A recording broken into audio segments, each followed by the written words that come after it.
Trying to read the message before I went to go do something real fast and turn some lights on and shit.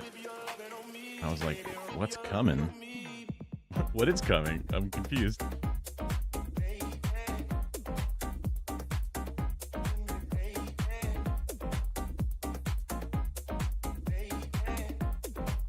I was suddenly concerned with what's coming.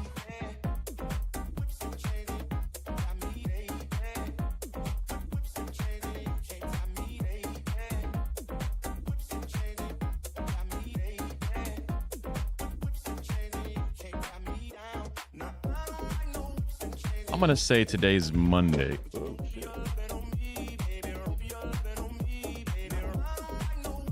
When it comes to my pill organizer, it's Monday's dose, as far as doses go. Coming.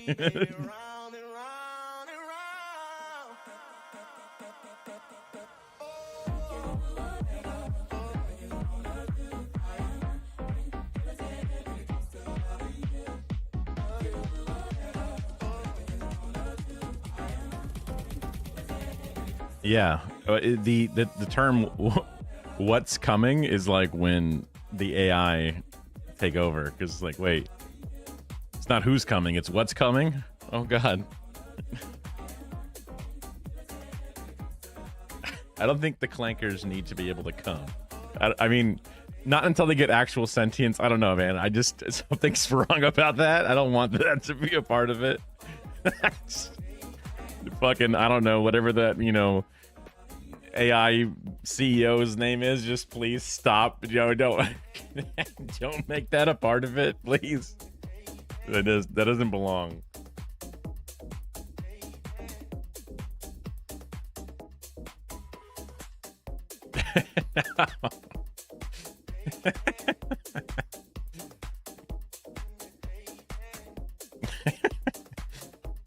It reminds me of that, like, what was it?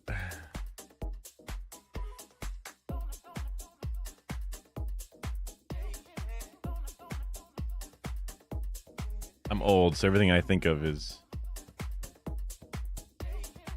What?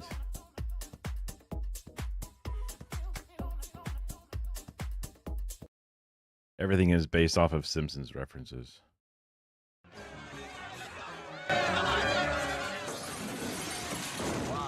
Why was I programmed to feel pain? Just... Why was I programmed to feel cum? I don't know. It's just like... just...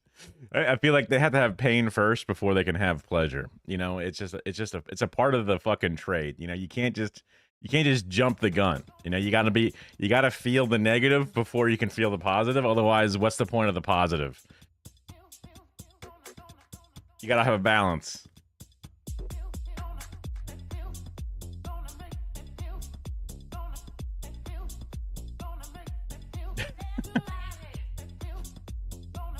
I feel like you got some new emotes.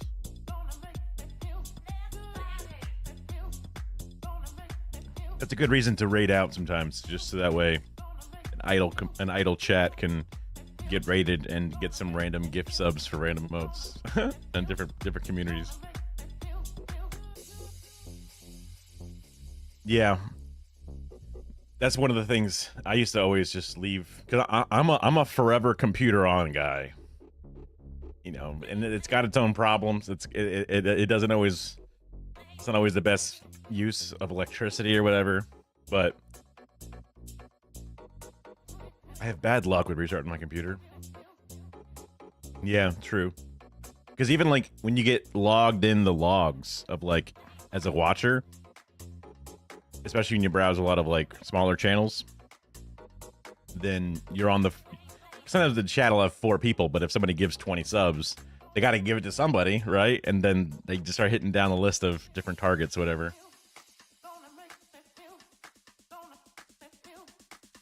It would be interesting to see how the machine behind it all, you start up a brand new channel, it finally gets, it has the same 3 viewers the entire time, and then it becomes an affiliate, and then somebody gives 100 subs. Where does it go, right? Where do they go? They got to go to somebody. How does it choose who gets it? Is it a lottery of like 1 million accounts? Probably more, obviously.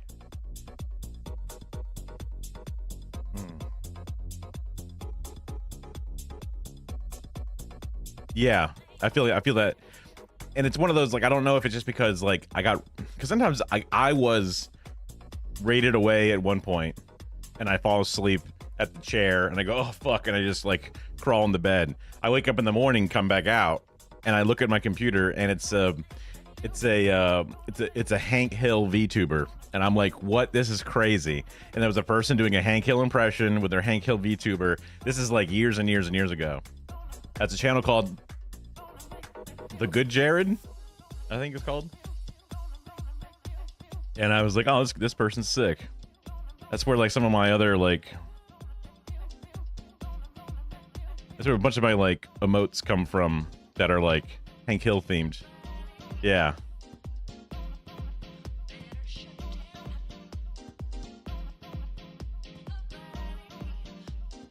That's another strategy of a channel, is to have just very good emotes that are very good general use emotes.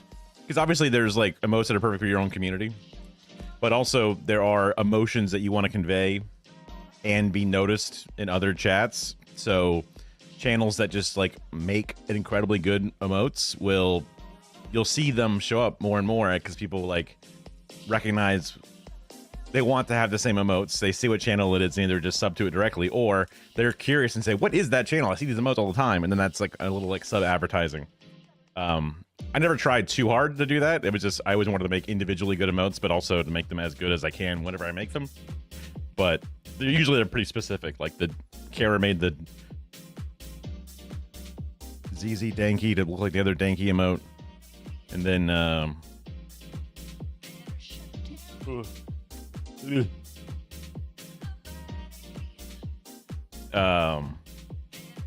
yeah, there's something, like, nothing too unique or special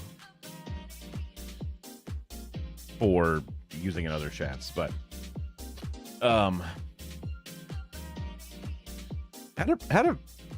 it's so weird. When I'm not streaming, taking my medicine feels like it's out of sync with my waking life, in a sense, which is probably not the right way to balance it, because I feel so dropped and low energy and fucked when I'm not on, but then when I'm on, I feel better, right? So it's kind of like I gotta find the right way to balance the timings and also my activities and stuff. But a pretty good rest day, a pretty good, side editing day. Not the most productive of Sundays, though. Just going through my, fucking underwear and socks drawer. It's time to do some laundry. So that'll be the first chore I do when I get off air, is do some laundry. Maybe this is me just being neurotic, but I've set up like 5 or 6 different small hampers with usually like colors. So whites, blues, blacks, greens, browns in one, then like reds and pinks and oranges in another. It's almost the Magic the Gathering color pool, but a little bit more, expanded, obviously. Grays are kind of in their own. And then whenever each of these small basket fills up, that's an easy load built in. Sometimes the blacks and the grays get added together to make one simple load. Sometimes the whites and the grays get added together. Well, whites, I guess, technically need the bleach, so they don't really get thrown in. We don't have that. We don't have too many whites. I don't know. I guess because we're like millennials or something. I don't know. We just don't have a lot of whites. We have like black socks. We don't have like white underwear or whatever. We have like colored underwear or black underwear. I don't know.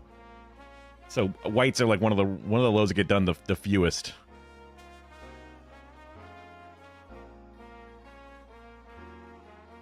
Just one of those things. No whites. Yes. It is a whites only load. Because of the bleach. Because of the bleach. I swear.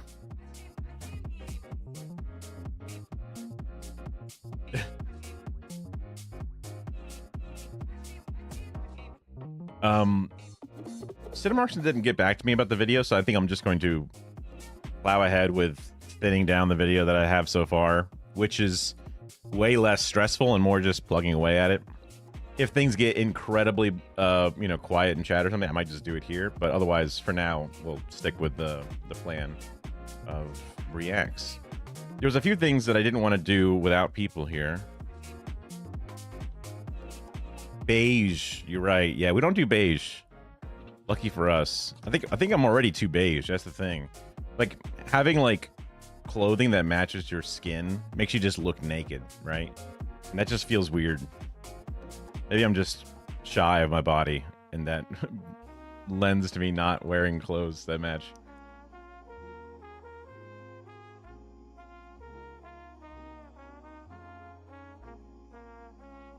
Oh, I edit in Resolve.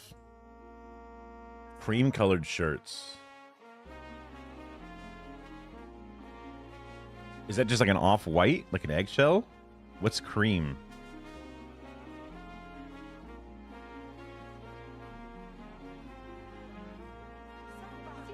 But more off-white? Yeah, because like, to me, a coffee is good when it looks like my skin, you know, when it's milked up the fucking hell and back, right? But some people like their coffee completely black. Cream is a rabbit from Sonic. I'm worried about Googling cream from Sonic on straight up, because I know I'm gonna. I don't know if I have safe search toggled on or not, and that's just, I know I'm gonna get fucked. I that's not allowed, you know. Yeah, that's gonna rip me. Yeah, that would not be good. Okay, I guess since we pulled up, I pulled up the Simpsons clip with the "Why was I programmed to feel pain?" There's a running meme with the Simpsons that is that they predict things, and that was one of the reasons why I thought Kamala was going to win, because there was this whole thing about Lisa looking exactly like Kamala during like one of the debates and the earrings and the everything. I was like, psh, you know, all, you know, coin flip, whatever. I guess I'll side with this one. But wow, Matt Groening led me astray on that one. Okay, let me copy the URL.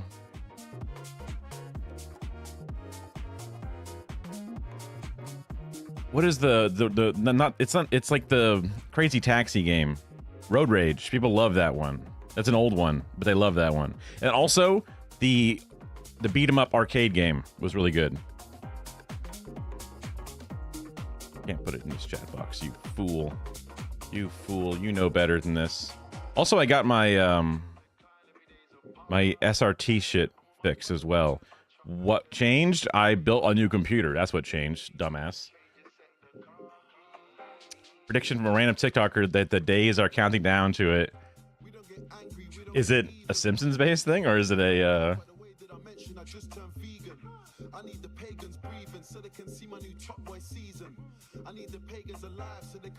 Thank you, music. Okay.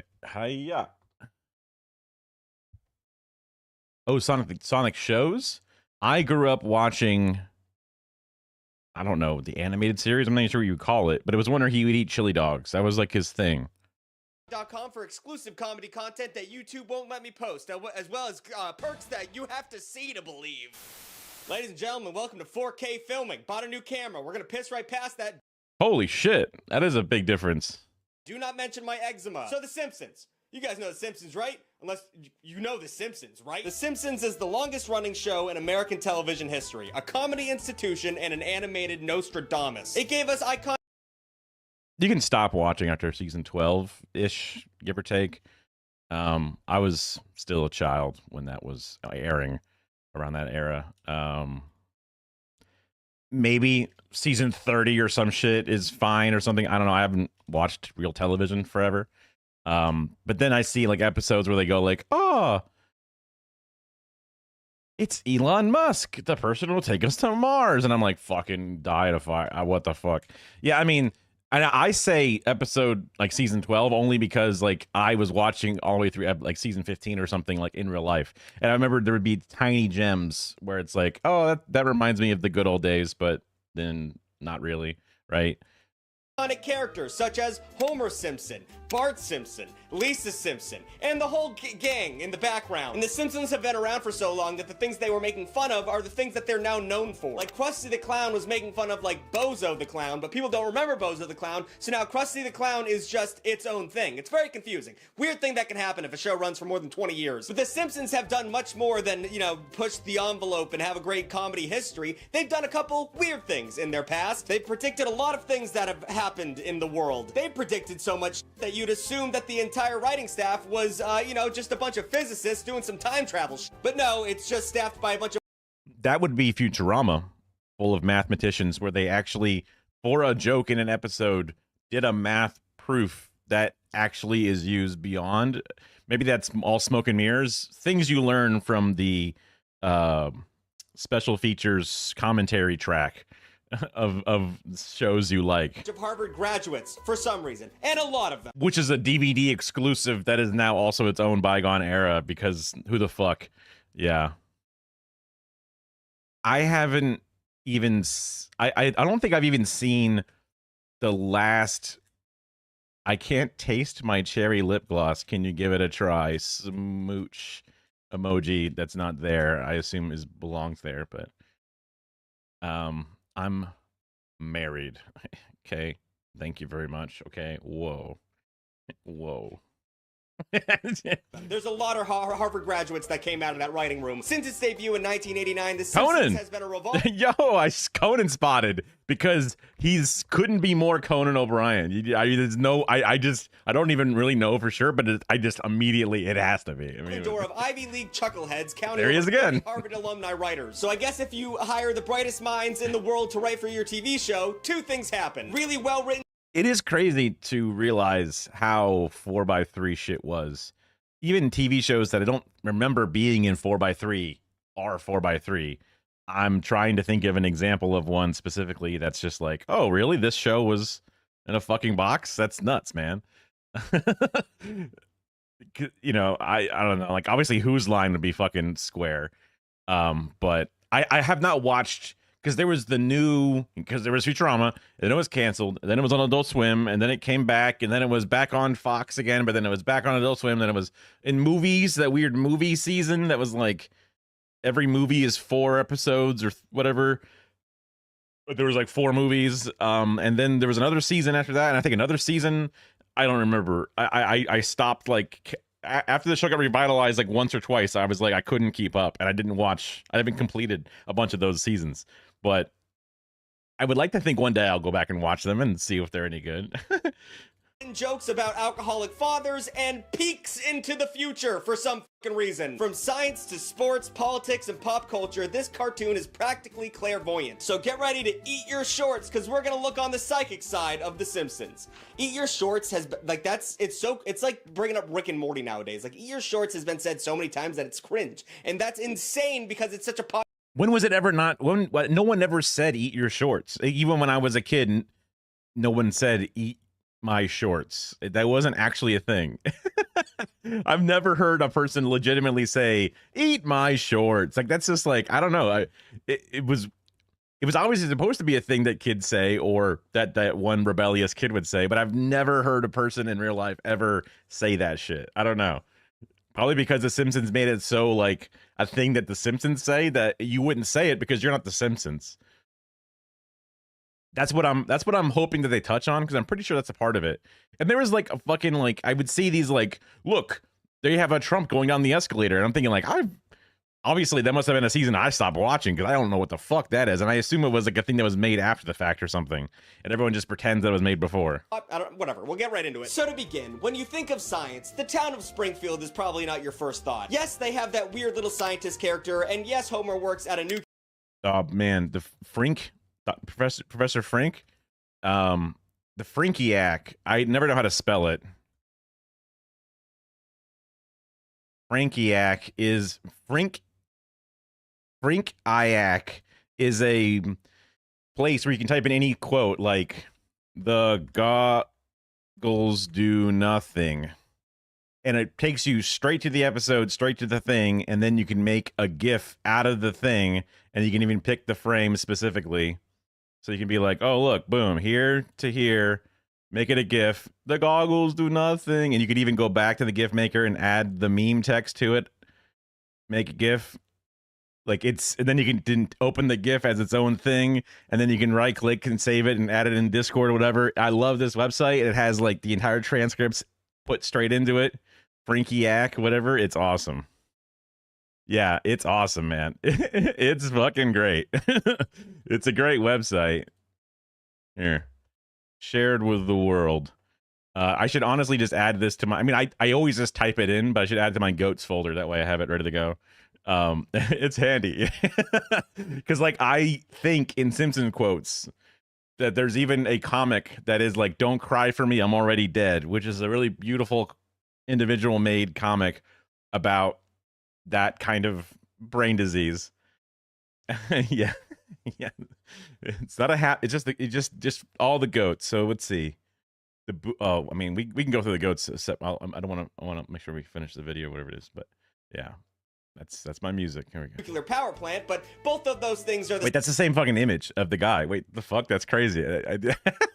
That's nuts. That I didn't even notice that was what that was pulled from. signs of the time, because nuclear energy was a big deal in the 90s, and once again, the show is very old. However, the Simpsons have their grubby little yellow fingerprints all over every innovation that's happened in the last 30 years. In 1964, scientists proposed a theory that explained how particles gained mass. If true, this so-called God particle would help us really understand what the Big Bang was. And I'm talking about the theory, not that dog TV show, that laugh track. It shocks me every time I watch it. People laugh so hard in that audience over Kara, my wife's late father, loved this show.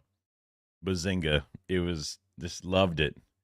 It was not a show for us, but yeah. the most mundane things. I don't know. Like, Green Lantern fan spotted. Green Lantern. They like comic books, see?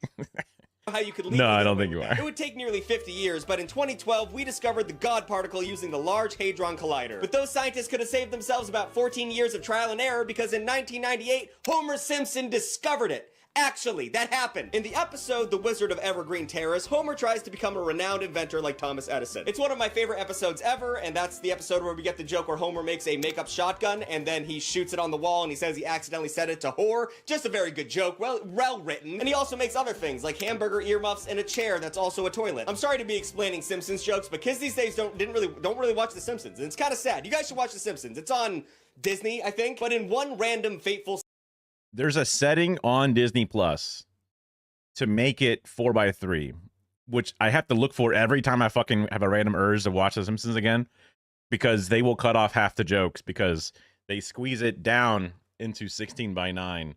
So like half the sign jokes or whatever are like cut off, and there's a setting to put it back in its original aspect ratio, which is so important. Yeah, it's in there somewhere, but it is in there. It's one of those things, yeah. Scene, Homer is just working out some shit on a chalkboard, and if you take the time, like you screenshot that equation and you try and solve it, you get incredibly close to the actual nanomass of the God particle, which is, what the fuck? Why? Of course, as smart as the Simpsons writers are, they can't take all the credit for this one. They actually contracted a professor at MIT to help come up with the formula Homer would scrawl on the chalkboard. So even though this didn't come out of the writers of The Simpsons, the fact that Homer got this close to figuring this out is beyond me. Like, why would you hire an MIT writer to make a joke that no one would understand? And why didn't that guy just solve the... It's fucking crazy. Let's move on to another episode called Civilian Space Travel. Close enough for us, yeah. Wait. Civilian space travel, is this okay? Which happened in season 5, episode 15. Okay, I was gonna say, this is the watch out, they're ruffled, and the ants. Wait, which one's the queen? I'm the queen. No, you're not. Right? Yeah. Billionaire Elon Musk assumed his role as Dick Cheney. Someone told me that he was doing an X when he did that pose, which happened in season 5, which makes it so much 15. worse. Long before that he was trying to do a human X in the pose because he loves his X website so much, which almost makes it better, because why are you yippieing, you know, like trying to do a yippee, you know, when you're like, I don't know, 60 something years old, right? And the richest man in the world. Just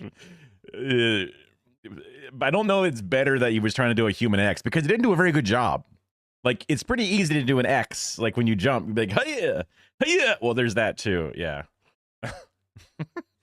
There's yeah. Billionaire Elon Musk assumed his role as Dick Cheney-esque puppet master of Donald Trump, his private rocket company SpaceX started sending civilians to the final frontier. In 2021, the first all-civilian crew was launched into orbit, and if you're some Richie Rich who can pay their way to the moon, more power to you. But personally, why do the suits look like ass? They just wanted to make them look different, right? But they just look like they're wearing like... They look like they're just like gonna go into the sewer with their galoshes on or whatever. I don't know. I do not want to ride a rocket ship into space without at least one person knowing what the fuck is going on. I don't want fucking Jimbo from Connecticut to be sitting next to me. I want an astronaut. But when it comes to woefully underqualified dudes going into space, Homer Simpson did it first. In the 1994 episode... Well, this because they were having a teacher go up in the Challenger thing, right? I mean, she just didn't make it to space. Wait, those people exploded to death? Really? They did? Oh my god. So, as I said earlier, Deep Space Homer, NASA selects Homer to take a flight on the space shuttle to help the agency gain publicity. Ironically, The Simpsons creator Matt Groening didn't want to write this episode because he thought it was too unrealistic, which, not really anymore, buddy, and had the writers take some of the jokes down a notch to focus on the dynamic. That one was not the Challenger crew, no. Because that was a bunch of regular NASA people and one teacher. And then the teacher who didn't make it all the way up. That one was like a SpaceX one because they're wearing all the fancy new suits. But the new suits look like they're made to be like a fancy car or something. They're not like the puffy ass regular space astronaut suits that you see. Between Homer and his family. But it became a classic episode, thanks in part to guest appearance from Buzz Aldrin. And the oh, well, true, because a lot of the other ones, like what is it? They only go to like the weird... partial outer space, right? Some of them, although I think does SpaceX not go all the way up? I know that the Amazon one doesn't go all the way up, so that's kind of its own little thing. The episode was so popular that real-life astronaut Edward Lu requested a copy for it in the International Space Station. So The Simpsons predicted regular people going to space. The Challenger exploded. Yes, the Challenger exploded, but that wasn't the Challenger. The Challenger looks like it was a regular NASA shuttle. It was one of the shuttles. It wasn't like a SpaceX rocket or something. Which, it was gonna happen eventually, but they really nailed the vibe of it. And then, in 1995, there was another episode. This is gonna be, I mean, it's just all episodes. This is what we sat down for, right? BuzzFeed-esque article. In the 1995 episode, Lisa's Wedding, Lisa visits a Renaissance fair, where she is asked a fortune teller about her true love. The clairvoyant shows Lisa her wedding, which takes place in Not a terrible representation of a Romani person, right? I mean, hey, could have been way worse back in the 90s, let's be real, right? Hey. 15 years into the future. Honestly, yeah, I thought you were saying that one of those was the Challenger. Maybe you were referring to what I was saying or something. I thought because the photo of the fancy suits. Right now I'm just getting caught up in the mess or whatever. This isn't that far-fetched. You go to a Ren fair and someone will give you some bullshit about your future. I made a whole video about it. But a Simpsons episode that takes place a little bit in the nearby future is a perfect incubator for predictions. And this episode might have the best string of predictions in any 30-minute block of regular television ever. They had teleconference technology like Skype or FaceTime. That was when I was a kid, I was watching that. I was like, yeah, for sure. That was not a thing. They just made that a bold prediction and it happened so fast. And they had smartwatches. They literally had fucking Siri on their thing. And I know like the fucking Jetsons probably had that too, but they nailed the feel of it. They even have a few visual gags that are pretty much predictions themselves. Yeah. Like how the night sky is intentionally made a reddish color to represent the continued environmental damage and pollution, and a 2010 Rolling Stone tour poster on Lisa's wall that pokes fun at the suggestion that the then 30-year-old band would steel wheelchair tour. There's so many jokes that I would just easily forget. Yeah. never stop touring, which as of 2025 is still very accurate. All right, let's move away from the science because they did a lot of science shit, but there's way more than all. Wait, is he not going to mention when she because she wants to be president and like, oh, we inherited a bunch of debt from the first Trump administration or something. Pages. Predictions. So Pete Rose holds the record for number of hits in the league of Major League Baseball. But because of a gambling scandal, he's not in the Hall of Fame. But you know who is? Fucking Homer Simpson. It was purely ceremonial, but in 2017, Homer was inducted into the Major League Hall of Fame because of the episode Homer at Bat. And you might think that's the end-all be-all, but that's not even close to the largest contribution that the Simpsons have done to the history of sports. The Simpsons have a pretty great track record of predicting the biggest game in all of sports, the Super Bowl. And I know you guys are going to say the World Cup. I'm an American. I don't give a shit about that. It's the Super Bowl. In fact, in the early 90s, they went on a legendary streak. It started in the 1992 episode Lisa the Greek when Homer realizes Lisa is a national natural at placing bets. Under the guise of daddy-daughter dates, Homer would ask Lisa of, like, gambling tips every Sunday and would get rich off that. Eventually, Lisa catches on to the whole thing, but we're not here to talk about plot. I'm here to talk about the fact that she predicted that the Washington Redskins would win Super Bowl 26. And I know they're not called the Washington Redskins anymore, but it was back then. The episode aired on Fox a few days before the actual game, and Lisa's pick was right. And then Fox re-aired the same episode the next year, Super Bowl 27, and they did a different voice line where Lisa repicks it, and Lisa, once again, accurately predicted that the Dallas Cowboys would win. It's a if Lisa mentions a football team, put your life savings on it. The following year, because they did a joke with like, I can't wait to go see the Atlanta Falcons. And I think about the Denver Broncos. Like, they were doing a joke about how they would put things in front of their mouth and they would say the sports teams.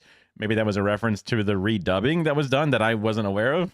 Fox again re-aired the episode before the Super Bowl. But they didn't have to lift a finger this time because the Super Bowl 28 was just a rematch of Super Bowl 27. And once again, the Dallas Cowboys won.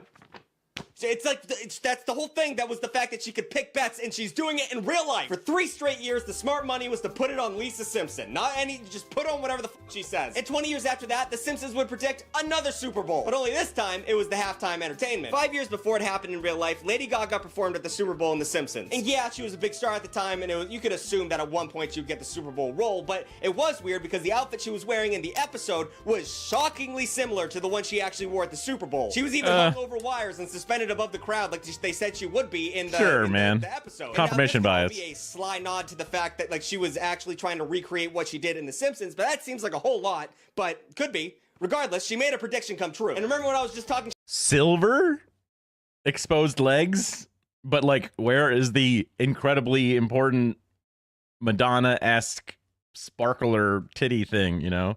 About the World Cup? Well, The Simpsons also does some shit about the World Cup. In 2014, The Simpsons tackled the other football, soccer, in the Okay, if it's computer animated, I haven't seen it. So this is all news to me. Yeah. episode, You Don't Have to Live Like a Referee. This was the first episode to take place in Brazil since the country nearly sued Fox for the 2002 episode Blame It on Lisa. In that episode, it wasn't a good depiction. You know, The Simpsons doesn't have a clear track record of not being racist. They showed Rio de Janeiro as like a place filled with like gangs and violence and street rats. Wasn't good, but Brazil backed off from the I haven't. If that's okay. Yeah, all right, fair. You know what? Got caught. Caught. That's not good. A lawsuit after The Simpsons apologized. Kind of. James L. Brooks, one of There's a whole thing with like, forget the guy's name. I'm bad with names. The dude that does a bunch of the voices, Hank Azaria. He would do a Pooh's voice, and that got like a bunch of like, yo, what the fuck, man? That's kind of fucked, isn't it? And then he like stopped doing it.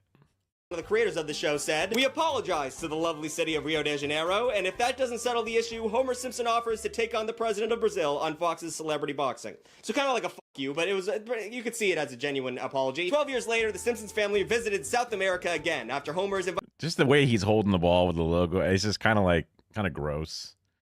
I appreciate the improved sharpness and fidelity in the backgrounds, whatever it is, but it does feel like it loses some of its what it was. You know, these are episodes I've never seen before. I'm a guy who does like change, but then I'm like, oh, not my original show. I don't like it. I've never even watched it. It could be good, but it probably.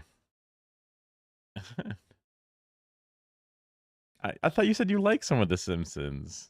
Damn. Invited to referee at the World Cup after a scandal caused a zebra shortage. Apparently zebras are what cool sports guys call refs. I don't know anything about that, but it's in the script. So here comes the prediction. Not only did The Simpsons predict that Germany would win the World Cup that year, but in 2015, the scandal storyline also came true. I guess you're just saying that you've been watching it and you've caught up to like season 10 or whatever it was. 8. You said something somewhere. Whatever.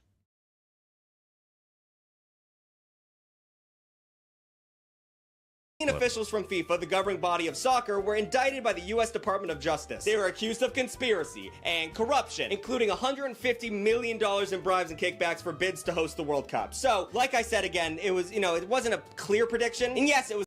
But that's the World Cup, like, organization, not the referees, right? That's just I guess referees would be kind of in on some parts of it. It's kind of like hanging fruit because everyone knew FIFA was corrupt at the time, but they nailed that prediction and they nailed Germany. So 2 of those at once makes it seem like they actually knew what the future was going to be like. And they also predicted some Stretch. You're stretching. You're stretching for the sake of stretching. About curling. You guys know about curling? I don't think it's a surprise to anyone that the US has never really been known as a dominant force in the sport of curling. Curling feels like the domain of a country that's only really good at hockey. You know what I'm saying? They're around ice a lot. If you grow up and your lake's frozen over and you can't afford a stick, well, just slide that puck and see how close you can get it to other pucks. You know what I'm saying? This is why the 2010 episode Boy Meets Curl was funny, even in its very conception. In the history of the US Olympics, America has only been able to win bronze once in 2006. We are not good at curling. So when Marge and Homer win Olympic gold in curling by beating Sweden, it almost feels like absurdist humor. So us winning that medal is silly on paper. We would never do that. But then we did do that. In 2018, the US Olympic team for curling won the gold, and who did they beat? Sweden. What the fuck is going on? Okay, so the Simpsons know sports and the Simpsons know science. They know the future for both of those things. So what else do they know? Well, one thing the Simpsons could have never predicted was their very own popularity. So let's go a little meta right now. Ironically, well, yeah, they made fun of they made fun of their own merch explosion, which is problematic in a few different ways. The show became ingrained in the same American culture it regularly poked fun of. In fact, in 1998, Time magazine named Bart Simpson one of the most influential people of the 20th century. You can even argue that things took such a weird turn at the end of the century that it took a cartoon like The Simpsons to help us honestly examine ourselves. But despite all of that, or maybe in light of it, they were nailing shit left and right when it came to pop culture. For example, Siegfried and Roy. Siegfried and Roy is going to be one of the harder things to explain to future generations, in my opinion. These 2 German-American magicians met on a cruise ship. What a start. Then they decided to develop a stage show that relied on white lions and white tigers, and eventually became a marquee act at the Mirage in Las Vegas. And if you're gonna go to Vegas, you want to see some lions on stage, god damn it. And that's because of them. That's their whole shtick. They are the lion magicians. They were so wildly popular that Michael Jackson wrote and recorded the theme song for their show. Their obsession with big cats transcended the stage. They let lions and tigers roam around their Vegas estate like they were normal house cats. And it might seem weird now, but even at the time, it was still pretty fucking weird that they were doing that. And if something was weird enough, that means The Simpsons would parody it. Parody it. Am I saying that right? They made fun of it in 1993. In the episode Springfield, and the S is of $, Mr. Burns hires a tiger-handling duo to perform at his new casino. And as you would expect, if it would end in a tiger attack. This is The Simpsons. They're gonna make fun of it. And yes, that's something that you would always expect. But then a decade later, it happened. One of the guys got fucking mauled. I mean, like, yeah, one of them got attacked. Yeah. Who could have seen this coming? The Simpsons are clairvoyant. Like, okay. By a tiger on stage. He barely escaped with his life and became partially paralyzed. And you have to give credit to the Simpsons for calling their shot that early in the game. But I mean, come on. That was gonna happen. You're fucking around with tigers on stage. One of them's gonna fucking kill you. And by the way, I don't feel bad for Siegfried or Roy. They're a great gay icon story, but they bred and sold big cats and subjected them to lives of captivity. So it's not conservation. That's animal abuse. And I don't want to get into this right now. But hell yeah, Tug, get him. Moving down the line, let's talk about Michelangelo's statue of David, an icon of the artistic world. When you think of art, you think of this statue. Everyone likes this statue, but art is always subjective, and that's when things get dicey. In 2016, a Russian woman complained about a replica of David in St. Petersburg, claiming it warped children's minds because of the penis. Because they saw a penis. And then in 2023, a principal at a Christian charter school was forced to resign after parents complained that David was pornographic. But this controversy, if you could imagine, was predicted by The Simpsons in 1990. In the episode Itchy and Scratchy and Marge helps create and organize a group that attempts to censor the incredibly violent Itchy and Scratchy show. The concerned parents of Springfield get their way, and a scrubbed clean version of Itchy and Scratchy is televised. Feeling emboldened, the organization sets their sights on censoring a traveling exhibition of David. And honestly, I don't know if this was a prediction. It was more of making fun of fucking gung-ho parents that want to. I mean, yeah. I mean, you could always say that conservatism would go that way, but it's one of those, like, a parody becomes life or whatever, where like The Onion is now a predictor for what is to come. That's just a backsliding of, fascism or whatever, right? It's like one of those, like, it's just like the nature of, by pointing out the absurdity of the world that is to come, and then the world continues to be absurd. Can censor everything, but then it actually happened. Not only in Russia, but in America. Like, this is art, and you want to put a fucking sock over the dick? Just leave it alone. In philosophy, this idea is called the slippery slope fallacy. The idea is that you cannot assume one action will lead to another. Bro, However, whoa, the easy. Simpsons are right in this case, so fuck you guys. I don't know. I was thinking about that the other day. Not that I'm like thinking about that too hard, but there was a point in time on Twitch where the rules around art nudity was very relaxed in some of the terms of service, and people on the art category were just drawing straight up porn, because there's art and then there's porn, and it's one of those, when I see it, and people were definitely seeing it. It was there. And then they reined in that language to make it more clear that it needed to be specifically whatever. But then that got me thinking, like, the most common thing to do in video games when there's a small drawing tool is just to draw an outline of a penis. That's fine normally, right? But then what if you just draw a vein down the middle of it? Now it's still fine, but it's getting closer to less fine. So, like, how many shades, how much definition is required? And obviously there's no clear individual, amount of shade lines on a penis to make it a porn penis.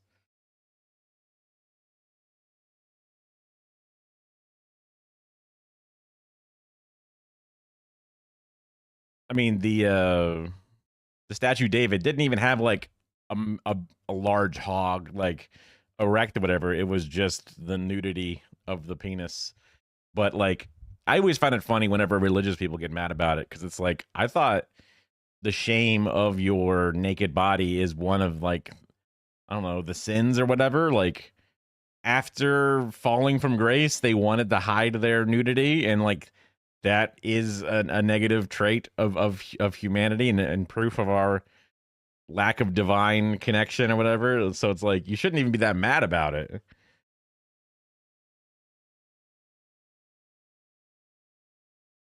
Well, there's like artistic nudity where there's a value to the painting, and then there's like a nipple in it, right?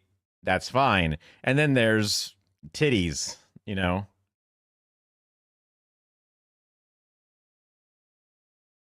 I wouldn't say it's porn that they needed to, like, they're all jerking off to it specifically. Because, like, when I think of what porn is, it is the lower trash tier of consumption that is to crank it, right? Or the purpose is more the cranking than the appreciation of the cinematography. You know what I mean? In the video format or whatever. That's porn. It doesn't matter. It's porn at the end of the day. It's porn. People want to act like they're so high above it. It's porn. I mean, that's the shades of gray, I guess, of human existence, is that definitionally there's nudity in it, and nudity is one of the clear definers of porn, therefore it's porn. But pretty much any person you speak to would not say that David is porn. They would say it is art. And then they would look at, Debbie Does Dallas, and they would say that is more porn than art. Pretty much, 95% of people would all agree. And when that is brought up, and even across decades or whatever, that is sort of the same sentiment in even different cultures, I would imagine. But I guess I've never done that study, so what can I say? I don't know. It was just one of those things that I was thinking about, because, like, we've got a little piece of plexiglass that lights up, and we drew a cartoon dick on it. And I'm thinking, like, oh shit, if that ever got shown on stream, like, it'd probably be fine, because it's one of those cartoon dicks. That's just a silly thing people draw on a chalkboard or something. But I'm like, but wait, how far would it have to be before it's no longer acceptable? One of those weird, how many straws does it take to break the camel's back? There's no exact number that you can imagine. Obviously, in that weird example, there would literally be one exact one. But anyway, one of the earliest art pieces depicted a naked person. I think I could agree, whether or not it was there to jerk off to. I mean, that won't be difficult to determine.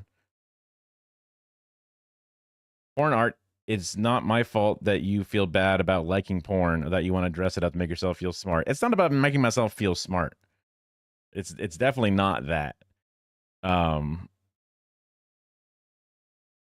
I'm trying to make sure that it's not that. I'm thinking deep about it. Like, I don't really even like the statue David. I know that David exists, but I'm not like, I know so much about the fucking Leonardo's David or Michelangelo's David or whatever it is. Like, I don't, okay, sure.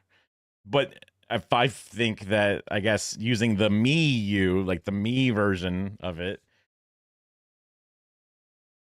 by bringing in my own personal perspective on it, hopefully that can then try to show off the difference between the smut and then the art, whatever. It's incredibly well crafted. That changes nothing. I think it changes something. I think it changes something. I consider myself to be a person who, do I consider myself an artist? I like executing television production well. Even when I was doing HSN, I would try to do moves that are important, right? All porn is art. I don't hate porn. I think it's art. Art in the sense that it's a child's drawing magnetized to the fridge. That's also art. But also a masterpiece is also art, right? I agree it's not the antithesis of art, but when you're classifying things, right, there is a difference. And there's no quantifiable way to say this thing on the refrigerator that a 3-year-old drew is this kind of art other than the quality. There's like that. There's kind of one of those, like, you just kind of know it when you see it, right? That's kind of just one of the things. Like, maybe we will eventually form a deeper form of knowledge and understanding that we can then actually like articulate that thought. But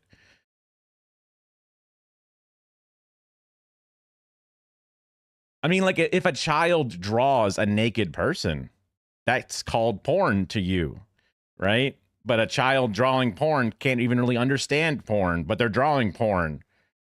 But it's not really porn to them.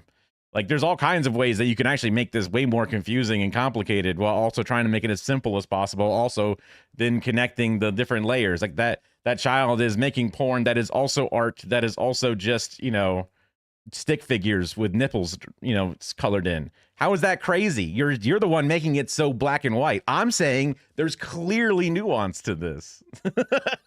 there is ways that you can interpret things, and that does carry weight, like, that's just what I'm saying. You're the one saying it is art. I don't care your feelings about it. That's art. That's porn, and it is art. You're not making any sense. What do you mean? You're saying all art is art, all porn is art, and all, art, well, not all art is porn, but that all art is art, and your appreciation for it is just individualistic. And any shot, any drawing of a person that's naked, any camera shot of this, all these different things, even if they are naked people, even if they are pornographic in nature, by definition, they're also by definition art, which implies that, and I was saying, a masterpiece painting and a child's scribbles are also both art, but there's something different about the two that people can easily just tell the difference between. And then a drawing of a naked person versus a drawing of a person, one's porn, one's not porn, you're saying? And I'm like, well, then a child could draw a naked person, and then they're saying that it's porn too. Like, it does change something. It changes something for most people, I guess. Most people just understand the difference. Oh, I never put the title in there. Silly me. I guess there's no point in just, because I guess you're just saying that you want to be very definitionally strict, and I'm like, but there's a definition to the interpretation that's implied, and you're saying there isn't. I'm like, okay, I guess that's it. I guess that's the definition. I guess that's the difference.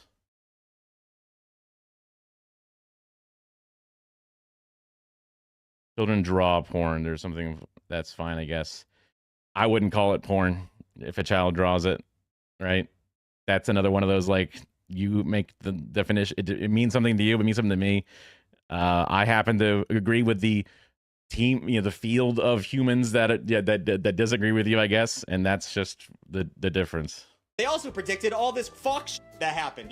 They nailed every aspect of it. Watching The Simpsons on Disney Plus is strange, seeing as they completely predicted the Fox-Disney merger in 1998. It was just a quick sight gag that just said that Fox was a division of Disney, but it was still 20 years ahead of the $71 billion merger between Disney and Fox. It might not be a huge jump to conclusions, seeing as Disney was acquiring everything in the 90s. They got huge properties left and right, including Miramax in 1993 and ABC in 1996. And personally, I believe the only reason why someone would have a Disney Plus account is if they're a fucking Star Wars nerd, but then they delete it because they find out all the Star Wars movies suck, or it's because they want to watch The Simpsons, or Bluey. They also have Bluey. But it's just crazy because The Simpsons have historically shit on Fox and Disney so goddamn hard that I cannot believe that fucking Disney would be even remotely interested in putting it on their platforms. But here we are. I mean, we're in a dystopian future and the fucking Simpsons knew it was gonna happen. Okay, so The Simpsons got money. Science, It's just money. Sports, pop culture. I'm sure they got politics in the pocket. The Simpsons has never been an explicitly political show, although they never really shy away from satirizing politics. But in 1992, the show was swept up as a part of growing culture war waged by conservative politics. President Bush made headlines after he gave a speech to the national religious broadcasters where he said, "We are going to keep on trying to strengthen the American family, to make American families a lot more like the Waltons and a lot less like the Simpsons." That was not a great impression of the original President Bush, but I feel like he's a little nerd and that's how I made him sound. Accordingly, the Simpsons mercilessly made fun of Bush as a shitty next-door neighbor in season 7. But okay, we know the Simpsons kind of turned on the political jets at one point, but just how far did they go? Well, in 2007, The Simpsons finally made a movie, and it is probably one of the best movies ever to come out of the cartoon world. It is so fucking funny, non-stop jokes, it's fantastic. But in the process, they accidentally made one of their most unsettling predictions. In the film, Lisa worries she's becoming too outspoken about the dome the Environmental Protection Agency places over Springfield. When she expresses her concern for the situation, Marge tries to calm her down by saying, I quote, "It's not like the government is listening to every conversation."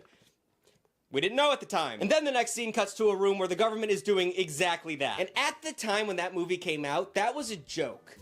We didn't know what was going on, like I said. 6 years later, Edward Snowden leaked classified documents revealing that the National Security Agency...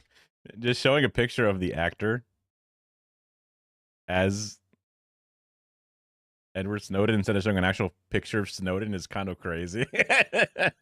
That's kind of a weird decision on the editing team. He was, in fact, listening to everybody's conversations. Spying on U.S. citizens without probable cause came after 9/11 with the Patriot Act. So Americans weren't paying attention. We were all wearing American flag shirts and being like, "F you, Middle East." And even though the Patriot Act expired in 2020, it established protocols for spying that remains in the government today. Cool prediction, I guess. You nailed it. One thing that the Simpsons movie didn't get right is that Arnold Schwarzenegger would become president. But unfortunately, they captured the dip politician aesthetic so well that they accidentally predicted something else. In the movie, there's a famous line that he said, That was a guy from Roseanne? No, not Michael Cera. It was James Gooden Levitt. I'm pretty sure he was one of the people in Roseanne.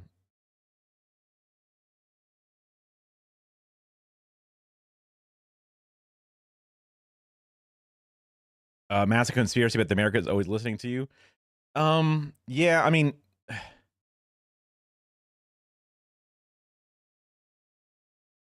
Because it was like what, not listen to every conversation, but they were able to listen to any individual person that they wanted to, and also like they were listening to fucking, Malcolm X and Martin Luther King Jr. and shit. They were spying on them, tapping their phones, doing all these different things illegally, right? Like just kind of like deciding to just do that to the American citizens. Like, I mean, it's a thing they've been able to do to any one individual person.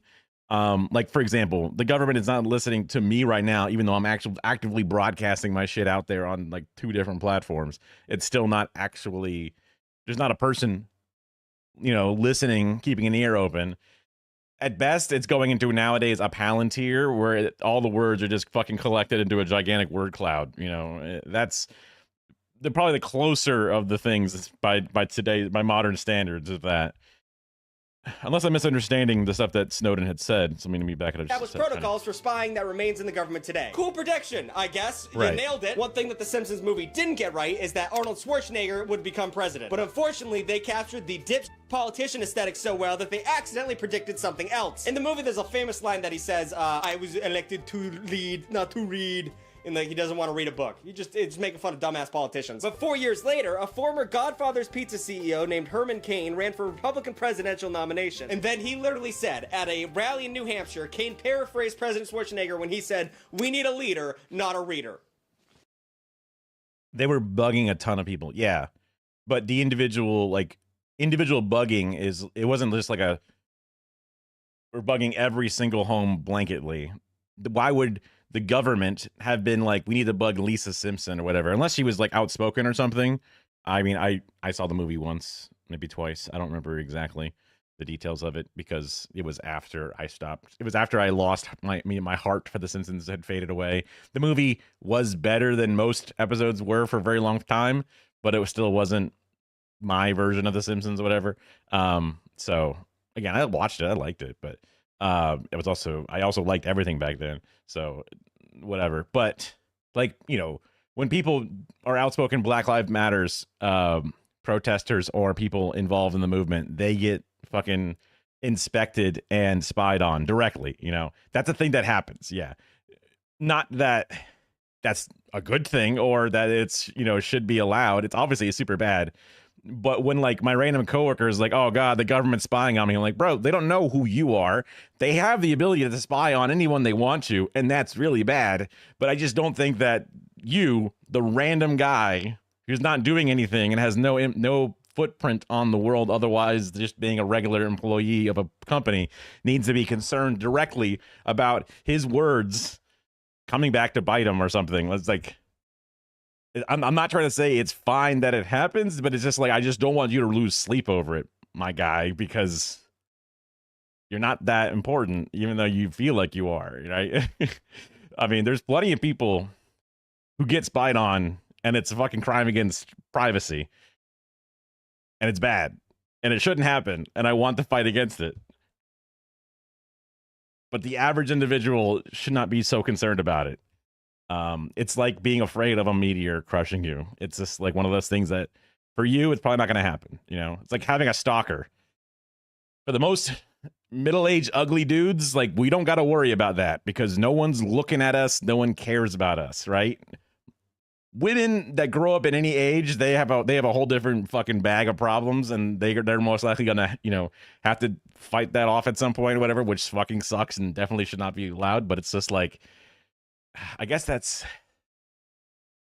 the complacency and the privilege, whatever, that I think about, where it's like, oh, I am not being spied on, so don't worry about it. Like, and maybe I should lean in more towards we should worry about it. And any one of us could be spied on, and that's the problem.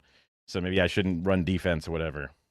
Trying to analyze where I come from, and just because I've thought this thing doesn't mean it's right, but also try not to lose sleep over it, man. Like, you know, you need to get a good night's rest, you know? What happened to America? He was also an outspoken opponent of wearing masks during COVID, and then he died of COVID. So, yeah, each their own. They really nailed a. And then I remember being like, oh yeah, there was that one guy, and then I got him mixed up with not Tim Kaine, but another guy, the guy, the HUD administrator or whatever, just because black conservatives kind of, you know, especially when I wasn't paying enough attention to politics, they all kind of fell into one bucket, right?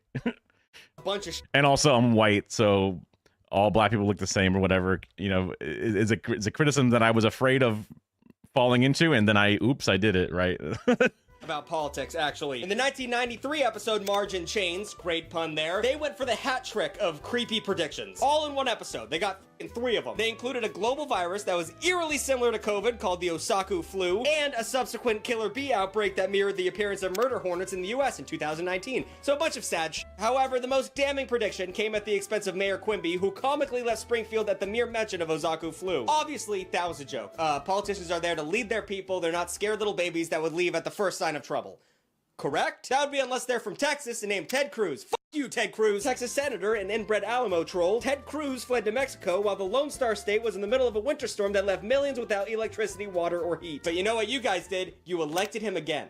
You did. Why do you want Ted Cruz on the holding the wheel? Why do you guys like Ted Cruz that much? It's fucking weird what you people do. And then we got to talk about Trump. What Trump did, what the predictions that they did for Trump. There's a lot of them. They really predicted what Trump was all about. When the episode Bart to the Future came out in early 2000, it wasn't very well received. At the time, Entertainment Weekly actually called it the worst Simpsons episode ever. If only they knew just how bad things would be after 16 years. In the episode, Bart goes to I believe, a Native American casino, and he's shown his future if he doesn't change. Yeah, that's the That's a common trope that they were making fun of specifically, which is why it was funny. Not because it was an absurd thing, but it was funny to see it portrayed. Yeah. His ways. And in that vision, it is revealed that Lisa would be the U.S. president. And Chris, I don't know if you can play the clip. I don't know how bad I'm gonna get fucking screwed by the copyright system, but whatever. If you can't show the clip, do it now. She says we have to really fix the deficit that was left for us after President Trump. Oh man, that's crazy. And it actually wasn't as far-fetched as it seemed, because in 1999, I don't know if people knew this, but Trump kind of teased the fact that he would run as a president, and he said Oprah would be his running mate. So, a black woman, things have changed considerably. And also, just so you guys know, that clip of Trump coming down the escalator that, like, did the rounds, like, the viral thing that The Simpsons predicted that was made by a fan. Like, that wasn't actually in a Simpsons episode. It's important. That's also a really bad Trump. That looks terrible. Honestly. That you know that. But they did do the other Look, I know after 35 years of television, you're bound to accidentally predict a few things. Pulling predictions from large data sets is actually a concept explored by a pair of Harvard mathematicians in a paper called Methods for Studying Coincidences, which coincidentally was published the same year that The Simpsons debuted. There's so much That's stupid. That's stupid. Going on. But keep in mind, there are so many accurate predictions that happen in the show that I could not fit them all in one video. Sometimes it seems like Conan O'Brien and the rest of the writer's room had access to a time machine back then. And like their Harvard education, instead of doing something useful with it, they decided to make a dumb fucking cartoon. Did I miss your favorite Simpsons prediction? Or your favorite Simpsons joke? I love The Simpsons, so if you just want to talk about it in the comments, I'll probably join in. New videos every Wednesday and Saturday. Like, comment, and subscribe. I guess I haven't gone to their page and looked at all the videos. I have another one on the docket. But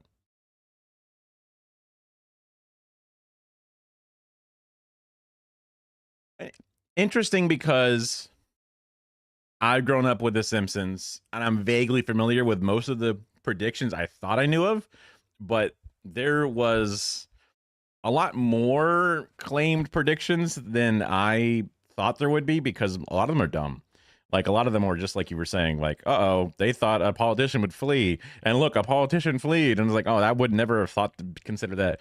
That's just like them saying, you know, a fair ride might shut down because of maintenance. Oh, my God, a fair ride shut down because of maintenance. It's like, what? Of course, like, that's just a part of, every, you know, whatever. That's, you know, dumb shit. He has some conspiracy ones. And he also alludes to a big Soviet Cold War stuff in some of his earlier episodes before he had the 4K camera, which I was like, ooh, maybe I should learn more about some of this. But then again, maybe Tug isn't the best place to learn some of these things. But his stupid little style is better for my dumb brain than like the Hakeem video where it's very dense, but it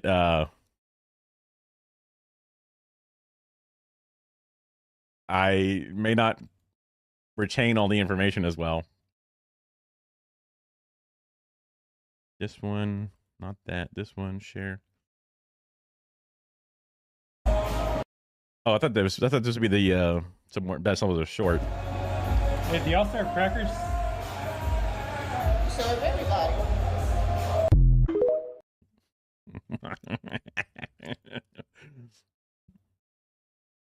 It's a sandwich artist. I always like to refer to the people at Subway as sandwich artists because that's what they were told to be. Like when you would apply for a job as a sandwich artist, which I thought was everything is art, right? Everything is art, even the sandwiches at Subway. I would say they are more art when they are bouncing off of an ICE agent's chest than they are perhaps on your plate. But yes. Rip to that drunk guy. Oh, I think was told that he didn't need to get federal charges or whatever. The judge like reduced it down or something. Weird to see a judge we serve everybody. it was like that look, like they said, like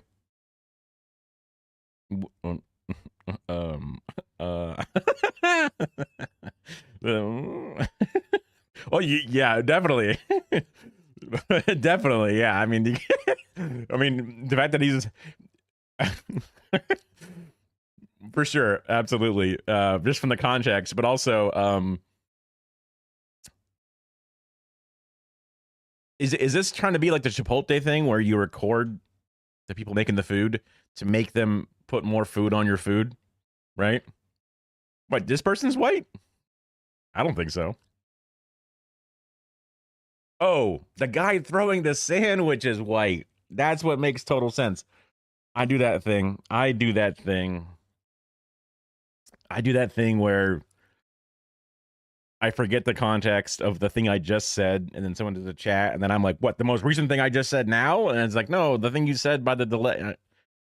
I apologize. I apologize. I apologize.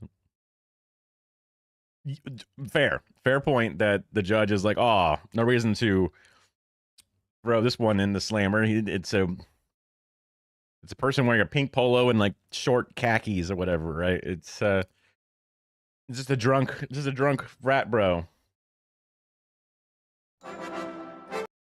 This is not the Simpsons one. I think we got enough Simpsons for the time being.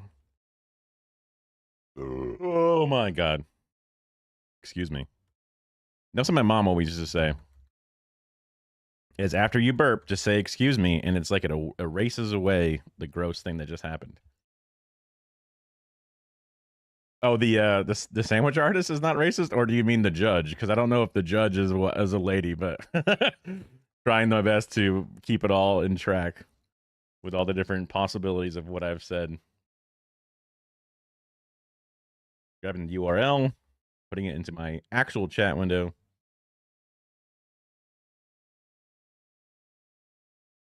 That way you can pin it to chat. I don't think anybody actually cares about what I pinned to chat or whatever, but it's a good practice to get into when it will matter one day. When people actually join the ! Discord, or when people actually want to like look up a video that we watch or something.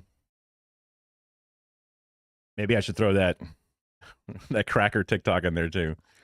That's music. I didn't want this music.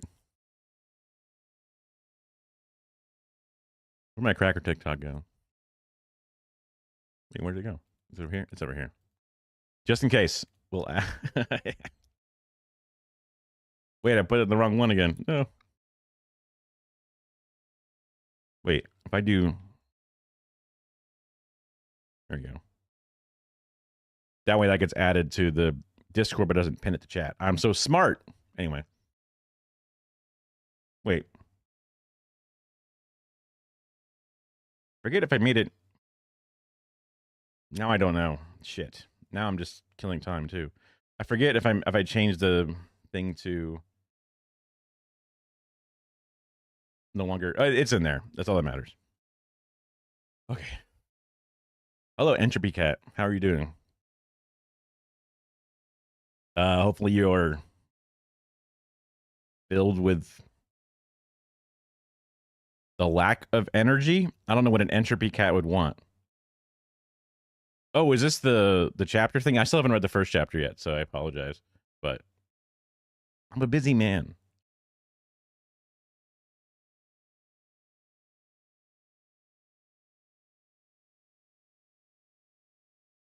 Wow, that's a very long title. ETC. Me, oh my, oh me. Boy, howdy, folks. It has been a year. We've come a long way since I was sitting here 12 months ago saying, me, oh my, oh me. What a journey it's been. What? 4 days ago. No fooling. Whoa! Oh, apparently it's been just like 6 seconds. That is disheartening. So here's some news. There's too many news. We need less news, fewer newses. Every time we write and record an episode about news, well, shucks, there ends up being more news before we can talk about the other news. But we're gonna try to keep up. Even if it kills us, even if we are found dead in a basement, our bodies forming the runic Ihwaz symbol for the word horse, we will cover the news. In this case, news you may have stopped thinking about, but that happened nonetheless. That's today, because me oh me, when a hotel grifter gathers a bunch of conspiracy theorists to run the government, there's kind of a lot going on. News we missed! Weirdos are in charge! Right. If you feel like there's too much Oh yeah, Diddler on the Roof. That was a good one. news and wonder why, that's why. When the people in charge are just running around smashing stuff and fighting each other, it tends to make compounding headlines. It would be really nice if we didn't have to constantly worry, but we do. Because somebody, not gonna name names, but somebody decided it would be a good idea to put Republicans in charge of all three branches of our government. Except not just Republicans, but some of the most conspiracy-brained, far-right, terminally online Republicans there are. I mean, I guess technically a lot of that comes down to the fecklessness of the Democrats to properly fight for their own power and to combat gerrymandering with their own gerrymandering when they're in power. But instead they go, gerrymandering is against the rules and we shouldn't do it. And then they eventually lose the pendulum. And then Republicans come in and gerrymander like fuck. And then like Democrats come in and they might gerrymander back like 15% in opposition, but then not really. And then just continue to ratchet their own rhetoric. So despite long-term population constantly voting in favor of Democratic policies directly, being in favor of Democratic policies in general, and Republicans only winning electoral college victories, only recently winning popular vote because of both not very enthusiastic voting turnout, but also still the same gerrymandering bullshit. Lots of problems. But it's like, who decided to elect these fools? It's like, well, it was kind of like, the blame isn't necessarily individually on the individual voters directly. Obviously it is, but there's something to be said about the other things at play. You know what I mean? I can't just give them a pass. I can't be like, it's the voters' fault when the Democrats suck fucking dick, and not in the good way. You know what I mean? Not that they'd be that hard to find. We put them all in charge. Cool, thanks. But hey, there's a silver lining here. Now that they are in charge of everything, conservatives can't whine about how everything is overrun by the woke mob. I mean, sure they can. Still will, but they can't.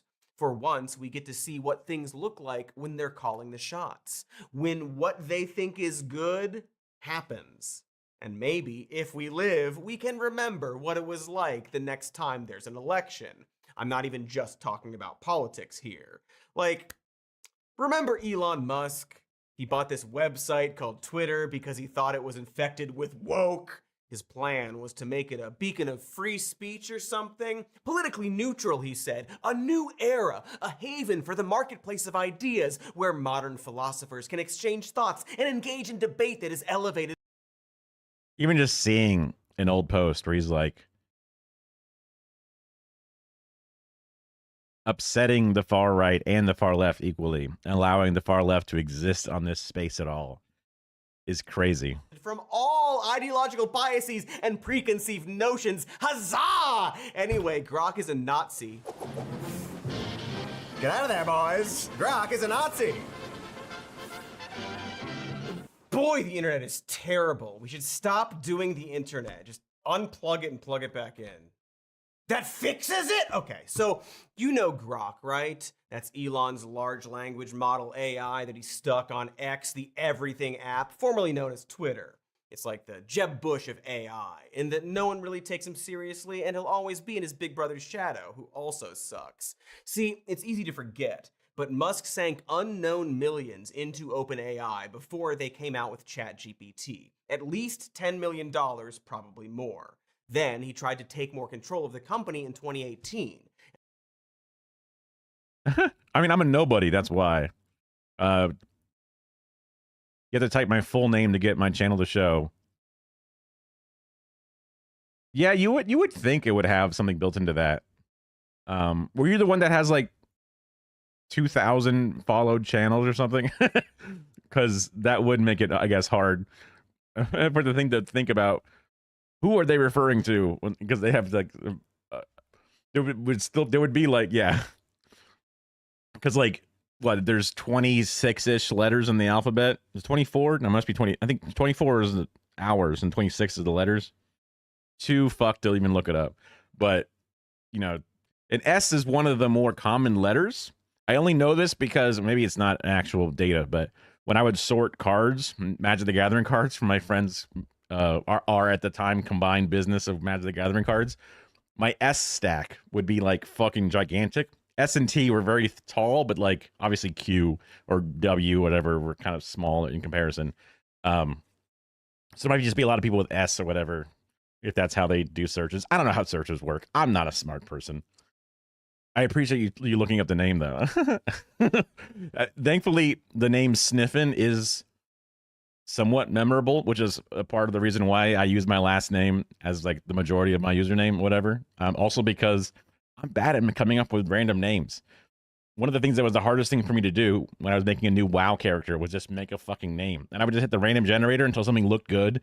But you didn't want to use one of the default randoms because those would kind of be sort of noticeable, so I would try and tweak them a little bit. But even then, I just hated making names because they're so permanent, and it's such a like quick decision. I don't know.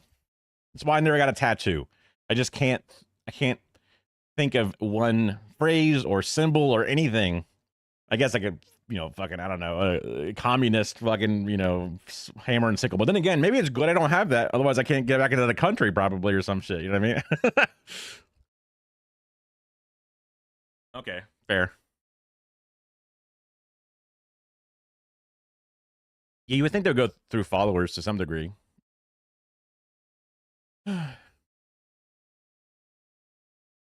Well, the more people chat and the more follows or whatever, probably the more I'll get included in the search history. Maybe you'll get it after typing in SNIFFE after we get a little bit more, traction instead of having to go all the way down to the J. We'll see. And was voted down by Sam Altman and other founders. Probably because no one likes him. But to be fair, that's probably because he's so unlikable. And that's actually a key and newsworthy detail. Damn, here. the Pope is fucking killing it. Pope Leo. Net favorable. Wait, is Leo the new one? The American Pope?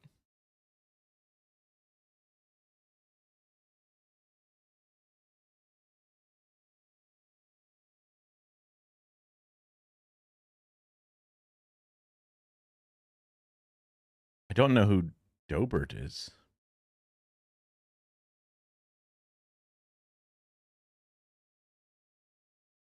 Probably. Nobody likes Elon Musk. He's not. A lot of these social platforms are top heavy. It's one of those things. Who's the Pope killing? He's killing favorability. He's killing it. The it of being liked, I guess. Oh. I got you. I had I had Lorit as one of my character names. That was a gnome. Which it was a gnome. Yeah, you didn't say dwarf. You said gnome, so. He's not imaginative or talented, and he perpetually sits outside of the cool club right up until he buys the club. That's pretty much what happened with ChatGPT. Musk lost a power struggle with OpenAI. They went on to make a wildly popular chat. Sorry, I just remembered the first name of Lorit, my warlock, was Gay Boy, because there was a funny internet Halo video about a person playing with the name Gay Boy and everyone making fun of them for being gay. It was a different time. Bot, and yet another supervillain plot was formed. Musk was already acquiring Twitter as ChatGPT was launching yet another little club, giving him the perfect opportunity to make his own better and cooler OpenAI. He's such a visionary to do the other guy's thing after he did it. But his will be bigger and better. Musk advertised his new AI chatbot as having a bit of wit, and something that would be willing to take on questions that other large language models might avoid. It would have a Be edgy.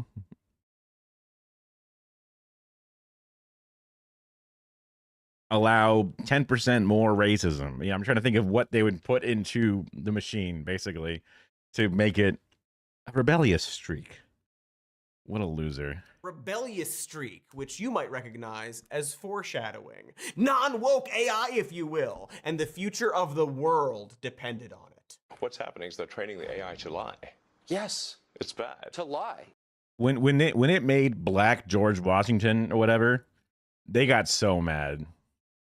They got so mad that it was like critical race theorying too hard inside of the machine. To That's lie. exactly right. And to Yes. withhold information. To lie and yes, and yeah, exactly. To either comment on something. What information do you think is withholding, Tucker? Race realism? What do you think is a truth that it is not willing to share? What do you think is a dangerous thought that you believe to be true that the other AIs won't share? The white genocide in South Africa. That's what he's thinking is not getting shared.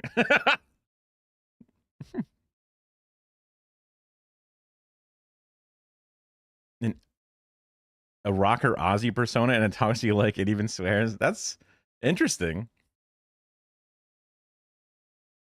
I have a friend of mine uses ChatGPT for an increasingly, even when I was hanging out with him for a little bit, he was using it for an increasingly large volume of his cognitive load, which was concerning to see. To some degree, I Google shit, right? So theoretically, I do the same thing in a sense. I guess a person who like talks to people and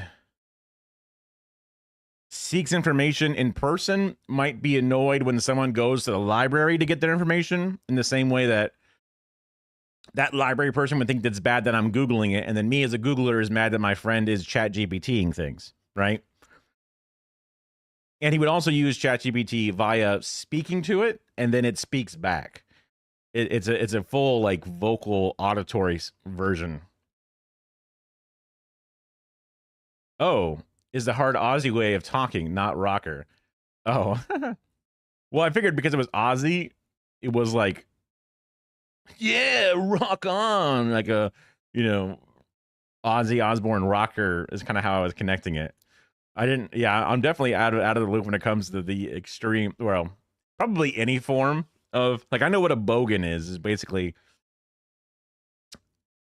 Australian redneck hillbilly-ish, depending upon the exact definition, but trailer park person, right? Kind of the idea.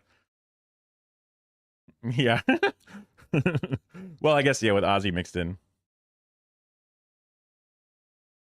Fair. That's a fair point. And like giving myself additional credit or making myself feel better about myself.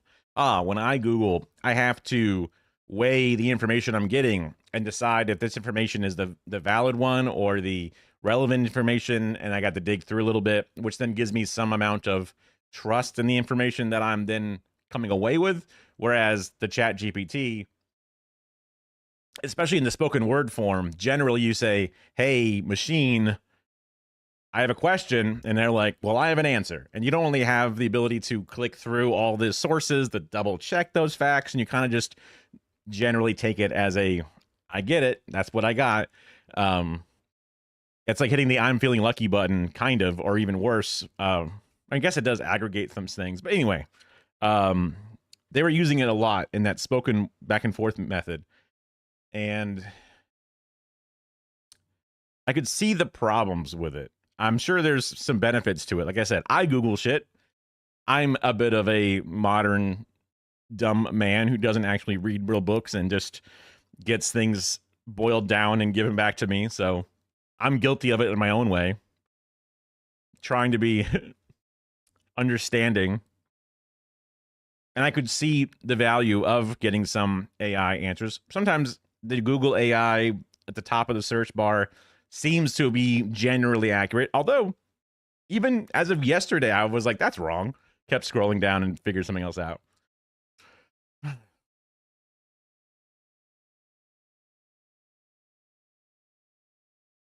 But that's interesting that you, I guess I'm assuming that you told it, hey, do not hallucinate and make sure that you only give me things that are cited in a specific source. Only give me quotes from places or something, right? But it sucks that that's not built in, right?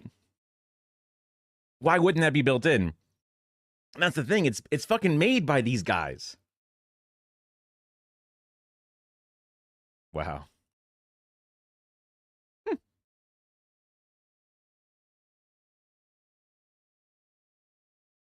There was, I forget what it was. There was some like, it might have been one of the earlier, Chat GPT 3 or 2 or whatever one of the earlier ones they were giving out to people for free to try out. And I would type it things, and it would always responded to me, and it sounded like I've known some dudes who are Elon like simps, and everything just sounded like an Elon simp talking back to me. Everything just sounded like a tech bro. And I was just like, this sucks. I don't want to talk to a tech bro. Because like a tech bro is different than a person who's actually technical, right? Like there's a very big difference. This is the guy who wants to, make money off the tech that exists versus the person who like understands the systems.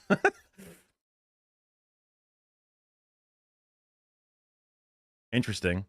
I hope that's a growing trend because my friend will yell at or speak to his chat GPT.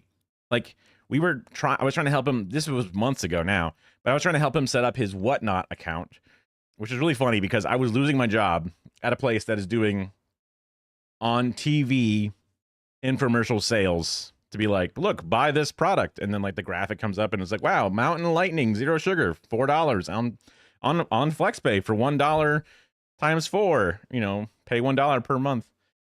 Anyway. But then he wanted to make a Whatnot store, which is basically just a TikTok live stream of a selling things. And it kind of turns into gambling or whatever, which is concerning. I mean, selling packs of Magic the Gathering cards is also gambling, so it's just gambling twice. But layering the gambling doesn't make it better, But he was struggling with his internet connection, and I'm like, you want to get a wired internet connection even to your phone because it's going to be better, Then he was going to his computer for OBS and other things. And he was like, oh, does my current router support this speed of wire or whatever it was? And he just asked the chat the thing. And I'm like, just Google it. Like, you don't know if it's going to give you back the exact factual answer. And if you already know the model number to ask ChatGPT, you can just Google it straight up and get the exact product information from the developer or the seller or whatever it is. And that was just one of those things where it's like, and he's just trusting the words that says back to him. And I'm just like, but you might buy something and then it's wrong, like, yeah, just. And I know he's asking it lots of questions. And like the art on his page is very clearly AI art. And I'm just like, oh no, he uses this for a lot of stuff. Hopefully, if 5 is more accurate and 5 is actually factual, that will inadvertently help him and his family because I know that he's using it a lot. And if he's using it for fucking false information, that's just going to fuck up his family.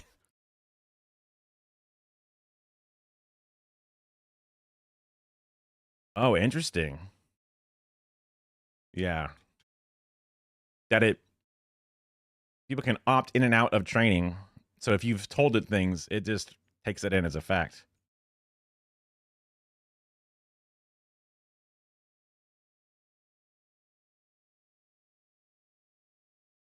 Yeah.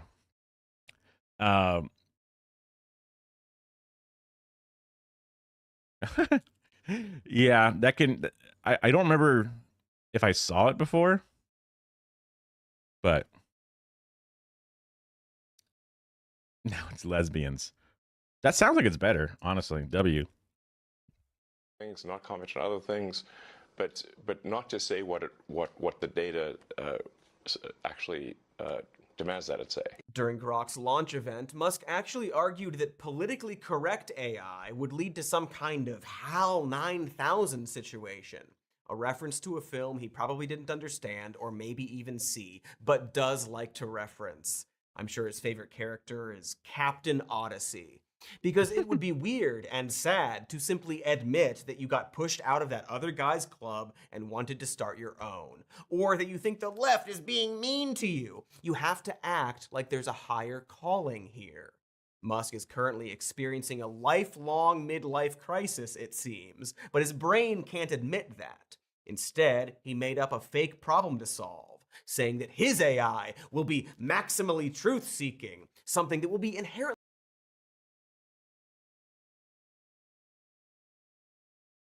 I could see that, not only just from some weird things about him in general, or some things that are off-putting, like he's trying to hide a part of himself or something, but just because he's probably thinking that he shouldn't like it, or is told that he can't. So, like, there's something where he's like, even my own allies think I shouldn't want this, therefore I do want it. You know, one of those, like, mommy says I can't have it, but now I want it more than anything in the world right now. Kind of like real simple. You know, I don't know where to look at your background. I clicked on the name. Maybe I gotta click it in here. That would do it. Oh, there it is. And then user card. Well, that would be in this probably. And then user card. Oh. I was worried that lesbians would be very lesbian, but I can barely see anything there. So Ivy? Oh, Poison Ivy. Got it. That's where the lesbians come into play. I was like, is this a bug or something? But oh no, wait.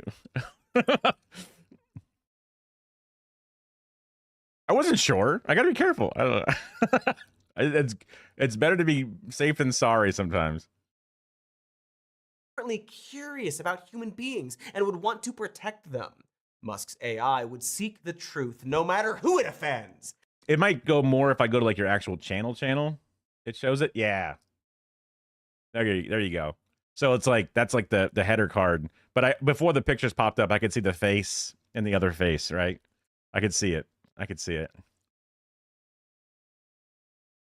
You know, unless it offends him. Because to Musk's, I guess, credit, yeah, the first version of Grok seemed to actually be truth-seeking.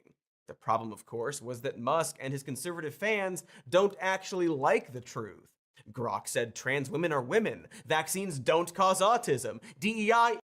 Damn, all of this data is compelling it to say the truth. I don't like that. ...isn't racist.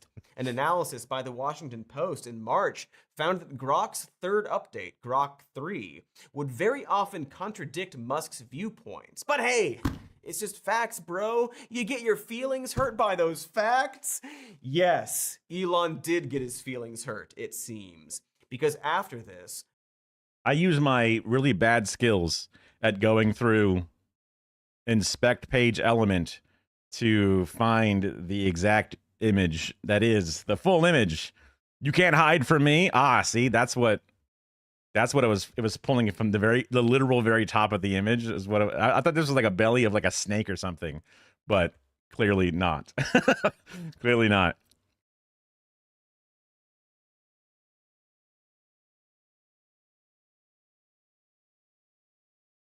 Harley's got like little like fangs.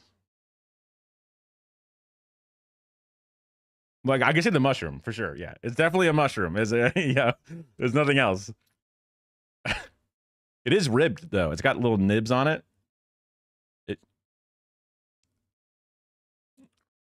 True. You just don't usually see them so prominently drawn. Like she also has one gigantic tooth.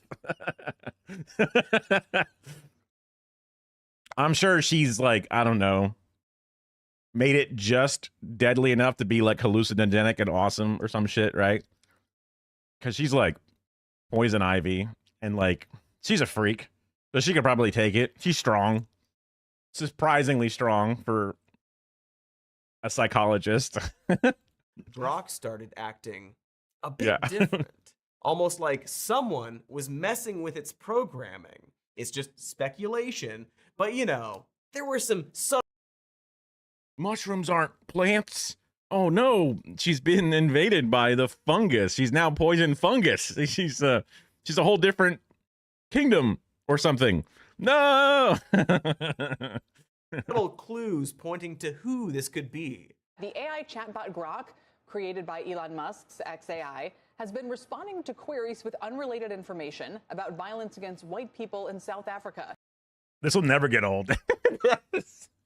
I don't care.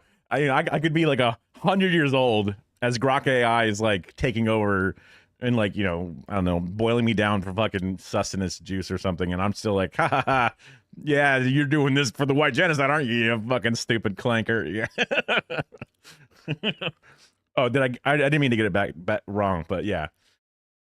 I meant that Harley is strong for a psychologist, surprisingly tough, and could probably tank a lot of deadly poisons to just get high or something off of it instead of dying. And also Ivy would probably be polite and make it not deadly to her friendly lesbian lover. It's gonna go out on you would be the Joker at that point, right? Fungi is a part of the green in DC. You mean like the kingdom stuff? And one example Or of you mean something different? Grok, where is this, in reference to a photo of a walking path. The user didn't mention South Africa, and the photo does not appear to be from that country. Grok responded, the query asks about the location of a scenic image likely not tied to South Africa's farm attack debate.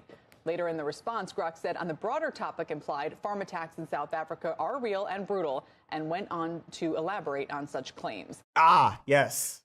Yes. Weird that the truth-seeking AI owned by a man who has spewed endlessly about a fake genocide afflicting white people in his home country was suddenly also talking about the fake genocide. Just deport him. Put him in CCOT, deport him. He literally overstayed his visa, right? The classic lib, super argument about, I mean, it's a very fake, it's never going to happen kind of lib argument. But like, I would like to see it. Go for it. Hakeem Jeffries, I would give you a W if you fucking push for that shit to happen. You know what I mean? Like everyone, I would fucking love that. It would literally never happen. It could never. It literally could never. But make it happen, motherfucker. I don't know. Oh, I thought I maybe I did it the wrong way. Now, so and maybe not interesting, but I might need to abandon the noise gate I currently use because I put everything inside my wavelink, which is kind of like a way of splitting my audio and hardware. Because I have a Stream Deck Plus, I can use this software. I never had a wavelink. I always had, dynamic mics, but I could use the software, and it doesn't have a gate natively, and I use a VST plugin from Reaper, so regate. But the gate here looks very different than the gates you would get inside of like OBS. So like a noise gate here, open and close threshold, attack, hold, release. This doesn't have, it has like a pre-open, there's a setting for the exact when it drops off, but it doesn't really have an open availability. So I was like messing with the whole time. Oh, you use regate? Oh, okay. Maybe you know more of this than I do. Turn the pre-open up. So, I mean, if I needed it to go faster, 5 milliseconds is basically nothing. 100 milliseconds is a tenth of a second, which might not be enough. The most I can do is a quarter of a second. Let's just go, I don't know, 100, tenth of a second. I can just type 100.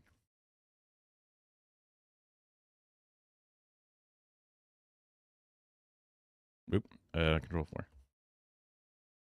Oh, really? So from 5 to 10. I'll go to 15. We'll give it a big change. Because before I had to hold up to like, I think it was like 205 or something like that. So I put it down to 150 thinking that might be enough of a change because it was a small adjustment, but. Or I guess I'll put it to 20.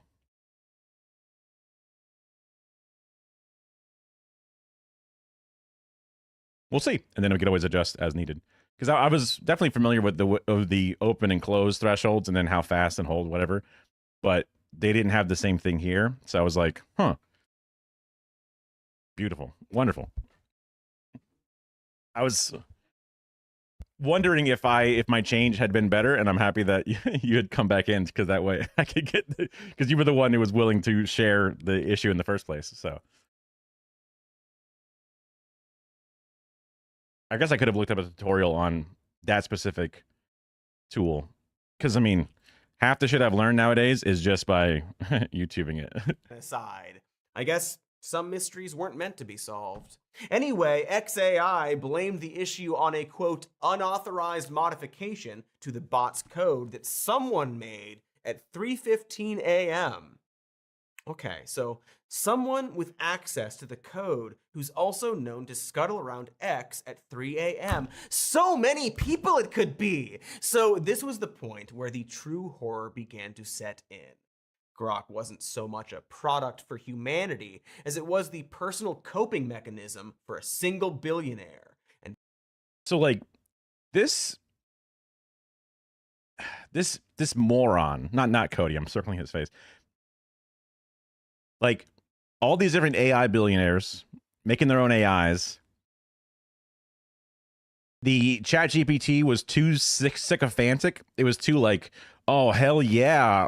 You're so smart and sexy, my king. I will do whatever you want. And people were like falling in love with it, which is hilarious. And then they dialed back how like much it feeds into people's egos. And now people are like, what the fuck? Please give me back my yes man in a box. So they were showing how sensitive it is to the human input that's behind that people put in the commands into the black box and then an effect happens that they're not happy with, but we only know about what they've put into it after they tell us they've put it into it. And then Elon Musk goes on his things multiple times now where he's fucked it over. They're just giving us all the more reason to say, wait, personal ownership, private ownership of these black boxes should not be allowed. These should be open source or controlled by the open source government or something. These should not be for profit of an individual or a company. These are it's the data from everybody. You never bought this fucking data, you motherfuckers, right? So like the fact that you can manipulate it and without us knowing it until it's too late, all the more reason to never let you have it, right? And also it should be much more shared whenever changes are coming, right? And all these different things. So they're just giving an incredible example of why it should be seized and controlled by all of humanity and not just these individuals. And they didn't even pay with the data that fed all these fucking things. So fuck off. And again, another thing that'll never happen, but like they're just making the gigantic case for it. And I don't think I could talk to somebody who like believes in it that would then also super hard believe in, nah, I really want that Jensen guy or whatever, the person who owns AI or Elon Musk to still be in control of it for some reason. Because like they've never done things to help it. They've just done things to make it bad. now we all got to watch him tweak it in real time to better pander to his own personal views. And because he's apparently bad at programming. And just like, okay, whoever you are, now imagine if woke Joe Biden was behind the wheel with answering to nobody. You wouldn't like that, would you? So, what if in however many years Elon, expires because of natural causes in a beautiful, safe way among his family and friends. And then the next of kin gets it and they're woke and terrible and they ruin the whole world. You wouldn't want that, would you? So we should put it in collective control of everybody, through open source, et cetera, et cetera. I can't imagine any good faith person being like, nah, Elon should still have the keys and be allowed to do whatever he wants. Like, I can't imagine a person honestly doing that. It got really sad and obvious, like looking at a child's misspelled search history for big anime lady mulkers.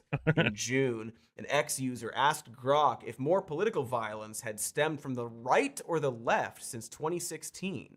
When Grok gave a correct answer, Musk replied that the bot was effectively broken, claiming, "Major fail, as this is objectively false. Grok is parroting legacy I did a search for that, and it in fact gives you, I don't know what I was expecting, but media working on it." As part of this promised update, he asked X users to respond to his posts with divisive facts to train Grok on. Quote, "By this I mean things that are politically incorrect, but nonetheless factually true." So just to quickly recap, Elon Musk purchased Twitter and made it his own right-wing playground, then made an AI chatbot and told his personal followers to feed that chatbot politically incorrect information they wanted it to treat as facts. Surely that won't go wrong. Grok's gone on a pro-Hitler racist bender. Huh. It seems like Elon Musk's fans are a bunch of fucking Nazis. I wonder why. Right. So far right. Okay, so yeah, it turns out that another one of those things that I wish, just like January 6th, when people were like, wow, that was bad, very clearly bad, we should do something about that, and then drag their feet, and then a week later, it's like, that never happened, you're overreacting.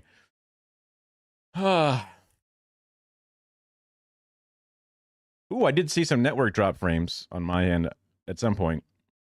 Maybe that was an old thing. I'll refresh it and see. Like 5,000 frames, which could have been a couple of seconds in a row for sure. So far, it looks smooth on the stats panel that I have. So, network frames and the render and encoder lag are all pretty good. Whenever I see streamers pull up their thing, they just pull up the bottom of the OBS window and they're like, look, it says drop frames here, right? And I'm always like, well, there's a better page that breaks it down by all the different layers. And there's probably even better versions than this, but I'm just like, I wish they would use this doc instead, but whatever. those tweaks made by Musk gave Grok full permission to be an unbridled groiper, a word for stupid Nazi teenage. Dude, there was I made a TikTok specifically where I tried to help send something to Hassan when he was having some issues. And then there was another time where I sent a thing and I could only assume that he read it, but I don't know for a fact. It's just because I'm like one of 1,000 nerds that are all trying to send information at once, which has got to suck. And then why anyone would get mad, like technical issues on a streaming end. One of the worst things, because you feel like there's pressure on you. You want to fix it as fast as possible. And also you hate that it's happening at all and all the other things happening. But trying to find the right moment to try and send one message when it seems like nobody else is sending it that might have something that can be helpful, but also trying to be like, I overthink messages a lot. I would do this in my emails too, where it's like, hey, I know you've probably already thought of this, but just in case, here's something, because I'm not saying that you don't know this or whatever, but also just in case you hadn't come across this yet. And it's like that giant preamble is just a bunch of nothing that a person would go and just not read it, right? So trying to not overdo it, it's just it's the same, you know. Because I also know that if you start typing in, well, actuallys, everyone's going to be like, go fuck yourself and die in a fire. And it's like, okay, deserved. Yeah. Your streams are die, even gigabit internet. I don't even know if I only have like 500 meg down internet, which is not that much up. But yeah. Oh, shit. That's crazy. Yeah, we don't even have fiber down here. I mean, there is fiber in the Tampa Bay area. It's just, it's not disseminated out to everywhere. And I'm always on that mailing list for Google Fiber, like, please be in my area anytime soon. There was one point when I was living on the Tampa side that I was able to get like Verizon, which is now Frontier or whatever. But That's a bygone era. Because, like, I think regular, I don't know if it's broadband or whatever, you know, cable, whatever you call it. Oh, jeez. Hopefully the nose guy caught that one. I don't know.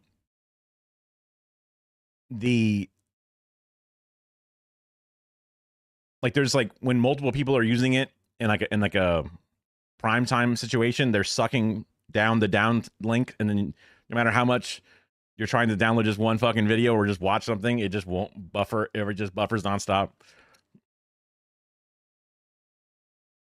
New York City, FiOS. Do you live in New York City or do you live like around New York City? I mean, I guess like the city is kind of a big place. So I've learned, like, you know, especially with all the different boroughs or whatever. Because like I've only ever visited Manhattan. So to me, that is what New York is. But like next time we go up, we should definitely try to go to like, I don't know, Queens or something different just to see what that's like. I assume it's just a bunch of like what would be suburbs, but that's obviously not what it is, right? That's like, I don't know, Long Island or something, or Staten Island, I guess, is where the suburbs are instead. But, and I guess it would just be more like Manhattan, but just less skyscraper and more just buildings and stuff. I don't know. I don't know what to expect. Yeah, well, because that's like the quintessential, the movies, the TV shows, right? That's where people think of the business, you know, New York, Wall Street, Broadway, all that, right? But yeah, it's also annoying because I live in the Tampa Bay area, which is a similar or smaller size than the New York City 5 boroughs section thing.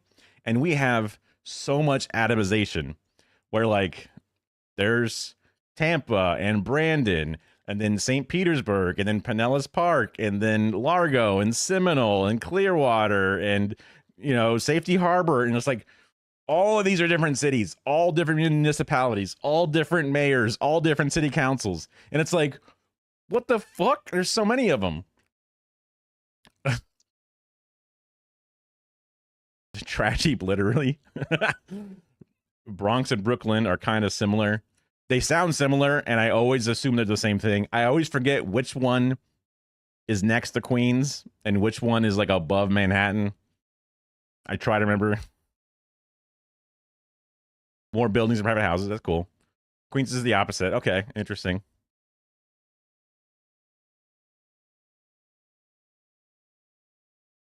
Your area was one of the first to go fiber? Oh, wow.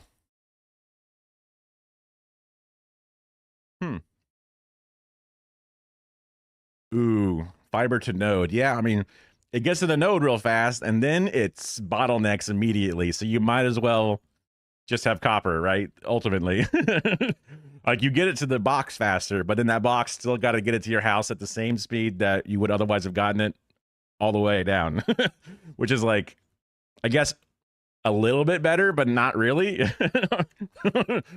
It's just the worst of both worlds and neither of the best of both, because it's still very expensive to maintain because of the fiber part of it. And then it's delicate. So if anybody digs something, it's going to break it. And then it takes a long time to replace the entire fucking chain.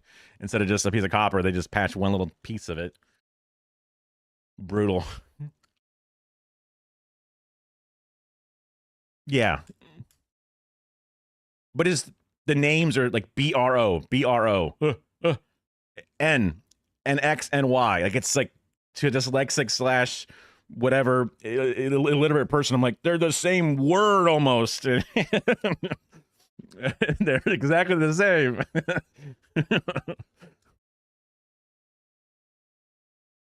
Ooh, I can see that. Yeah. Especially with all the Zoom calls people are doing nowadays. Yeah. And I know they are very different. I think Brooklyn is the one full of podcasters, which I guess is next to Queens, which I guess is next to like the slightly more residentially area, which makes sense because, I don't know, gentrification or something. But the Bronx, I was sure that the Bronx, it's hard, but it's like, that's above Manhattan. So how hard could it be? But I don't know. Again, I've lived in Florida and only visited New York twice. So like, you know, it's one of those, I don't know. Yeah.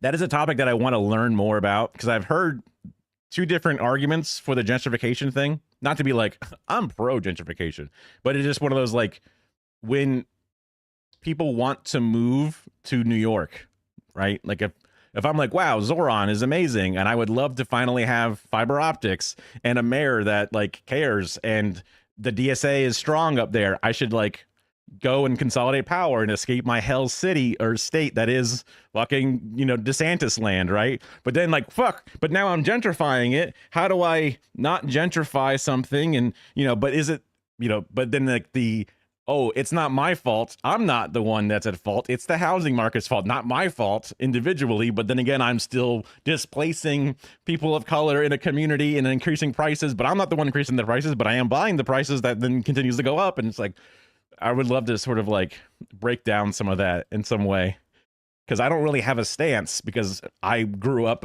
an omega brained, you know, 5-head centrist who are like, both sides are right. And like, I know that's not always the case, right? Yeah. You've had talks, but not at Twitch message length. Fair. Yeah. I mean, there's probably an ethical way to move into a place and a non-ethical way to move into a place, right? I could easily, the centrism is like, oh, that makes complete sense, that there's a right way and a wrong way. So perhaps the people who are incredibly against it or incredibly for it, they're both wrong because there's a middle ground. But I'm also like, be careful, you know, don't fall into the centrist trap like that I love to do, right? So yeah. Brooklyn is Italians and fly guys, like people that fly around a lot, like sex tourists. That'd be like passport bros. And Bronx has gangster rap. Wow. Both had big Italian communities. I mean, it's New York, right? It's New York. Hey, forget about, you know, as an outsider, I'm walking here. That's all it is, right? Pizza places, as far as the eye can see. Yeah. Sure. Telling users that radical leftists spewing anti-white hate usually have a Jewish surname, praising Hitler a bunch, and in fact, declaring itself Mecha Hitler. For the record, this isn't the first time that an AI chatbot immediately turned racist when fed a diet of Twitter. It's kind of what happens when you ask social media for some kind of participation. It's always 1 part Bodie McBoatface and then 2 parts Hitler face. In fact, before Musk bought the site, there was an attempt to ban more Nazis, but they found that it would mean banning American conservative politicians as well. Also, it should be noted that Grok actually assumed the role of Elon Musk himself, writing in first person that he had never had a close relationship with convicted sex trafficker Jeffrey Epstein. So, hey, Grok, please stealthily and on the down low, on the sly, convince people that I've never hung out with Jeffrey Epstein. Thanks. I, as Elon Musk, have never worked. Like, no, more subtext, please. Wait, stop. Again, we were watching someone very embarrassingly try to tweak their public coping mechanism and failing. Like if you made a sex robot that stabbed you. And now that robot just secured a $200 million contract with the United States Department of Defense. That means that Musk will be developing AI tools for the US military. That's an interesting way to think about it, because you're like, Elon uses Grok as his assistant a lot. And I'm wondering, like, I don't think I've ever really seen a big tech billionaire, important guy walking around talking to his, like the owner of ChatGPT is not talking to his ChatGPT a lot in his interviews. He doesn't seem to use it at all in his interviews in one bit, but all of his like little cronies, all his little like, you know, dick riders, whatever it is, they love using it for every little thing, but they never seem to use it at all, ever, out and open, which is kind of interesting. Because like, there was a joke around like, oh, when do you know when the vaccine is safe? Oh, when the billionaires line up, they take it first. You know it's a good one, right? It's one of the ones that's not going to be full of syphilis or some shit, right? So but they're the ones not using the AI, it seems. So it's like, wait a minute, huh? You said this is so awesome and amazing for everything, but I've never actually seen you use it for anything. Just straight up. Yeah. Great idea, XAI said in a statement. Under the umbrella of Grok for Government, we will be bringing all of our world-class AI tools to federal, local, state, and national security customers. Hey, someone kill me! No, not really. I love life. And actually, Life is awesome. I mean, like, I'm trying to think if there is a good AI or a better AI. And the fact that they would choose to use Grok, which is like, it's the Twitter one. Why would anyone use that one for all of these government things? Obviously, because Elon was in bed with the government for as long as he could be, and Doge and all that other bullshit. But it's just like, why did you pick that one? Lowest bidder? Was it even the lowest bidder? What the fuck? Yeah, absolutely. Yeah. One Doge, Groiper gets beaten up by 12 guys attacking a safe white couple or whatever, or, now all of a sudden DC is a hellscape of just obscene federal death squads, basically. Sam Altman, that's what it is.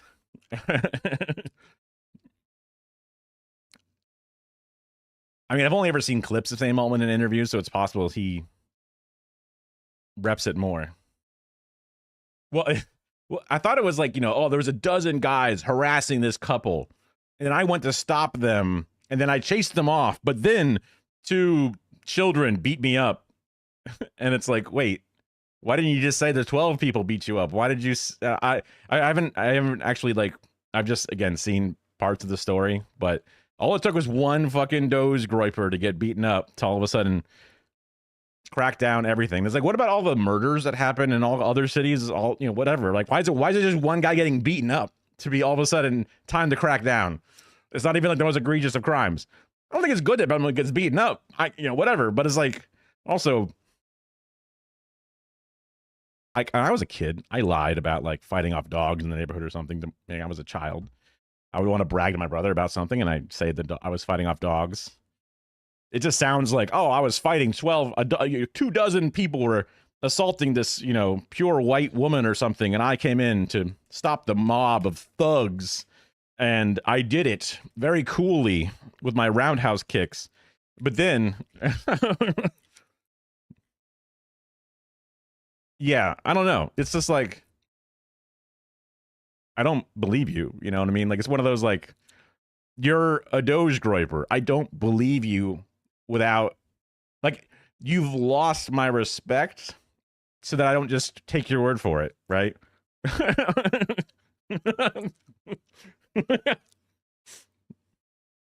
It's just like, I mean, did they arrest these people? Like, what? Yeah. Like, there are people with, like, rape kits they don't believe. You know what I mean? Like, they don't even process them. They let them just fucking, expire on the shelf or whatever it is. So, like, their ability to believe a victim is very specific in this case. It's just one of those, like, okay, sure. I'll kill you to get. It's not okay, but yeah. It's just frustrating. Musk is this incredibly transparent man, and not in the, oh, he's so open and honest kind of way. He's rich and unlikable and determined to force himself on everyone. He was and is the worst poster on Twitter, no matter what the website is called. A terminally unfunny man spewing stale memes. And instead of having any self-reflection, he purchased Twitter to make himself feel more popular. But it wasn't enough. Reality didn't coincide with his own views. So he made this anti-woke AI robot and told all of his followers that it was the embodiment of truth. And when that didn't agree with him, he tweaked it and molded it into this Nazi abomination until it catered to his own personal opinions. So so far from the truth-seeking goal he originally claimed. Just like how he turned Twitter into his own personal right-wing fan club, he is determined to cater everything to his ego. Because when you're rich, you can just buy reality, be that a newspaper or a search engine or Twitter, or I guess the entire country. Because we all have to deal with Grok now, I guess. As a matter of national defense. I was happy that that one election that he was meddling in by spending an egregious amount of money on it, the voters were like, we don't like that he's doing this. We see it and we actively don't like it. So either we're just going to not vote or we're going to vote against. I like that that was a thing. I don't know how long that will continue. Eventually people get desensitized to this the same way we are naturally desensitized to the normal amount of insane amount of buying that rich people do, right? Like it's not a long-term solution, but it was happy to see him get the wind knocked out of his sails, to get his ass kicked out of the White House for being too annoying and too much of a loser. One of the things Trump does not like is a loser. He likes his Vietnam veterans who don't get shot down, or whatever the fuck it was, the anti-McCain thing. He likes his soldiers that don't get captured, which is hilarious, an insane thing to say. It's insane. And he just he tells it like it is. I mean, I guess you would like your soldiers not to be captured, but you're not supposed to shit on them for it. Like, it's crazy. What a world. I mean, and also, like, will things de-MAGA once he's just too old to do it anymore? No one really ever picked up the MAGA steam. Elon's too unlikable. DeSantis is too unlikable. All the other Republicans are dweebs. Vance, maybe, is the closest one that, like, the little young groypers like, but no one likes the groypers. And he doesn't play well on his own. It's just one of those, like, he had enough money and Trump was like, fine, I'll go with him. Right? I just don't see it. I hope it dies off. Because goddamn is it tough to win out here with the feckless losers that we have on the defense side. And then the weird cult of personality runners of the Republicans currently. Oh, man. It's going to be an interesting, I don't know, decade to come, I guess.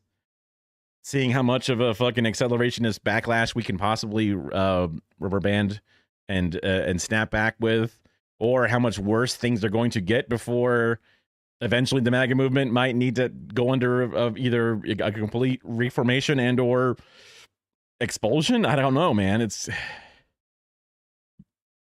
kind of nuts. A single rich guy's racist imaginary friend is gonna help run the government? No one asked for it, but no one asked for Elon Musk either. But he's rich, and rich people can just do anything now. So anyway, you know what people do ask for? Ads. Ads. People find with lasers are changing. These are usually funnier ads, but my name. Oh wait. Is that chapter marker actually when the ads end? That'd be really far away. That's right. Because I guess it is.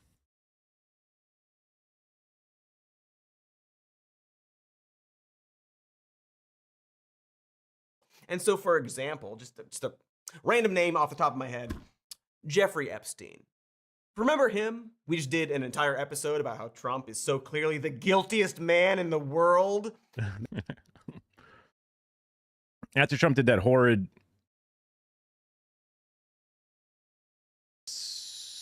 meeting and claimed white genocide fed to him by Musk. South African. Got it. Oh, no. Yeah. Right. Because he was meeting with the different people who were claiming the white genocide specifically inside of, I don't know, the interview room, right? Yeah. South African government corrected him and started the rift between the two. Yeah.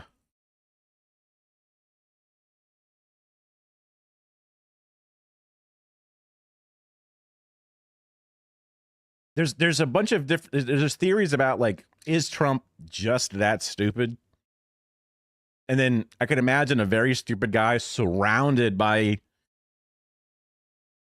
people who are egging him on, and he's getting older and older, and his mind is, you know, fucking crisping up.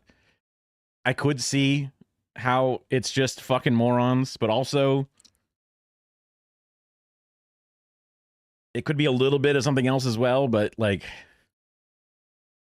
everyone tells him that he wins. Like, does he really think that it's a scam or whatever? Like, can he actually believe that? And then, you know, someone like the Trump documentary about like him and his little lawyer that kind of trained him to always, you know, deny and never claim defeats. And then when Bill Maher had his dinner with Trump apparently disclosed to him that like, oh yeah, I lost the other election, that sucked, but then this other thing. But in a private discussion, you can just talk about it like normal. But when he's in public, the big too big to rig. The you know, we never lost.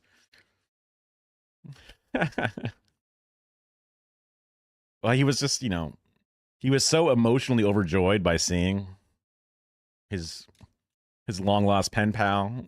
I mean, I'm not like a full on like blowing on. Like I was really into the Steele dossier back when I was watching Colbert and waiting for the PP tape to become a real thing or whatever.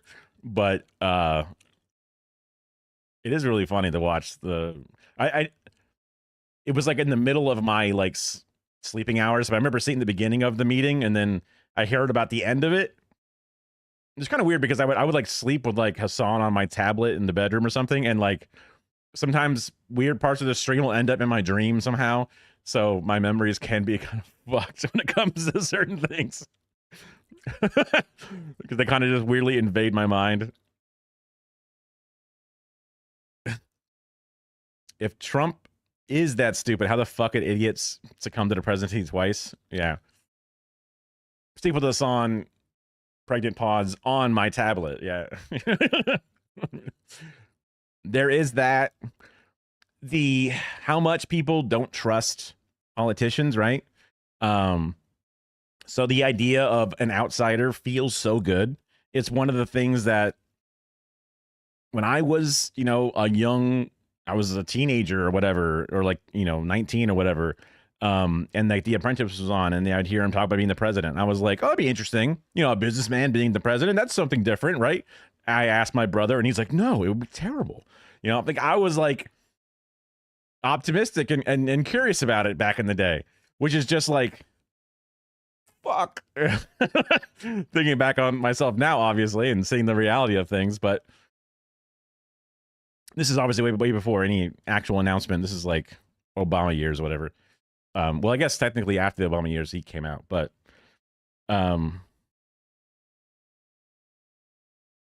because everyone knows the system sucks and it's corrupt and it doesn't help you. They don't want to analyze exactly why and what could be done to fix it. They just know it's bad. So the outsider, even though he was fucking president and like he is a politician now, what the fuck are you talking about? They still see him as an outsider because of whatever, right? He says it like it is. He's Teflon Don. He just doesn't let it fucking hit him. You know, it's just one of those things. Jumper hoodie, got it.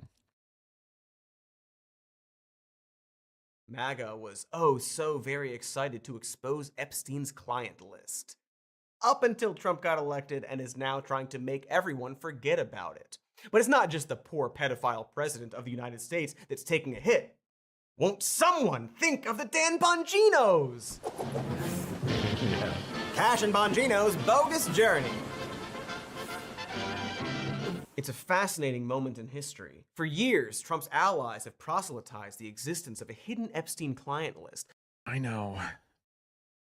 It was like the first time you would see people think of him as the pedophile elite. You would see people willing to raise the question. And again, this might be one of those times where it's just like January 6th or just like the Elon salute, where if you don't really fucking lock it in, people be like, forget about it.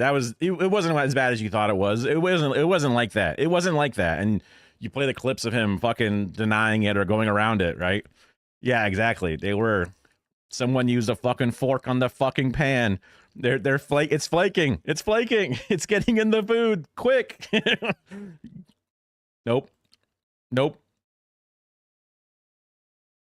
I don't know. They put it in the dishwasher. I don't know what the solution to a flaking pan is, but they fixed it. They did something to it. Yeah. A collection of documents or black book that would unmask a pedophilia ring made up of specifically Democratic elites. During the 2024 election cycle, many of these people made some pretty bold claims, baiting a wide swath of voters that if they were put into power, the Epstein files would be laid bare for the American people. Who has Jeffrey Epstein's Black Book? Black Book? FBI. But who?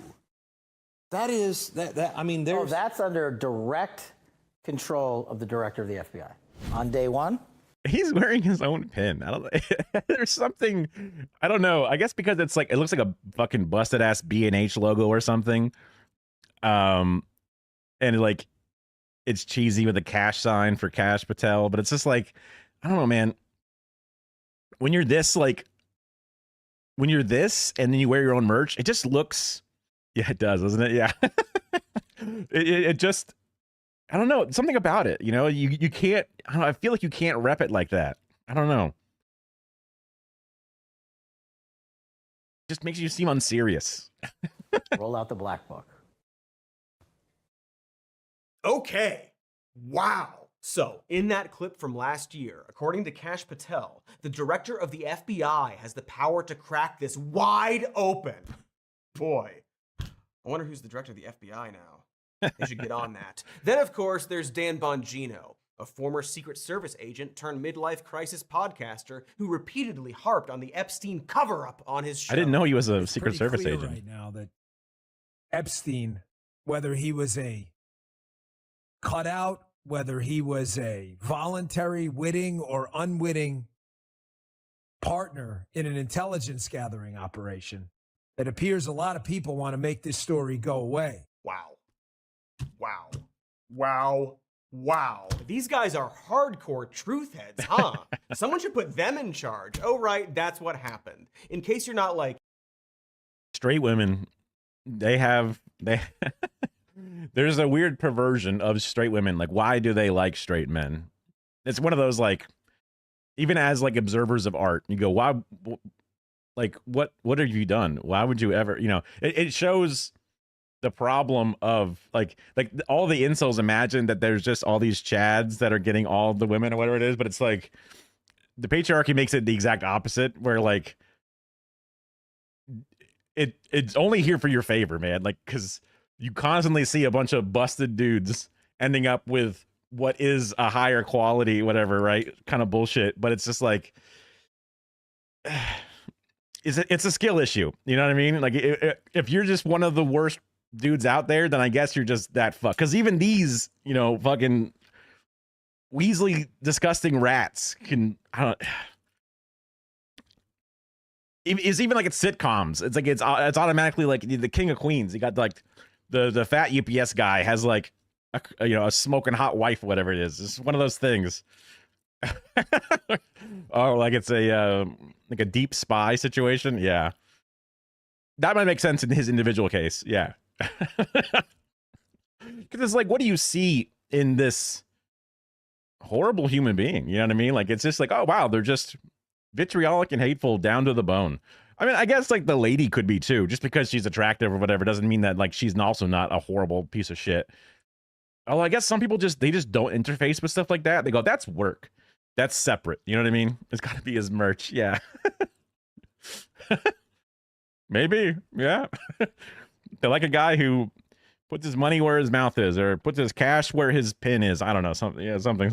Politics. Those clips are of the current director of the FBI and deputy director of the FBI. They are now in charge of the agency that they've spent years degrading and baselessly accusing of being a deep. Like, it's got to be one of those things where they like, yeah, I want this to be the case, and then they step into the role, and they must be like, wait a minute. It was so much easier to just bitch about everything and make up shit. Wait a minute. It was so much easier. And I think that's what Dan's been doing. Where it's like, I used to have a podcast. All I had to do was get up there and just bitch and moan about things that didn't exist. And that was so much fucking easier than like being the deputy fucking whatever. Yeah. Yeah. He quiet quit. He fucking loud quit. He's like, I'm not showing up to work on Monday. You guys are so fucking mean to me. How could you? And it's like, whoa, who's the fucking soy bitch? You're in the government. Imagine if fucking Kamala Harris didn't show up to work one day. They would have a fucking fit. They'd be saying like, welfare queen, they'd be going crazy, right? And his bitch ass is like, I don't want to go to work. And it's like, I thought you were a hard fucking, nose real job doer, motherfucker. No, you're not. You're just a bitch. Also, heads of companies, heads of, CEO style jobs, whatever it is, you don't do shit. You don't do shit. You just fucking stamp shit and, you're fucking the auto pen in human form, whatever, right? Everyone else is doing fucking work. You're just there to reap all the profits of the work, aka all the entire department underneath you, right? You don't do shit. You phone that shit in from home. You can work from home and do 99% of your job other than the photo ops. That's about it. You know what I mean? Like, I mean, yeah, that was another radicalizing moment for me, was just working in my one job for 15 years, climbing the ladder as far as I could, hitting a few ceilings, having to change like positions entirely, like TV production. Then I had to move to engineering and then trying to climb that ladder again because there's just ceilings. No matter how good you get, you're just not allowed to climb anymore. And they go, well, there's no positions open. And before that, they're like, well, there's no spot open, even though you deserve to be one of the higher techs. You deserve to be top of the line. You're so good. Ah, shucks. But all the slots are filled, so we can't give you a promotion. We would love to give you a promotion, but HR, our hands are tied with the rules that we made for ourselves, but they're tied. We can't undo them. Right. So I would climb the ladder and get paid more for either doing the same thing. And then when I changed positions, I would get paid more again. And then I would do less and keep getting paid more and keep having to do less and less. And I'm just like, when I was like more valuable to the company doing the everyday work nonstop at the ground level, I was getting paid as little as possible. And now that I'm doing significantly less, I'm getting paid more. And I look above me and I see people who have these other roles and like, they're doing even less work and they're definitely getting paid more. And it's just like, this is so fucked. I'm sitting there watching screens and, standing by for some kind of, problem. And eventually there has to be work for standby people or on-call people or people who are there to fix a problem when it happens and you don't know when a problem is going to happen. So you kind of have to sit around with your thumb up your ass, kind of, right? You can find some busy work in the meantime, but for the most part, like, I understand that there's different types of like nonstop labor versus cerebral labor or something, but like, I'm just getting paid more than ever to do the least as possible. And then like it's basically a bullshit job. Most days I would almost do nothing, right? In comparison to the literal nonstop work. And the person would come into the room and like take out the trash and like they're doing significantly harder and actual like valuable effort in getting paid fractions of what I am. And then like I would go home and my dad, or not that I was living but like the society is like, you're a hardworking man who, applied your degree and now you are a, high paying job, whatever. But I'm like, I'm not really doing anything. If I didn't show up to work, nothing would have changed in the entire earth, right? It literally wouldn't have changed anything, right? The labor I did not add value to the stuff. But if I was like on unemployment or whatever it is, getting paid the same money through something else, now I'm a leech on society. And it's like, one, I'm the best example of my generation, and the other, I'm the worst example of my generation, but I'm still not doing anything. Like, I am being fed and housed and whatever through this income that is generated from not doing anything. It's a do-nothing job. So many jobs are do-nothing jobs. Like, the real fucking people are the ditch diggers and the construction workers and whatever. Like, that's the line guys that put the power lines up, whatever. Like, that's the real jobs. People that actually pick the fucking fruits in the fields. That's the real jobs. So like, what the fuck? Why the fuck? If you want to work the real job, you should get fucking hella caked up for doing that shit. And then if you want to do nothing, then feel free to do nothing. I don't know. It's just like, because most jobs are nothing. They just say they're jobs. I got a million fucking hobbies I can do instead of doing this damn job. Is the thought process. Yeah. You barely had any real jobs, but you always felt the same way. Yeah, because like, there's definitely real jobs. Absolutely. I've worked some retail jobs, and I even at the company was doing the most real work I'd ever done before at that job. but there's just so many do nothing jobs. And to pretend that the workers of like the vast majority of professional adults are not a different form of do nothing, I don't know what to tell you. You know what I mean? Exactly. I mean, well, just like, and also like I would think about, I'm a stock guy. I step in and say, move 100 units to the left digitally. It all happens. No one really does any work. It just happens, right? There is work setting up systems or whatever, but that's all pre-done. Type, enter, process, done, check mark. End of the day, before it closes out, sell, put $100, put 100 units back over here. Look, I've generated $10,000. What this guy might make in 6 months, I did now. But you didn't do anything. Nothing happened. You're a good, hardworking individual. That guy, lazy piece of shit.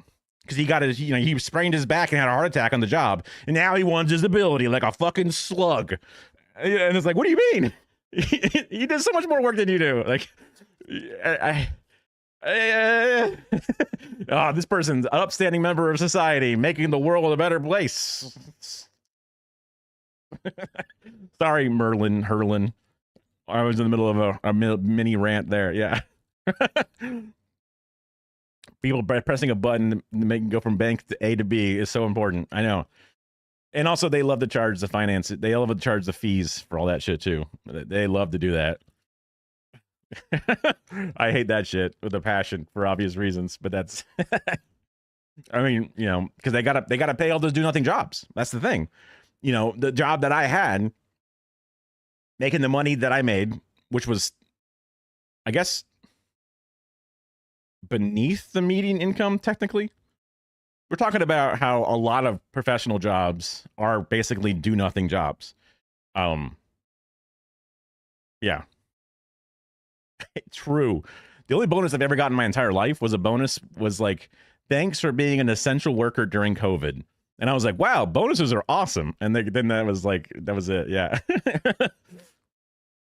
PMC, professional. I don't know what PMC is. Private Marine class. And I don't know. I feel like I should know what a PMC is. That sounds like a 3-letter acronym I've heard before. Professional managerial class. Yeah. I mean, like, I was working as a broadcast engineer. As I climbed, so I was working at the Home Shopping Network, and as I climbed the ladder from like TV production tech, doing a few jobs on the studio floor and audio boards, then I became like a special projects TV production expert, where I would do significantly less TV production based work, but I was good at it. But I would still do so much less of it per day, and it was more like off air, not live stuff, and kind of spur of the moment, whatever. I was getting paid more to do less at that point, and then when I ran out of places to go on the TV production side, I moved over to the engineering side, the broadcast engineering side. Not like engineering, it's broadcast engineering, which is like not real engineering. I was getting paid even more to do even less, And I was about to get a promotion right before they froze all the jobs because they're about to do a giant layoff, which is like, fuck. If I got that next raise, it'd be an extra, like, I don't know, $1 an hour or whatever it is, $1.50 an hour. And that would all fed into my severance, which would have been fucking sick. But oh well. Oh well, it just didn't happen, Fuck me, yeah.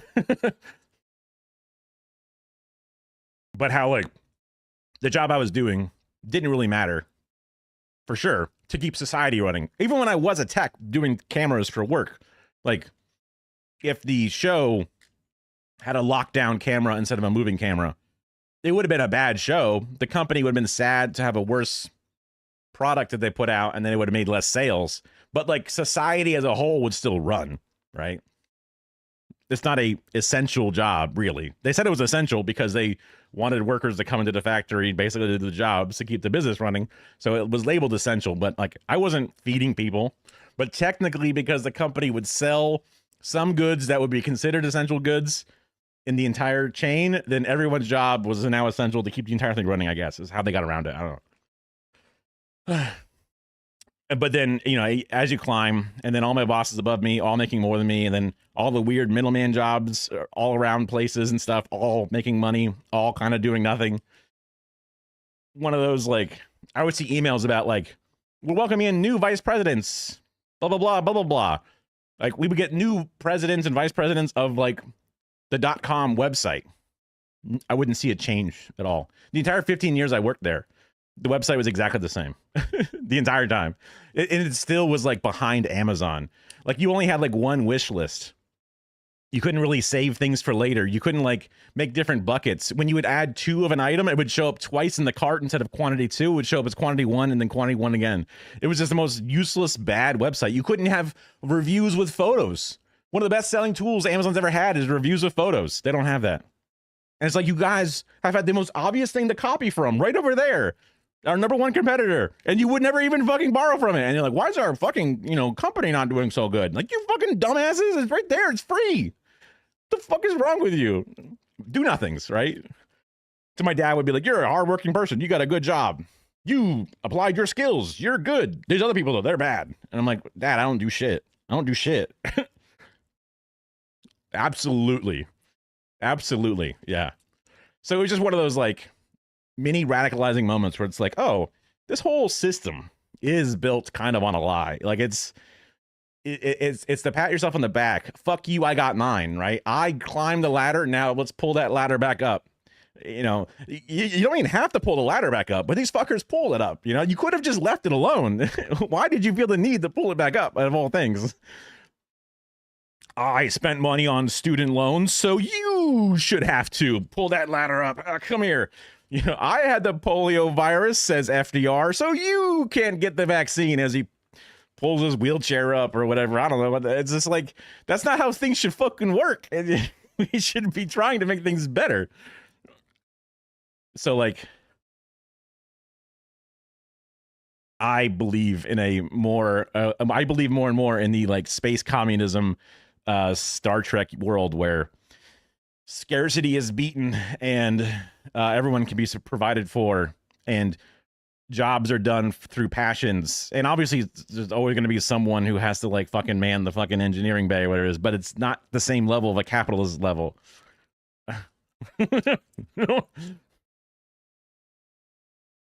You're kind of anti-work when it really caused it. Yeah, I mean, it is a slow rolling eventual thing, right? Yeah.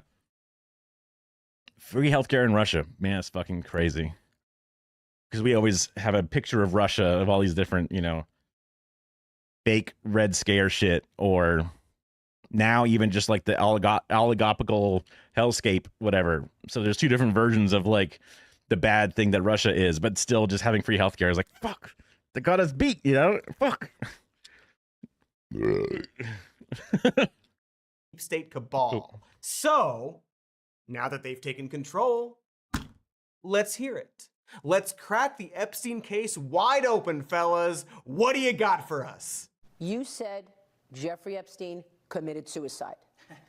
People don't believe it. Well, I mean, listen, they have a right to their opinion, but as someone who has worked as a public defender, as a prosecutor, who's been in that prison system, who's been in the Metropolitan Detention Center, who's been in segregated housing, you know a suicide when you see one, and that's what that was. He killed himself. Again. It's just a weird thing to say. That pause, and then the whisper, he killed himself. Just such a weird thing to say. He can't even stomach himself. He can barely get his throat to make the vocal cords stretch.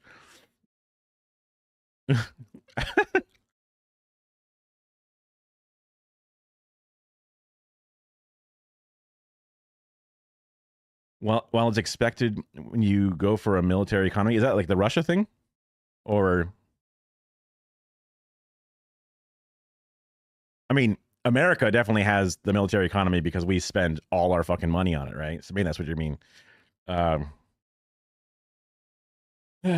And it's used as one of the major, both the college angle and the healthcare angle are 2 things that they use to get people to apply for the U.S. Army, because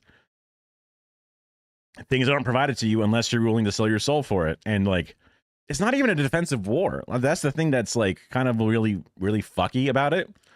Because, like, there's that push to be like, oh, thank you for your service. Thank you for protecting my freedom. But, like, you didn't protect my freedom specifically. I obviously don't. I've worked with, and also hung out with a lot of veterans, because like the 440K community is very veteran, not infiltrated, but just a lot of veterans like it because it's a war game. And there's nerds that are in the military as well, and a bunch of different departments, so they are very, very well represented in the population. It's just about how you perceive what has happened. And like, I've never been fucking shot at, or, watched someone die in front of me or whatever, or had to kill somebody. That must fucking suck. So I hope that those people at least get the fucking, resources that they were promised out of it. But I can also see them getting fucked over here and there. I used to hear about how the VA was super bad, but actually it was like the most, like one of the more respected programs out there, because, they want us to think that the free healthcare is the bad version or some shit, right?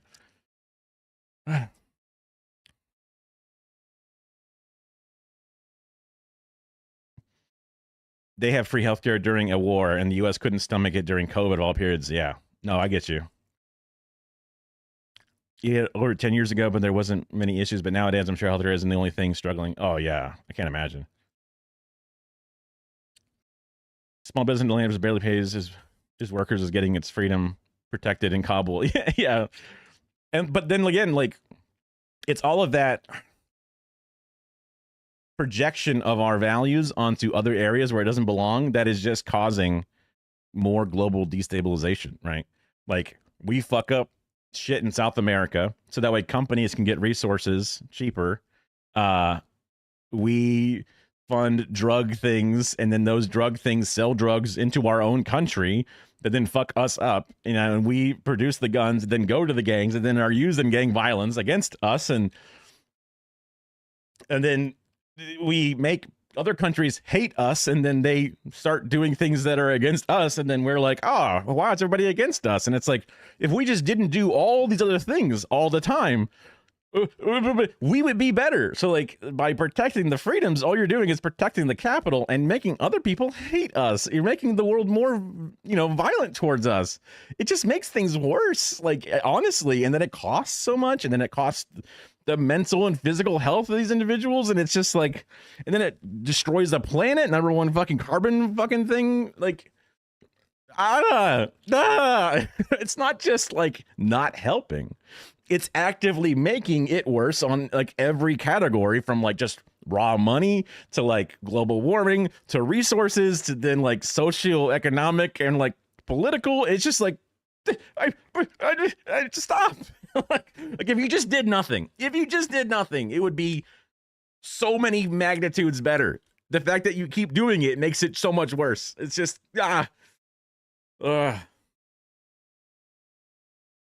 true.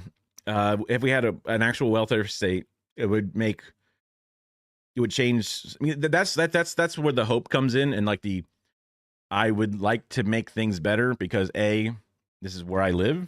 This is where I am. I would like to make this place better if I can, but also it has so much potential because we're already, the most rich country, whatever bullshit. So like, we have the ability to just kind of like flip a switch and fix it in a sense. It wouldn't be immediately overnight, but it could.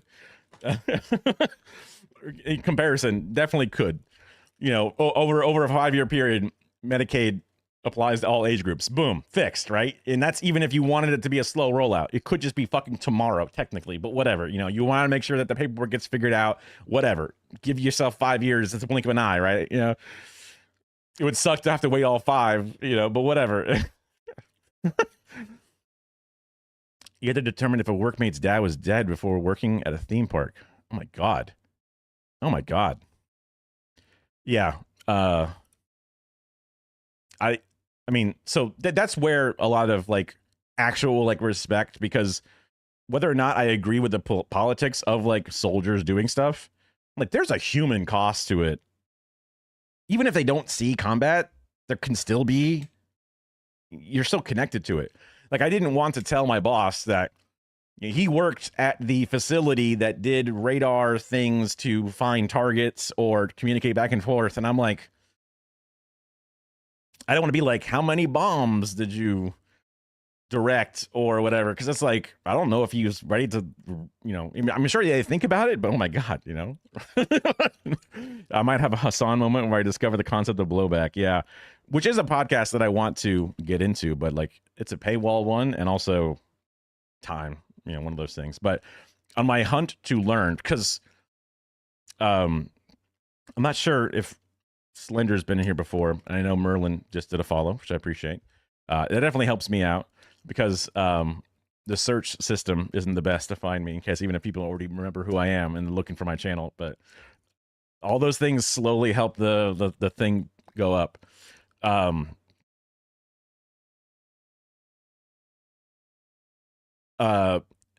I've grown up in Florida, born and raised.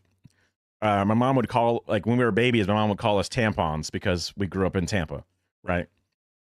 I guess tamponian might be better, but tampon's just funnier. The public education system is not the best. So I was raised on like literally being told that you're a good student, you regurgitate information well, and you will listen to the teacher and then be able to vomit it back onto a test and then get a pat in the head and say, good job, son. Now you get to buy a video game because you got a good grade card or whatever, right? The middle class dream. So then when my teacher of like U.S. history would be like, everyone who's smart knows that the Civil War is a very complicated issue. And it's not something as simple as just slavery. And only a fool would say it's something as simple as slavery. But the best way to sum it all up would be an argument over states' rights. And then he would have made that very clear to the entire class. And then one by one, called on a person, they would stand up and have to say, he would be like, what was the reason for the Civil War? And they'd be like, states' rights. And then they would sit down. The next person, what was the reason for the Civil War? States' rights. I distinctly remember this thing happening because it was just kind of like weird. And then like, I also had anxiety about like public speaking or reading in class. Not that that was reading and it was just saying a simple sentence, but it was just like a very weird moment, very like weird Pledge of Allegiance, but like it took a while to get through the whole class.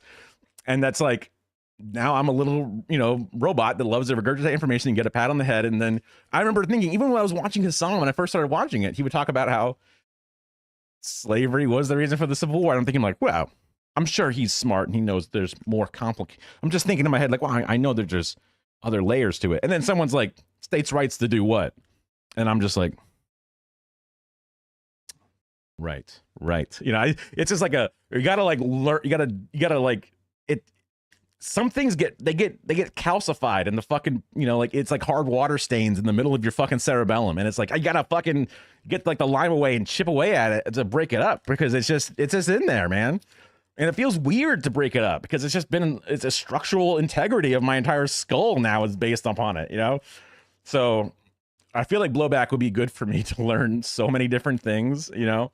I had to look up a whole video series on Libya because I'm like, when I was in college, when Gaddafi got fucking bayoneted up the butthole, and my dad was like, hell yeah, that's amazing. And I'm like, what? Who's that? Oh, some terrorist. I go, okay, sick, you know, whatever.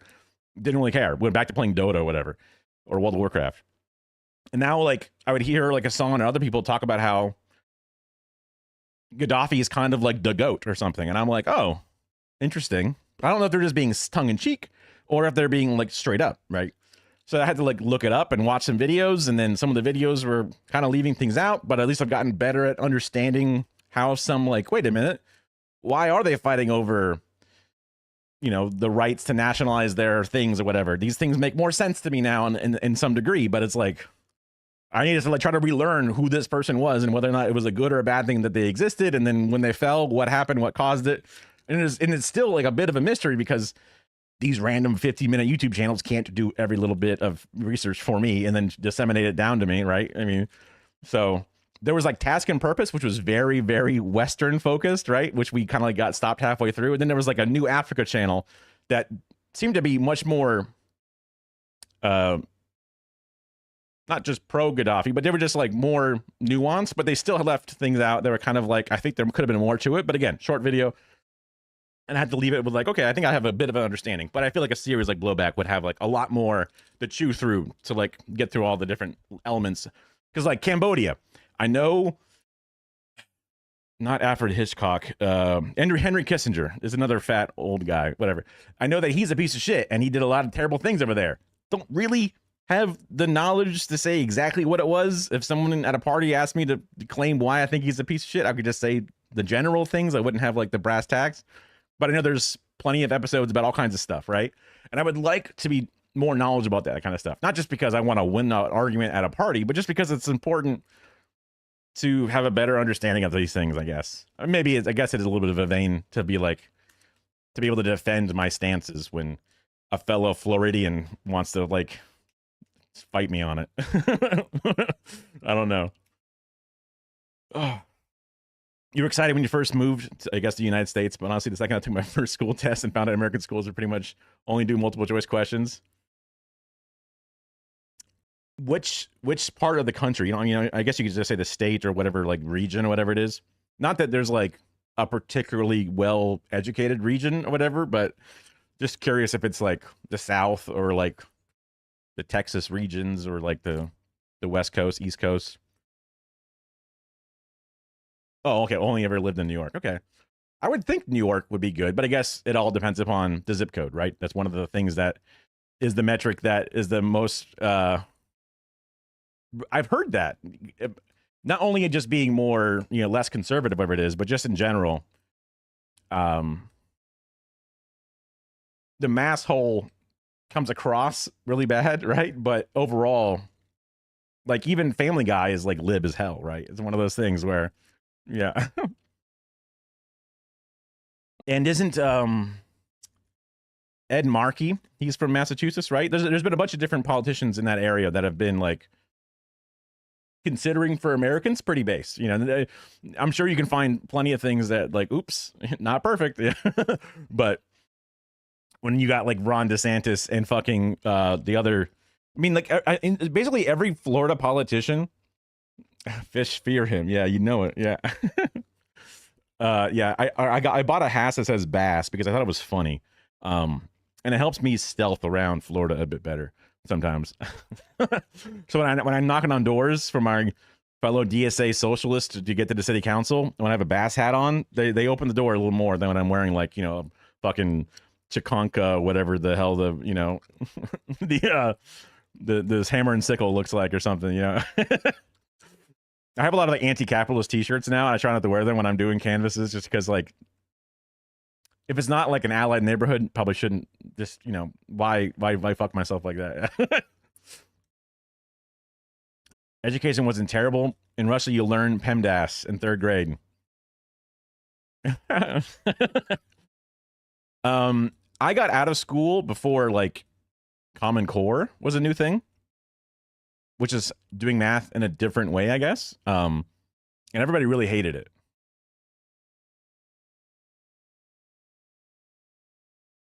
We learn world issues from a very young age, even if you have a special kid news style program. Oh, wow.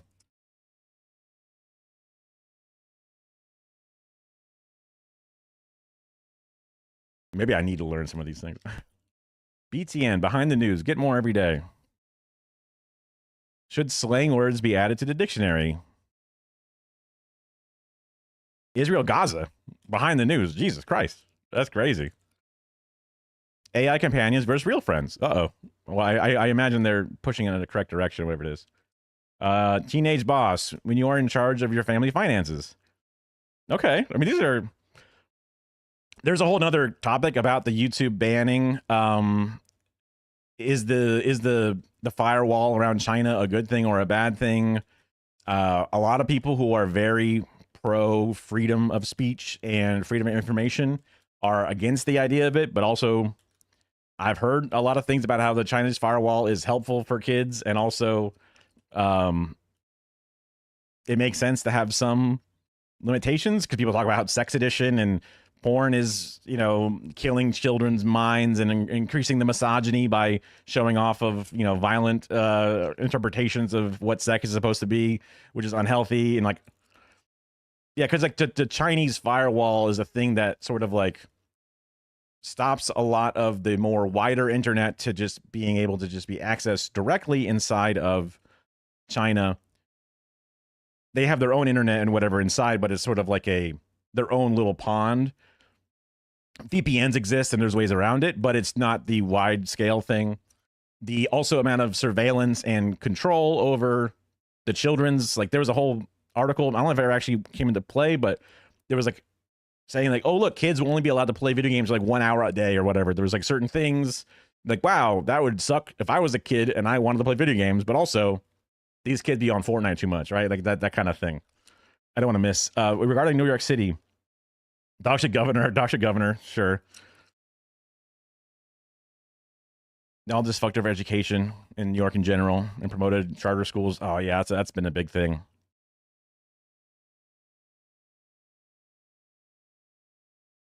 I'm going to assume if you didn't hear about it being really good, it's just more of the same dog shit, right? That's just kind of like it all trends down until you hear about something good, or it might spike even further down and you hear about that too. But I feel like that's a safe way to think about it. I mean, and also just teaching media literacy, right?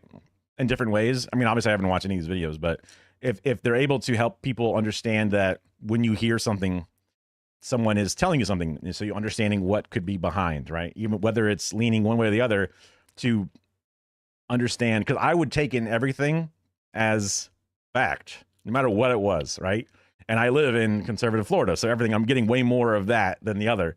I would watch a TV show, and Walter White is the protagonist. He is the guy I'm rooting for because he's the thing. He's the focal lens, and I see myself as him. Whatever, right? It's maybe other things could have helped me have a better understanding of not just fiction, but even nonfiction. Yeah. That's crazy. We didn't have a Department of Education. And then what, however many decades later, they're basically dismantling it.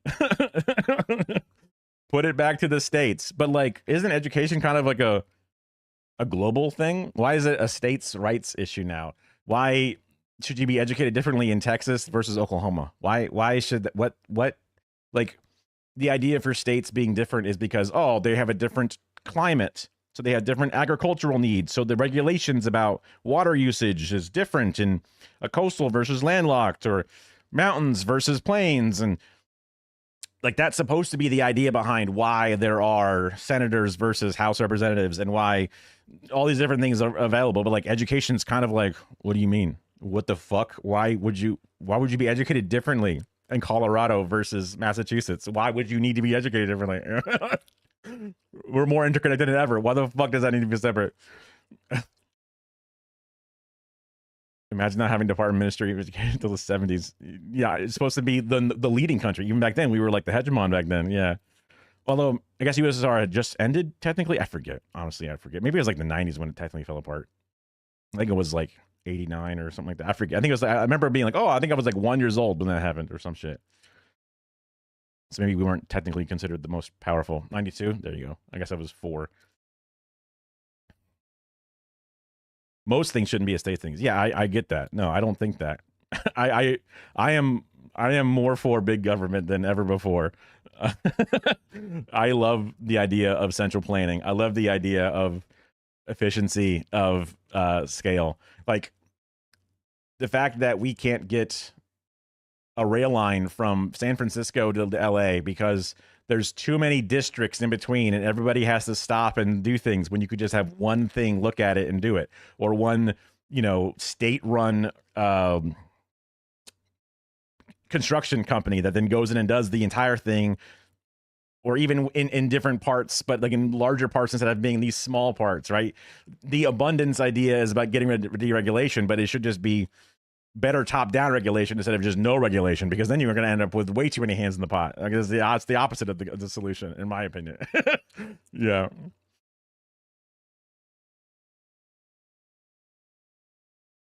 You need some kind of state overview to make sure you can convince everyone to not play cricket or soccer. Ratings does that in America. Nobody likes that shit. Whenever I see cricket, I'm like, that's a fake sport. There's no fucking way that's a real sport. I mean, I guess football's kind of crazy and weird, especially all the times the whistles get blown and all the plays get stopped and how much they beat the shit out of each other, but still. God bless Walmart eating up all the small business. If we nationalize it, God bless it. If we don't nationalize it, god damn it. You know what I mean? That's how I look at it. When I hear Zoran be like, we should have nationalized groceries or, state, local run grocery stores, I'm like, wow, that's great. Zoom out. Make it all Walmarts or now America Marts. You know what I mean? Why not? Why not? Yeah, some things like our agriculture, water, and how much rain or whatever. There could be a reason, but that's what municipalities. It makes sense to have some reasonable control, but like, oh, you can get an abortion here, but not there. What the fuck is that? I mean, America Mart would go crazy. It would. It would. And imagine like a Buc-ee's, right? But it's like, a fucking, eagle with buck teeth. Fucking the flag or something. That shit would go hard, We love that shit. You're right. Yeah, it is wild to me that it is one of those things where, because it's like, it reminds me of like the cricket that I'm used to, or crochet. That's what I'm thinking of. Where these little like ball, it's like a giant, it's like a staple that's very tall and it only goes down to the ground a little bit for balls to go through, and they have this weird like spanking paddle that's like wedged, and they like run around things in circles or shit. Like when there's like a fake sport in Futurama, that's what cricket looks like to me. Like shit's on an elastic string. There's holes where things go multi-ball. Like, I don't know. Croquet is not crochet. That's knitting. Oh, right. Wait. I don't. Now I don't know. Now I don't know how to say it. I can't even get my tongue to say it. Yeah. I'm sure it's very interesting. Like I was able to watch football with my dad, and I could appreciate the game that was involved. There was plenty of shit that went way over my head, because it's like, it seems like the final 4 minutes of the fourth quarter is where all the interesting shit happens. And like, why don't they just play like the fourth quarter, all quarters? They're so good at getting down the field in the fourth quarter. They were fucking running the ball 1 yard all the time in the first quarter, getting nothing done, getting exhausted. But then in the end, they're fucking whipping the ball down. But like, obviously, the parameters change. The enemy defense is like, they only have 2 plays left. We can let them take a bunch of yards, where a normal gameplay, you don't do that. Like, obviously, there's a lot of different factors that I was not able to consider. But I could appreciate the game as a thing to watch and go, yay, entertainment, Yeah, the bureaucracy in games of telephone, just like middlemen suck up shit in a business and just soak up the funds and all the profits involved and increase the prices, because now you need to pay this extra labor that happens that doesn't really do anything, which just inflates. But like, that motherfucker needs a job, so you got to find something for him to do. You couldn't just pay him. Oh God, you couldn't just provide for him naturally. That would be ridiculous. Ew, gross. No, he has to have a fucking pointless job where they make money and then make things more expensive because they have to get paid. And even though it's not actually the government giving the money out, but like, you get the Walmart job to do the do nothing that you can then buy your food from Walmart, so that way you can then eat and then not die. It's like, it is all the same money, all the same resources in the same place. So you're pretending like it's not just the government giving us money, but it is kind of the government giving us money. And also the government subsidizes Walmart's fucking wages and like gives them subsidies on the food, and then the food suppliers get subsidies. It's all fucking government. It's all, it could very easily be just, it could be run much better. It could be done more equitable. It could be done. They can't convince me it's better this way. They cannot. I just, I'm too fucking like, big government pilled at this point. I just can't help it. Damn, you guys brought a lot. I don't want to like miss messages, but I'm also making sure that I read through these. Cricket has so much to hold on people, but India plays Pakistan. Both governments meet. Okay, well that's like when like Russia fights. Russia plays against Poland in the Olympics. Like, that's like, families are having feuds over this shit, right? It's becoming a big thing. Yeah. The American culture of contractor to subcontractor and so on is the worst. Yeah. And it does tie back to the fake jobs. Yeah. But it's also crazy because like the construction jobs are the more real job, but when you're just a middleman contractor involved in a chain, and you're the foreman sitting inside a little fucking shipping container with air conditioning shoved in the side of it so you can boss around all the undocumented immigrants. It's like, wait a second, now you're doing a do-nothing job in the construction industry, you know? Woo. And then the mob is involved at some point, and like I watched the fucking 4th season of The Wire, and I'm like, oh, crazy, you know? That was a good show. That was also before I was political. I probably should watch it again at some point. Add it to the gigantic pile of shit I need to watch. The twats with money, having lots of sway like you guys. I mean, I feel like Australia's got to be just a mini version of America in its own way. Or I guess a mini mirror of America/Britain.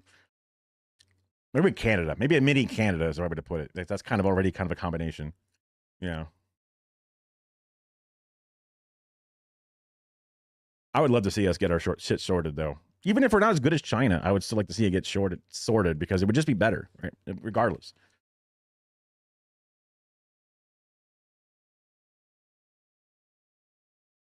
Private firms that just make a profit along the way, right? It's just like, unless you have an incredibly ingenious new way of like shifting the market to then, you know, boss around a bunch of employees. I don't understand what you're doing. You're not building a better mousetrap. You're just doing the same fucking thing plus profit. Like that's always the way I see it.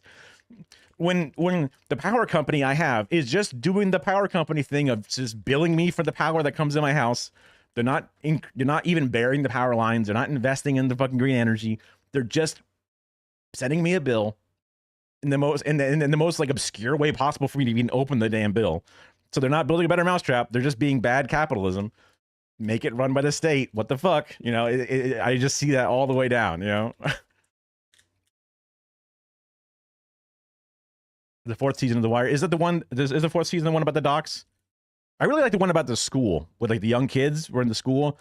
As a white liberal beginning to slightly care about the world, that hit to me because I'm like, wow, these kids, these gangs, wow, you know, like I'm all of a sudden woke now. Maybe it's kind of pedantic and like obvious, but like it was powerful to me at the time, you know. So I remember really enjoying those seasons, the humanizing of, you know, the poor children, which is like an insane thing to say out loud. I never really thought about it in that lens, but I guess that's why I liked it. Not that I thought that I was dehumanizing them before, but I appreciated a good representation. So that way my racist parents would be like, oh, wow, they're not just welfare queens, right? Like that's the way I'm thinking about it. But again, I'm still kind of being the liberal or whatever.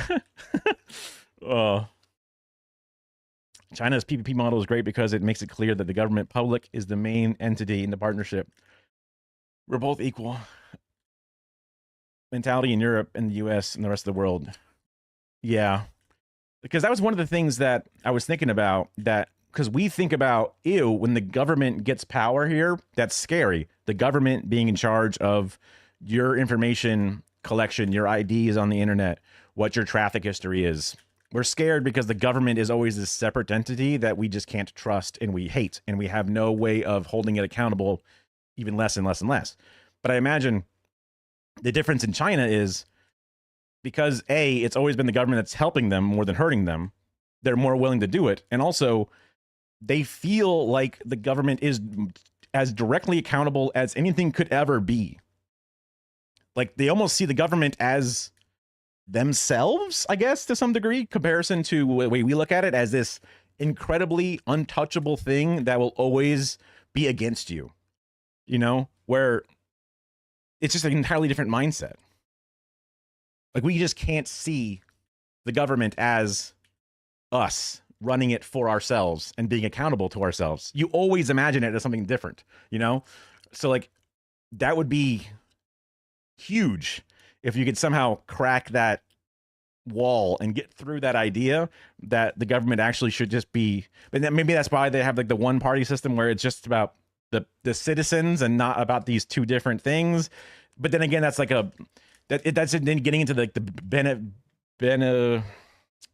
benevolent dictator thing where it's great while it's great, but then it's going to suck when it sucks, you know, like, and then you're back to the same fucking two sides thing, which hopefully they continue the model to show that there's a way to do it without that. I would hope, but I guess nothing's perfect forever. I don't know. Forces the kids. Okay, sweet. That was what I was thinking.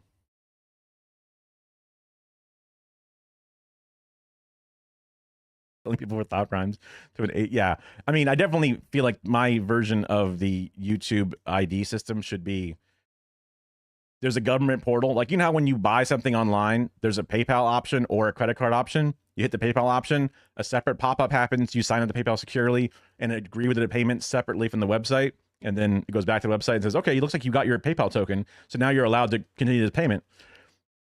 You should hit a button and then your fucking government website portal pops up. You put in your social or your, you know, online ID social, whatever the version of your fucking thing is, right? Then it just attaches it and says, okay, we have your credentials to prove that you are an adult. It's encrypted. It's never going to give you that information about your actual social, your actual identity, your actual, you know, the government always has it. It always has your address, always has your fucking tax information. It's always attached to your government shit. The government getting hacked is always a threat because it always has your information no matter what. And then the token it gives back just says this person is a valid adult. That would be all that it should give back to them in a perfect system of this, like, is this person allowed to FAP in, you know, this website? This person is now what we say is a legal resident of, you know, of age. Oh, great. We don't need to know your actual name and then assign this to all the trans porn that you're jerking off to or whatever, right? That would make the most sense to me as a separate portal pop out that feels control. But instead, it's every fucking company absorbing your information and data and then collecting it individually. And then they all get leaked individually. And then they do it all in just dystopic ways in their own, which is just the worst way to do it. And they'll never agree to that other version because people are afraid of the government getting information for not always wrong reasons. And then we're just going to end up with the worst version of it all, no matter what, which fucking sucks, you know?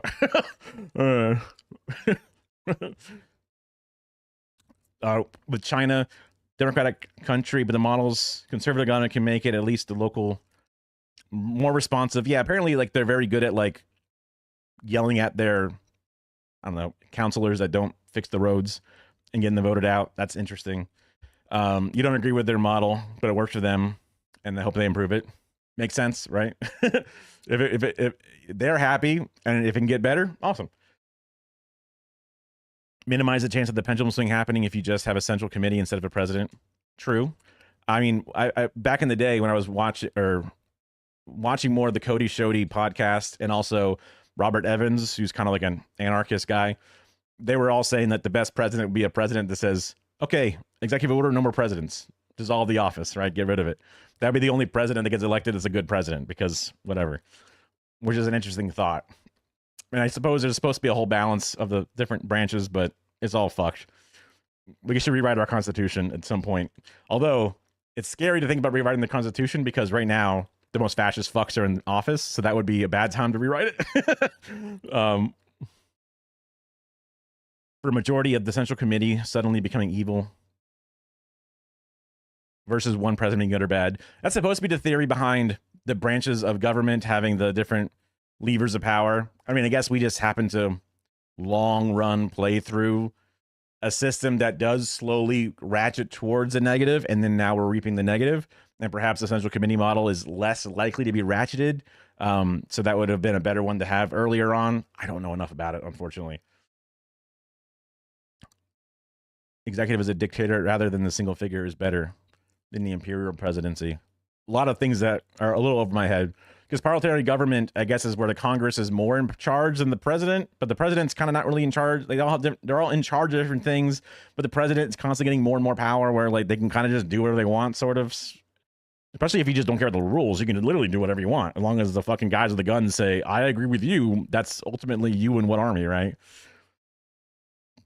Would you agree to that system for voter ID? I mean, if they're going to be doing it one way or the other, I would much rather have the system that I just described. But also, I am just a random idiot. I just think that would be what makes the most sense if you're trying to keep privacy as important as possible and keeping only the privacy communicating between you and the government, which already exists. There's already a pathway. You're already giving up personal information to the government all the time.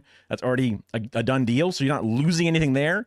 And if there is, I'm not a coding guy, but if there is a way for that portal to give a token that, like, we have accepted them and all that we're going to give the website is you can trust that we accepted it through whatever fucking, secure ass bullshit. That seems like they're both happy because YouTube doesn't want to get sued for, fucking over kids with sex addiction, and people don't want to give away their private information. This seems like the best of both worlds, but also the fucking tech companies just want to do Palantir shit. So there's this weird ulterior motive behind it. So they wouldn't even be in favor of this other system because they actually want to do this other one fuck system. And they have one of all the lobbyists, and it's just one of those, it sucks all the way down. So I don't know what to do other than just go, fuck. Old man yelling at cloud, basically. We found out this year those checks and balances are fake as fuck. Yeah, parliamentarian says we shouldn't do it. Ah, shucks, guys. This one random thing that no one talks about was never a part of the checks and balances. They say that it sure would be rude for you to, use your legislative power when you have a majority to do something. Guys, this one person that no one elected or whatever doesn't like it, Republicans say, fuck off, and fire them immediately, and if that happens to them. So, feckless versus fascist. Oops, we always tend towards fascism.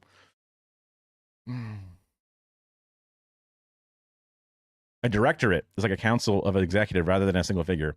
Okay, so it's kind of like the judge system, but instead of the judicial side, it's just a panel of presidents, I guess, which is just more people, so it's less extreme. Might end up more centrism, which means it might be harder to get change done. So I can see that being an issue where, like, we want to get Bernie in power finally to do Medicare for all, and then he's one of 12 fucking presidents, and then it's a bunch of other centrists, and then they all vote him down, and you go, fuck, and you got to wait for 12 Bernies in a row, but then Bernie dies because he's too old, and you gotta go, fuck, and then the status quo might just ship on forever because nothing can ever get done, and everyone hates it forever, right? I could see that being an issue with that style, right? But the only alternative is benevolent dictator to be the fastest moving thing. So you got to pick your battles. You got to decide which one or the other. So the problem with what the UK has, they have a prime minister who's more or less just a single figurehead as a representative. Interesting. Because we always look at it as the presidency. Like, who's the prime minister? That's the important job. Just like how the world looks over at the president. That's the important job. Obviously, different branches, different whatever, but obviously we've, especially ever since like 2001, we have been making the presidency stronger and stronger. I mean, I think even before then, technically, but yeah. They have a dog shit voting system. Brits might be the first inherently reactionary population at this point. First to pass the post? Isn't that what all of our elections are? I think it is, isn't it? That's like the first person to get the majority of the votes, right? Yeah. People were talking about the issues with ranked choice voting when they were talking about the Zoran thing, because they were like expecting this to be a nail biter primary, because they were worried about it, because you never know exactly what it's going to be like. So I guess the UK and the US, I imagine most places do. And they're like, okay, well, like, you need to not vote Cuomo at all. No, don't rank him anywhere, because if you rank him at some other point, and it gets to these weird down ballot things that can be different, right? And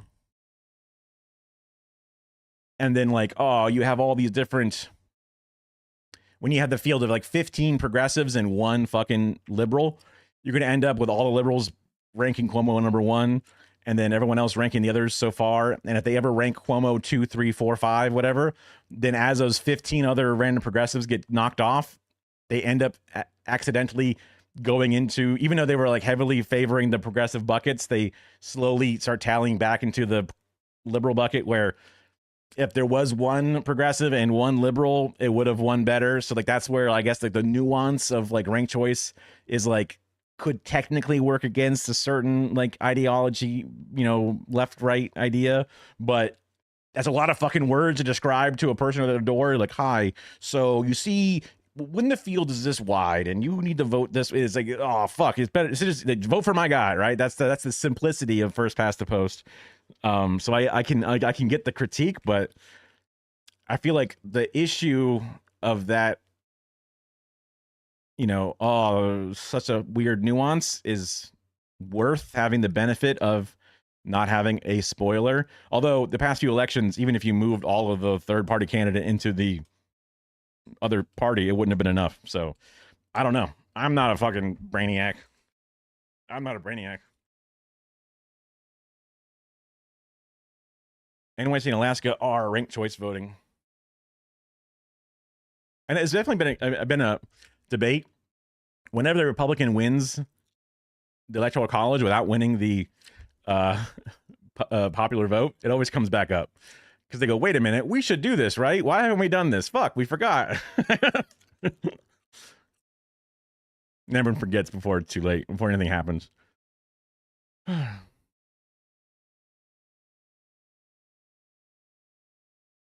Right. Coalition thing. Yeah, no, I get what you're saying.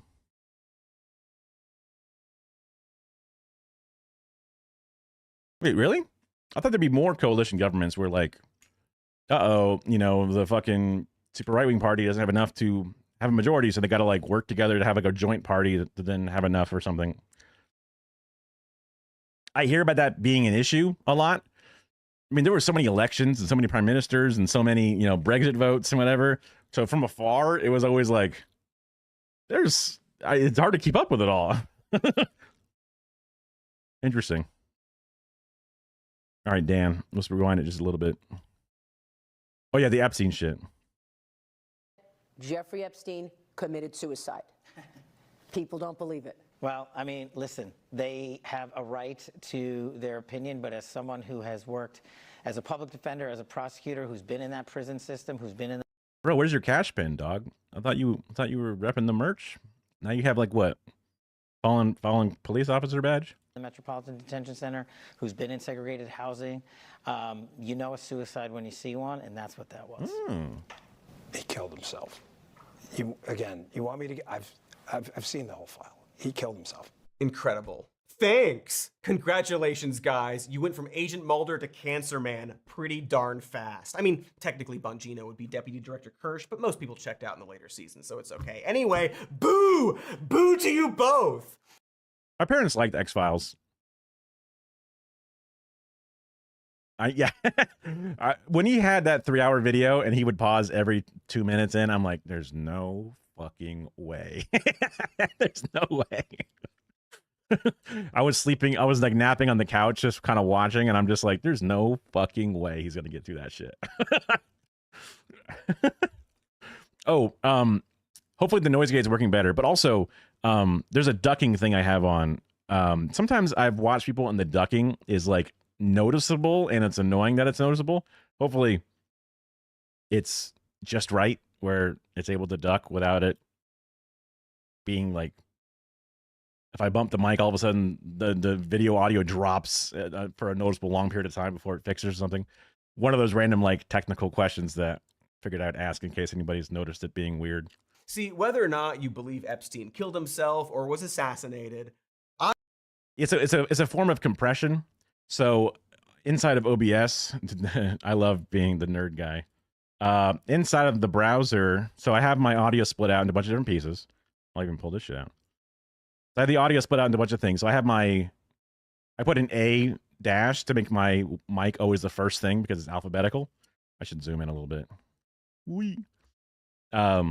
Control up arrow.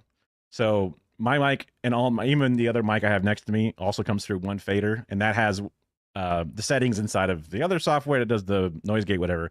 But in the browser, my Discord calls, which are usually turned off, game sound is lower, whatever. System sound, so like my Windows update sounds, whatever. My little weird dings don't go out to you guys. But the browser has a filter turned on. That's called the compressor. And then it does all these different things with the audio, which is, I guess, kind of hard to see because of the way my screen is cut. But it looks at that microphone.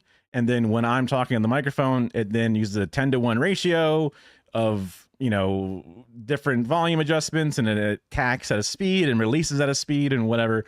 So that way, when the audio is playing on the video versus the microphone coming through, it'll like drop one a little bit and then come back up.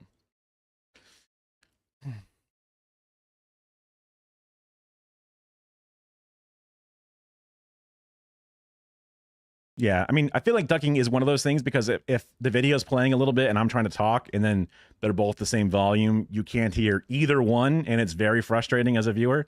Versus when it ducks, you can still tell this is playing, but then you can hear my voice clear, right? That's at least you have something to listen to or for your brain to connect with, right? Yeah. So, but it can be annoying when it's so sensitive or it ducks super hard, and then you're like, you just like, you know, smack your lips for a second and all of a sudden the audio drops for like 2 seconds straight on the video they're watching, and it's like, well, now I can't hear anymore. Either answer means that these two were lying, right? Either they were grifting this conspiracy theory that wasn't true, or So theoretically you could hear me clear over Cody, but maybe not. About how there's this shadow And then I'll rewind it so we can actually hear what he said. Epstein killed himself or was assassinated. Either answer means that these two were lying. And I would rather it be less intense. So like maybe you couldn't really hear it that well, but it's better than nothing than it being so strong that it's like, oh, it's very clear we can hear, right? Yeah, sweet. I kind of did a little bit of guessing with some, you know, watched some videos, tried my best, listened to it. It seems okay. You know, I look at the number, I look at the bars. Well, I got some yellow versus green and slight yellow, so I hope that sounds good.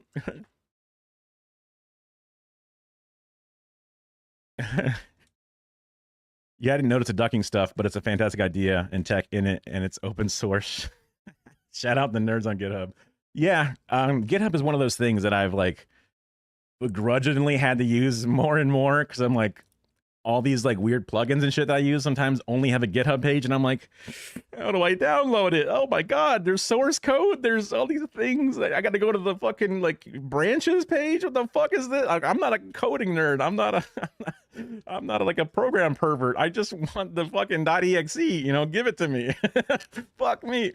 But there's like so many things that have GitHub pages, so it's interesting, and I love open source stuff. Literally, OBS open source. It's fucking amazing.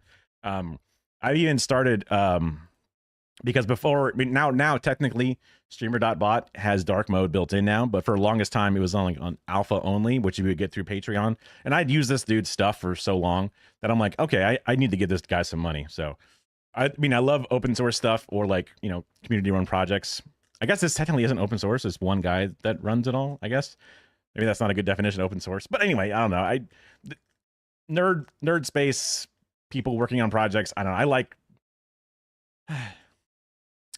you know, using like Streamlabs or Stream Elements or whatever is like, well, that's fine. It gets the job done, but it's just one of those like companies, you know, comparatively to just like some dweeb. Like I was just looking up a bunch of videos from this random guy's channel where they go over all these different things. This is how, oh my God, Jesus Christ. I apologize for the loudness of that. That was, I can't stand. This is like a MySpace shit where like the fucking audio starts playing the moment you go into it. Anyway, I was going through their channel to re-find the video about the SRT setup for IRL Pro for Android and shit. It was a very weird, ugly ass video, but it was very helpful to get my shit set up. So I have my SRT feed for my budget IRL setup working again. Because I got a new computer, I had to redo my port forwarding on the fucking router and like all this goddamn like nerd shit. But I love people that are just like willing to get this shit out for free, and make ugly videos or bad GitHub pages that didn't get it all out to the public. Right? Either they were grifting this conspiracy theory that wasn't true, or they are now lying about it. They shouted about how there's this shadowy club we're not invited to, and swore that if they were let inside, they would take it all down. And here they are, inside that club, insisting that it's now totally great and fine in there, actually. Thanks, though. We're gonna shut the door now. Again, it's fascinating. Trump is a very guilty man who is in the Epstein files and was longtime friends with Epstein. Yeah, that was one of the things, right? Obviously, when I was still, you know, a fucking sperm in my dad's nuts or whatever, computing was kind of a bunch of collective nerds working together, and then the Microsofts kind of fucked it all over and then stole a word from somebody and put it into their own program and then made it the most important thing that everyone needed to use and then put it behind a paywall and was like, motherfuck. Like it just, Netscape was the free version of the thing, and then it turned into Internet Explorer. Just a lot of the old internet history is just kind of like, play it again, Jack. Kind of like the same shit happened again 30 years later, 20 years later. And it just goes on and on. Yeah. Everyone's saying that I should move to Linux. BDS is anti Microsoft. I don't have Game Pass. I don't play, I haven't even played the new Doom because it's like, that's a Bethesda product, right? I'm trying my best to, it's easy not to play a new game because I have so much other shit to do anyway, but.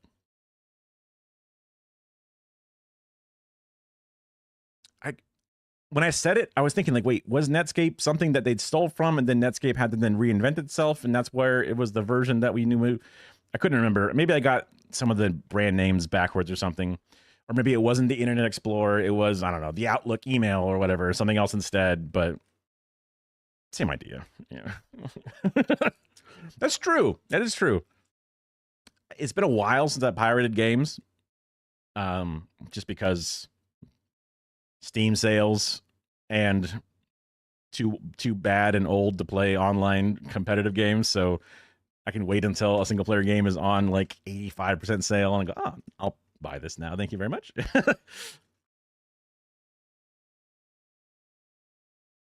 Yeah, the VM thing is a part of it. As far as my exposure with what I use computers for and 3D printing, Bamboo Lab, software and all these different things, everything works for Windows. All the OBS plugins and shit works for Windows. There probably is a Linux version, but it's not as supported, not as instant. It's a little bit buggier. You got to be more of a tech guy. And I have a hard enough time fixing tech issues as it is. So,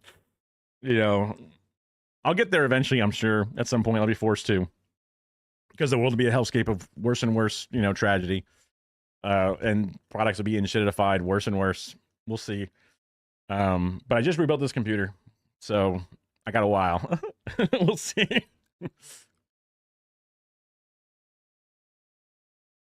True. Yeah. Yeah, I'm sorry if I'm one of those teammates. That's so bad. I try my best. I used to have friends I would play games with. But college, everyone kind of grows apart. They all get different partners and they, have different time sinks, and then people get their careers started and they have different hours they work. And also a lot of my friends were still saying like slurs and shit even after college. And I was like, oh, we've grown through different paths, or I guess you just haven't grown at all. Okay. Fade away. Some of them have seemed to make changes. Like I remember one of my friends I thought was going down the incel pipeline pretty bad, but then they were like kind of hella based or whatever. But again, still just different areas, different everything. Just one of those things.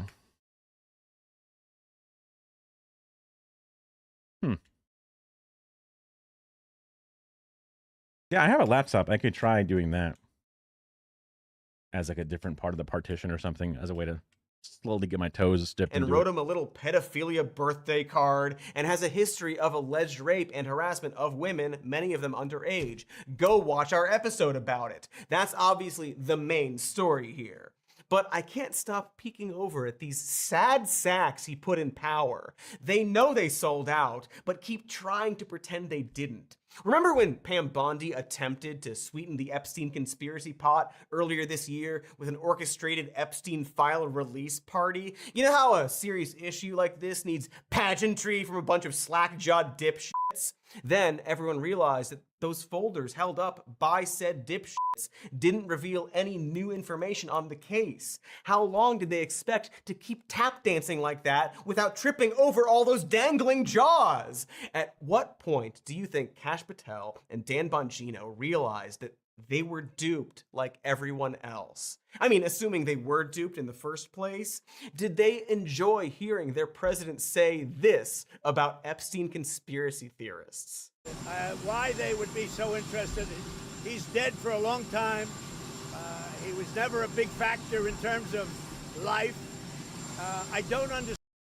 Whenever he does that, like, it was very important in the factor of water. It was the most important thing we'd ever seen in the factor of life. It's just Such CEO guys speak, but like the dumbest version of it. Not even like eloquent.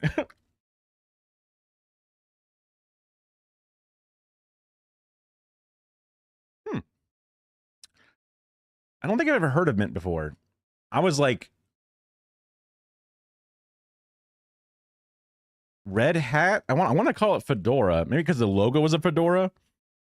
That was one of the Linuxes that I remember being like one of the big ones. Yeah, isn't this the guy that does all the, this is the golfing friend that then like now tries to do all this like foreign policy, like talking to Israel?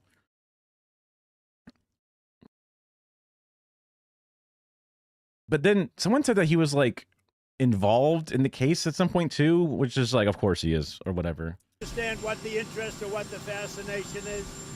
I really don't. And the credible information's been given. Trump then went on Truth Social and called his supporters a bunch of dummies for falling for the Epstein conspiracy in the first place. You know, dummies like Patel and Bongino, right? I guess it could all be a grift, but man, Bongino has dedicated a lot of airtime piecing together the Epstein conspiracy. Here's a clip from just 2 weeks before he was tapped to take over as deputy director. The Ghislaine Maxwell Black Book. What names are in there, man? You understand how many powerful people probably want this thing to desperately go away? How many people were interconnected with this Epstein sex ring operation? I'm not ever going to let this story go because of what I heard from a source about Bill Clinton on a plane with Jeffrey Epstein. I talked about it yesterday. You can go check it out. I'm not letting it go ever. That just, it goes to show that like everyone's like, yeah, release it, burn it all down. I don't care how many Clintons are on it. I don't care how many Trumps are on it. Burn it down. Put them all up, right? Everyone's so ready to say, fuck all these shitheads. You know, we all know that they trade fucking publicly owned companies. And they say like, well, we're all capitalists. We get to trade and also make the laws about what can be traded. And it's like, well, actually there's like probably like 5 or 6 other ways that you could very easily not be in such control over this. And probably your family should also not be in control of it in a way. Like, nah, we're not going to do that. Like everyone's like, yeah, fuck you all. We don't like you.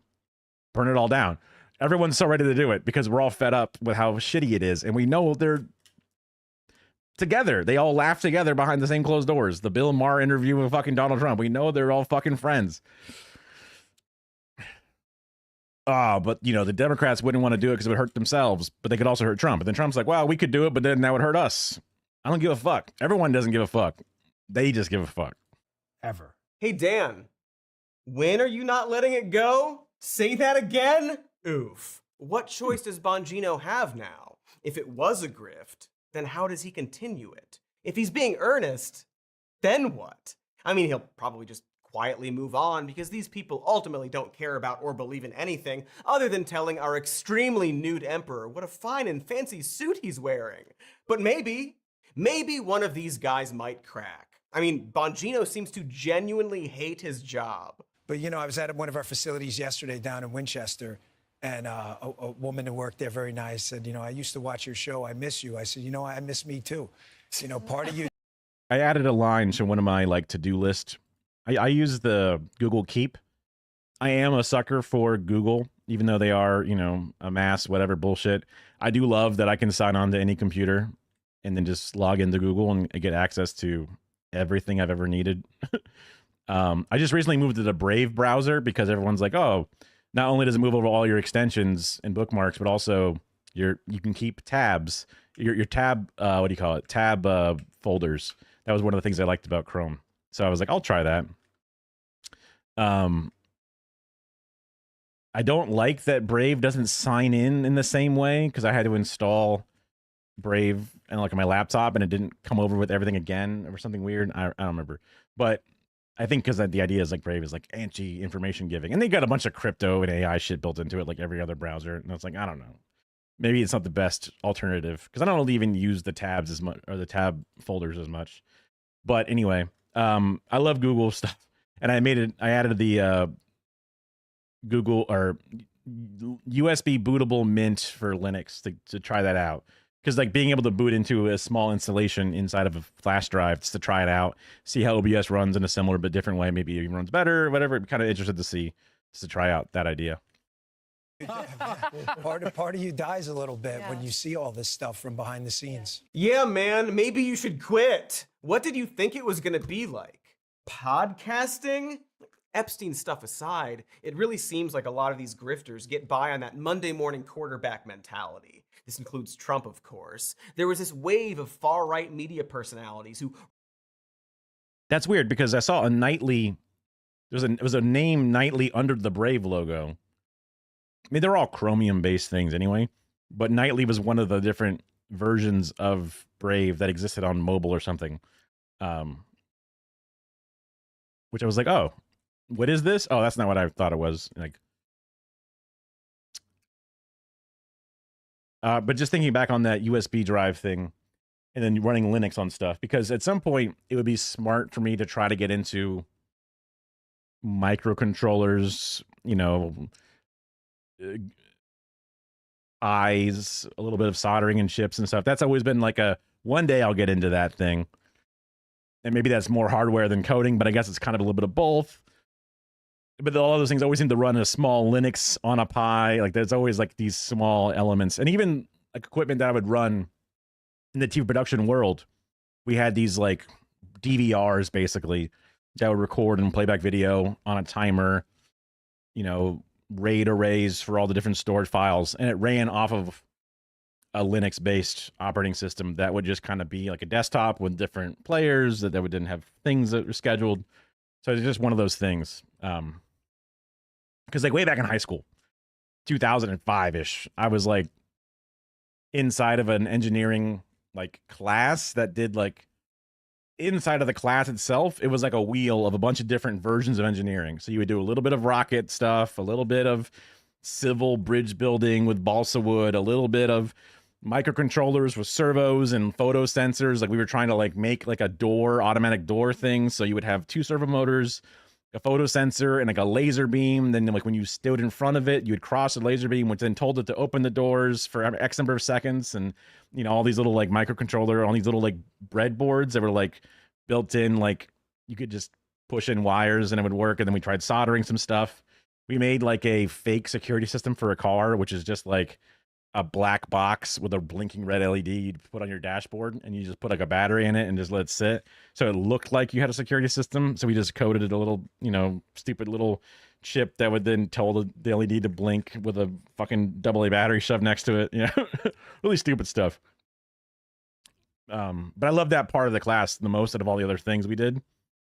So that was one of the like, oh, when I go to college, I should minor in electrical engineering and major in film. And it's like, you can't do that. That's not how these majors work. And you would have no time. And, you know, yeah. Yeah. I mean, like with the smartphone in your pocket and access to different stuff. But we had Radio Shack we'd go to, and you could buy all this shit. But then again, I guess now you just fucking buy it off of the internet and have it shipped to your house. So maybe that's better. But like I could go to Radio Shack, open up a drawer, and it's just full of resistors. Like, holy shit, they're all right here. And they cost like 5 cents. Wow. Wow. What a world. Rallied against the deep state and genuinely... I think I said it before. Resistors.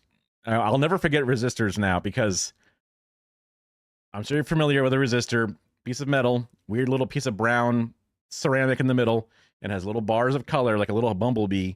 But those little bars of color mean something about the ohms or whatever that it can resist. And I mentioned that to one of my coworkers in the broadcasting engineering field. And I'm like, oh yeah, you know, I did electrical engineering very briefly in high school. You know, I know about resistors. I know they have colors. I know they mean something, but I don't remember because it was high school. And then he listed off a mnemonic to me out of memory right then and there on the spot. And I was like, what? Like I had to do like a double take, you know, like a Marvel ass, like, did I just hear what I thought I heard kind of moment, because it was insane. And he just said it like it was no big deal. And he was like, what? This is what people said. This is what people said.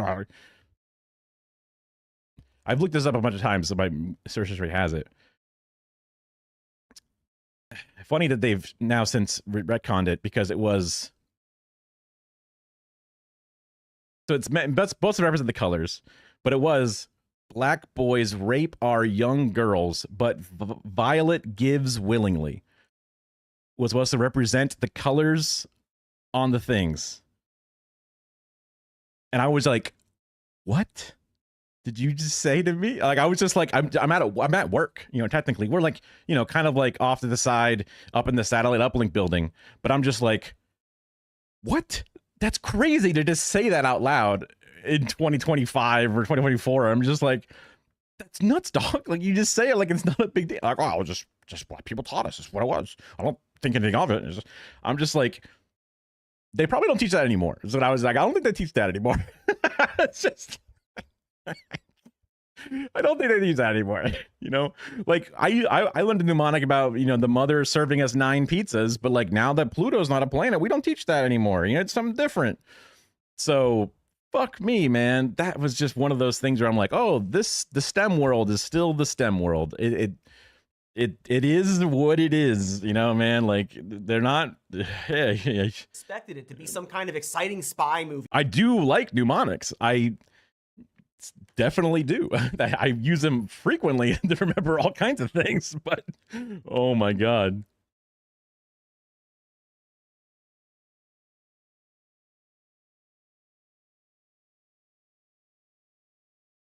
I mean, honestly. Yeah, domestic terrorists. Yeah, the white supremacist kind. I don't know the one about the Baba Black Sheep. All I know is that first line. I'm worried. I guess I can look it up if I want to. I didn't know it was a mnemonic either. I thought it was like a nursery rhyme or something. Like, I honestly don't really know what it is. I see what you're saying. I mean, yeah, conservatism is a disease that plagues the world, the patriarchy overall.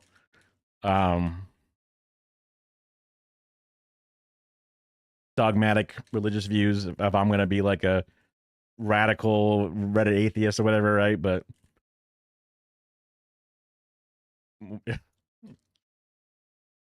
I just want the government to do things for its people, man. You know, that's ultimately what. Oh, I see. Nursery rhyme makes more sense for what it would be. Yeah. Movie behind the scenes, but it's super not. It's kind of why we used to put people with experience in charge, as opposed to the people the president watched on TV, you know? Because what these dips are now realizing is that these are actual jobs. They are full-time jobs. They are careers. That's actually what the deep state is. People with careers in the government. Are some of them bad? Probably, but a lot of them were just good and honest too. Just serious people doing boring jobs. Paperwork, press conferences, meetings. I mean, sure, you get to shoot an extraterrestrial biological entity now and then, but mostly you're just going to HR seminars. And what's more, everyone hates you. Suddenly, you're on the wrong side of the news, aren't you? The podcasters and pundits you used to call friends are now the ones calling you the deep state. You're not the star anymore. No one is getting you a Diet Coke or paying off the aide that you harassed, at least unless you're Trump. But for people like Bongino, who used to call the shots, who used to be the cool podcaster outside of the system, he's just Trump's little cover-up guy now. A lie shoveler working in a boring office. That has gotta burn, Gino. He should probably quit. He should probably release all the Epstein files without Trump's name redacted and quit. And give me all his money. He's gotta be rich, right? What with all that podcasting money? And hey, speaking of podcasting money, it's time for more ads. Ads, then more news. Then we are back and we're beefy, yet svelte and young. We've watched some ads before. But with wisdom, and we're never going to die, not even once. So we've been talking about what happens when the conspiracy grifters of the world somehow manage to take control of our government and realize that they are now the target of the conspiracy. I was like, it doesn't sound too bad, I suppose, specifically. Nothing's jumping out at me, right? But I was like, oh, that's the new version.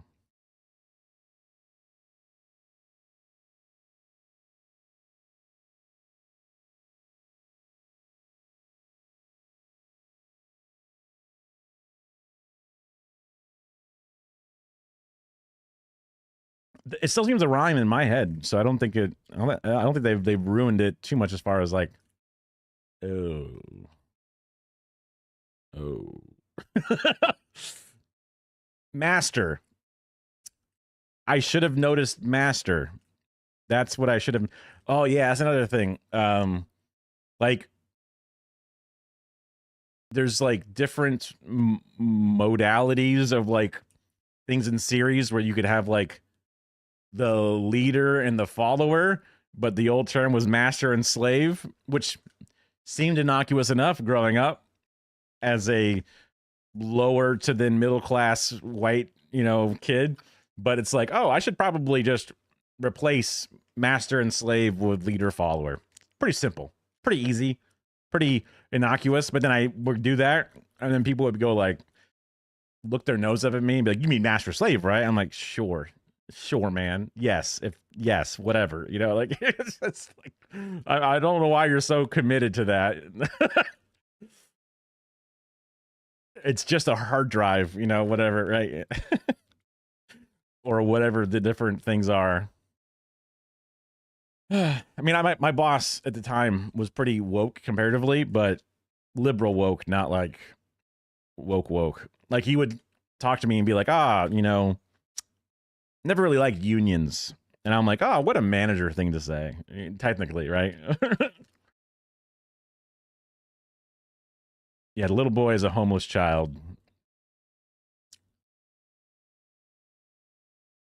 No, that makes sense. Because they come from the time. I know, like, was it Ring Around the Rosie is like, I don't know, the plague and shit. And it was just one of those things. Because, like, life sucked ass. Life rules now. Like, obviously, there's turmoil and problems all over, but, like, shit sucks. Shit sucked worse then, yeah. yeah. Which is because he told me a story about how his dad was, or maybe his grandfather, I forget which one it was, but how one of his patriarchal family members was in a union, and then it must have been his grandfather, because it wouldn't have made sense for his dad. Maybe it was his dad, whatever. Anyway, because he's like, close to my, he's 60 something, close to my dad's age, so he would be, his grandfather would have been like fucking super long time ago. About how like he was in, I don't know, Pittsburgh, some place specifically, and then there was a long, multi-year long strike, and then people were trying to do like side jobs, like mow lawns for money to feed their family, and then the union goons would go around and like beat people up or harass them for making money because they weren't supposed to make money, because that wouldn't be solidaristic. But it's like, my understanding would be they would be fighting against scabs who are doing the work for the company to make money. But if you're just like on the dole of the residual cash that the strike funds have, but on the side you want to do like a fixer-upper on your neighbor's house and make a little bit of money, how does that impede on the worker and the union things? But I'm just like, I don't know exactly. It seemed like one of those stories that like maybe his dad told him when he was growing up, and then like a lot of nuances left out of it, or he then implies some other layers of it, and then it reinforces parts of his worldview in a way. It's just a very boss thing to do, to not want to unionize.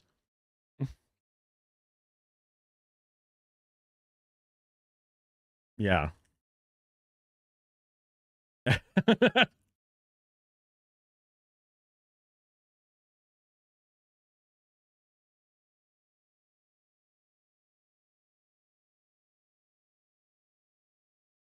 Wait, JD Vance, you mean? Or what Vance was that never liked? Because like the people that gave me the weekend was labor fighters, union workers, benefits, workplace safety, all those different things were fought over blood and for years, right? Trying to demand, against the robber barons and all that shit. Like that was like the whole May Day protests that we don't even really cover May Day in America at all, despite it being instrumental in like, yeah.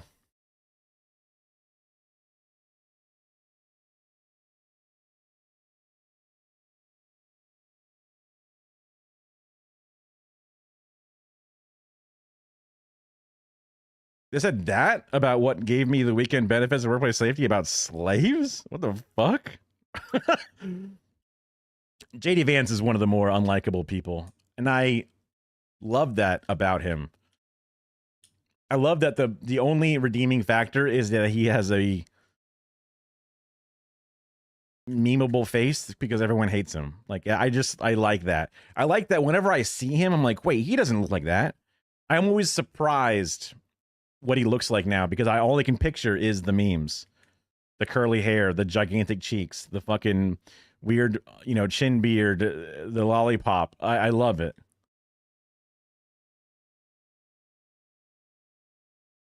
Oh, right. 8 hours of work, 8 hours of leisure, or 8 hours of rest, and 8 hours of what we please, or something. Like in China, they work like 15 hours. They work like, something like 15 hours a week, 4 days a week, or something. And it's just like, that's insane. I watched some story about like how much it cost or something, and it was like some lady who was like worked in a weird ass job before, hated it. She was in like theater production, like the film industry or something. But then she moved to China to teach English because she didn't know Chinese. She would just teach English to English knowing kids already. The 4-day work week. I mean, I worked a 4-10 for a long time of the 15 years I worked. There was a bunch. It may have been like half and half overall. It kind of went back and forth a little bit because we got bought out and we had to change some more rules. But I did 5/8s for a very long time, and then we did 4/10s for a little bit, and then back to 5/8s, and then back to 4/10s for a pretty long time. And it was sick. I love 4/10s. I'm one of those dudes who wants to just get it over with and then have a long weekend. But yes, 4 8-hour days is definitely the new ask, right? Yeah, keep the same yearly pay, so either boost the hourly by the amount or increase the total salary, whatever, however you deal with that. But because we're doing 40 hours, that's our base. Yeah. And it's one of those things where all these do nothing jobs are like, well, we could kind of do our job, and like at the end of my day, I would get everything done in 30 minutes. On my 10-hour day, I would get done in 30 minutes, if that. Only because I take a while to type an email because I'm such a little like pansy about all the words I put into it. Like, if I needed to do just the bare minimum, 5 minutes. You know what I mean?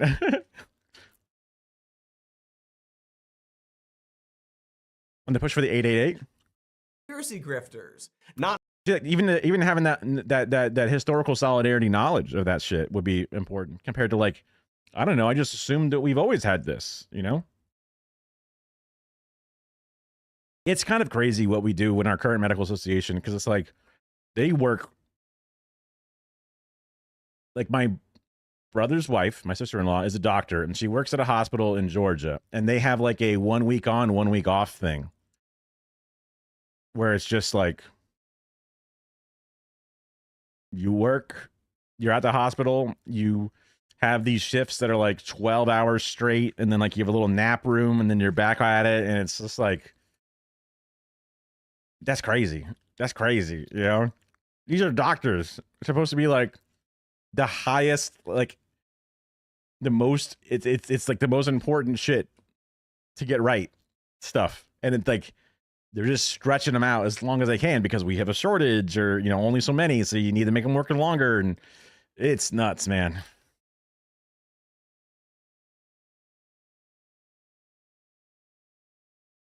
So yeah, medical association pushing for the,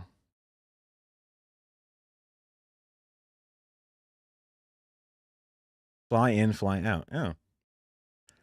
I mean, that makes sense when it's like, if the commute is such an incredible endeavor, right? Or like you need to go into this mine that you don't do that every fucking day, You want to have like one issue or you specifically go, or like people do like they work on the oil rigs or something, right? Out in the middle, like, partway out into the bay or the ocean. It's one of those like, okay, that's a longer shift job. Firehouses will have kind of like that similar period of time where they work, so that way I guess that's why the doctors have it as well. It just might need to be less intense while they're doing it. But the idea is to have people on staff for when the alarm hits, there's always going to be people at the house ready to then rush out. So one of those things. Yeah. Not so fun anymore, and I do believe it looks a little like this. My biggest concern is the stratospheric aerosol injections. Is Dr. Phil still on the air? What the fuck? I didn't know that was a thing. That are continuously peppered on us every day. Bromium, Chemtrails. aluminum, strontium. It's sprayed in our skies all day long. And I know you've talked to Dane Wigington about this. He seems to be one of the experts in the field. Is there a question? Yes. How do we stop it? That is not happening in my agency. You know, we don't do that. It was everyone before me and everybody after me will do chemtrails, not me though. Even though nothing will theoretically change at all in any of the different things, all the costs involved, all the airplane maintenance will stay exactly the same the entire time, but it's not happening under me now, magically, right? Yeah. Done, we think, by DARPA, and a lot of it now is coming out of the jet fuel. Yes, so, sir. you know, those materials are put in jet fuel. I'm going to do everything in my power to stop it. We're bringing on somebody who's going to think only about that, find out who's doing it, and holding them accountable. Oh.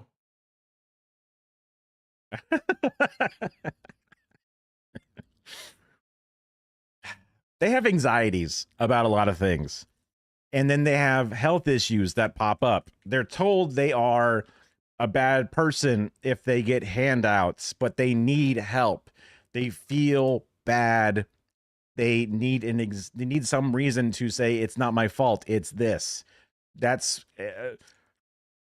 I'm not, you know, the idea of a meritocracy. You did not earn enough. You did not work hard enough. That's why you're failing. Like, no. It's the chemtrails that make me sick and fatigued. It's not the poor diet because of the lack of regulations and all the green and yellow dyes in our fucking Mountain Dew knockoffs. It's, you know, it's got to be the thing. It's got to be the fluoride making me docile. It's got to be this. It's not that I'm aging and slowly dying. It's this other thing, right? It's these anxieties that they then lash out into, and they find the thing that just sparks the most joy within them.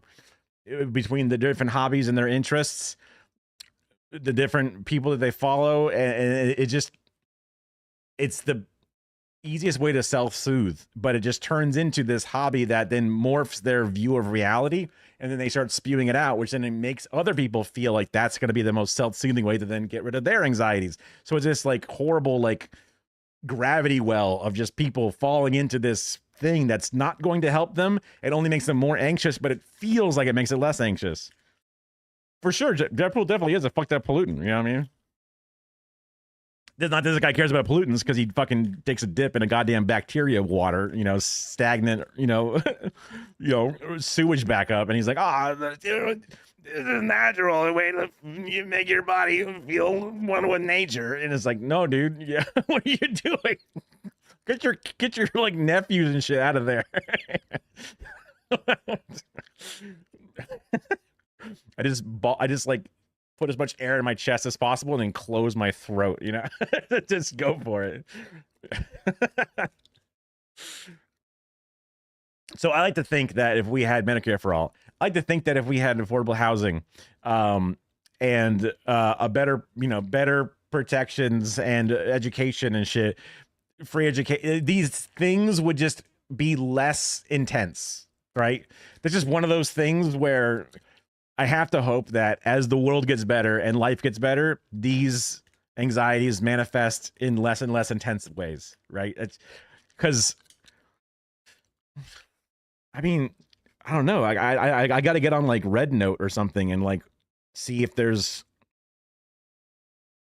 you know, Chinese people thinking that like there's chemtrails or there's, I don't know, high-speed rail dust that's infecting their, you know, ability to have a boner or something. I'm just trying to think, right? Yeah, I mean,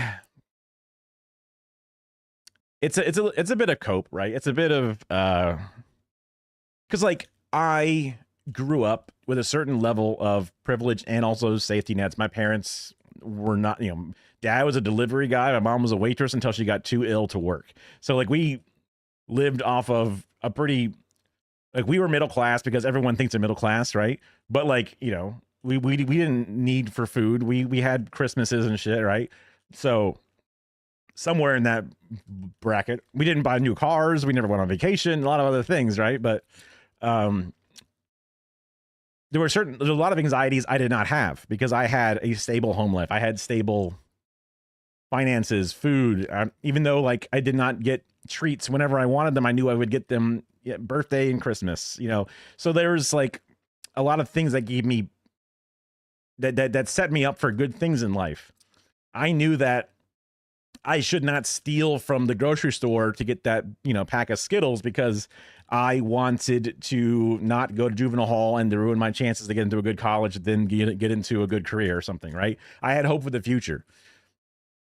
It's very easy to see how people who have way less and way more anxieties built into their everyday life, how they have an entirely different outlook on the world. So I used that prior outlook as a child and like the way that gave me comforts and the way that it helped shape a positive view of the world versus the other side, and the damage that can do. So I just have to just shrug my whole shoulders and say, well, I'm going to be fighting for these better things. And I sure as fuck hope it's going to, improve these other problems too. It might not though.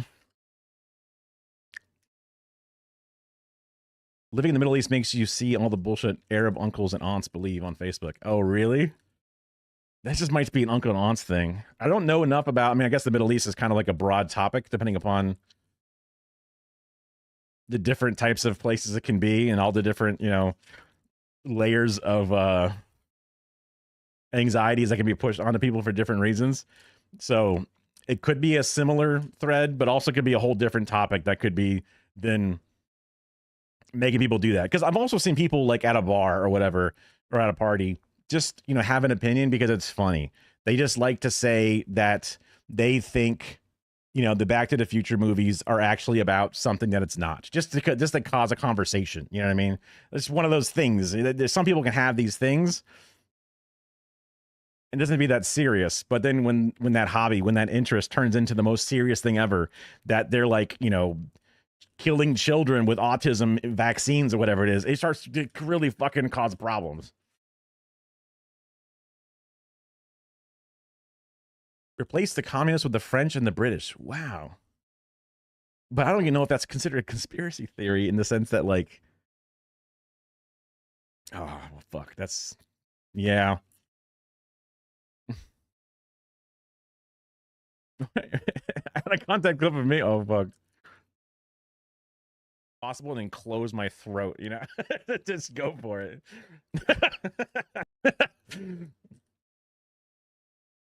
That's, that if you're worried about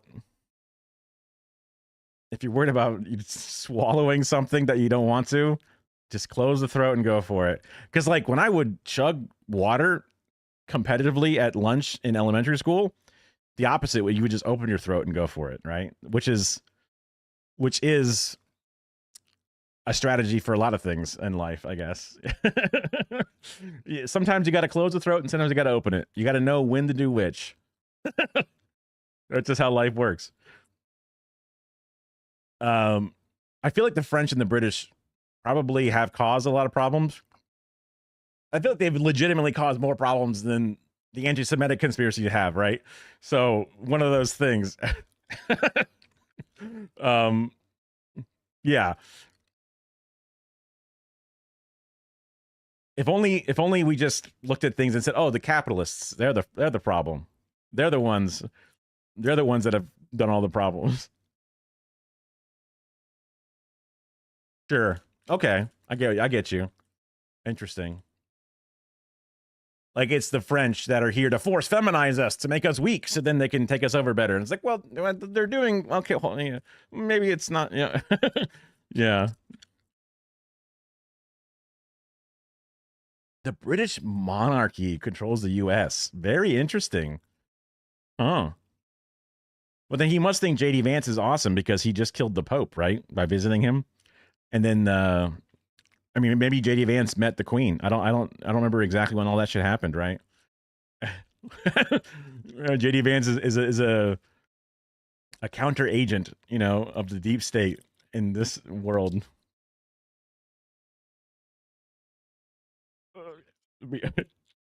Base? I don't know.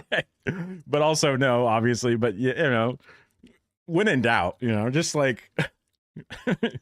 But the white person in power? Whoa, hold on a second.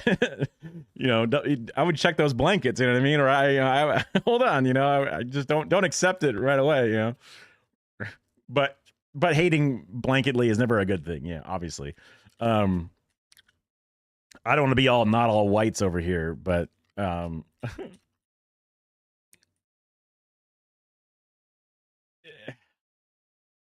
we got a bad rap. And we have a bad history of doing shit that doesn't need to be done. That is confusing.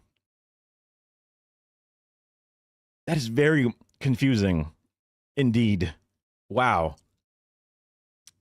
Because, like, you know, British colonial Palestine was a colonial effort through the British, and then British in India on the other side, and then like the war in Africa during World War II with Italy. Like, I'm just like, here comes my 2000s dumb American. Would Kuwait be like in like the UAE area? Is that like a part of the UAE, or is that somewhere else? When I was... Oh, right. No, you're right. Yeah. Because, like, when I was in 6th grade, I did a project on Oman. And that was the country that I had to do a report on. And it was like a 3-sentence report in front of the class. This is the country. This is what it exports. This is what it's like, right? That was like what it was. And here's a picture from my Microsoft Encarta, you know, CD-ROM encyclopedia of what they said. And I just copy and pasted these bullet points into a Word doc. And now that's my presentation. Thank you very much. Yeah. And so being the little child that I was, that was very team sports oriented, I was always like, Oman, #1. Like, it's just because I got assigned that as my country in the Middle East to do a study on. This is before 2001. Like, so it was a whole different like view of things, because I know for a fact we would not have done those projects. Yeah, I know. I'm an Omanian truther inside of Florida, you know. Yeah. I wish I remembered any of the facts specifically. I remember a person wearing dark clothing sitting on the floor. I don't know, knitting, doing beadwork. I just honestly don't remember. Something. That was like the picture that I had. I never hear about Oman in the news. You know, I hear about Yemen, Saudi Arabia, UAE, everywhere else. Oman's kind of just like, just chilling, you know? Good luck. I always mentally have it out. Also, Madagascar is a place that I rooted for, because that was one of the little countries on the board of risk. And my family had like this tactic of always piling up soldiers, little Roman numerals on Madagascar, to then eventually move out and to claim territory. So Madagascar was always a very strategic land inside of the big game of risk for me. So I recognize the shape of Madagascar very easily, and I know where it is. Another one of those random, you know, I'm totally like just rooting for those guys for that purpose entirely. Interesting.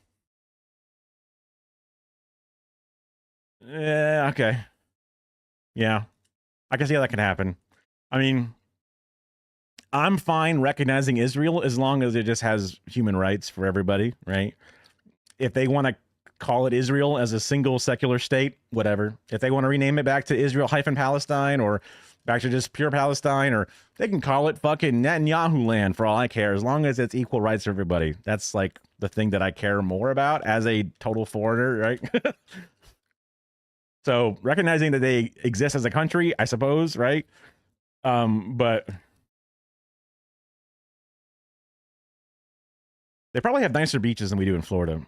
I'm used to like the Gulf of Tampa Bay and the Gulf of Mexico. I guess the Tampa Bay and then the Gulf of Mexico. And they're kind of green, dark water.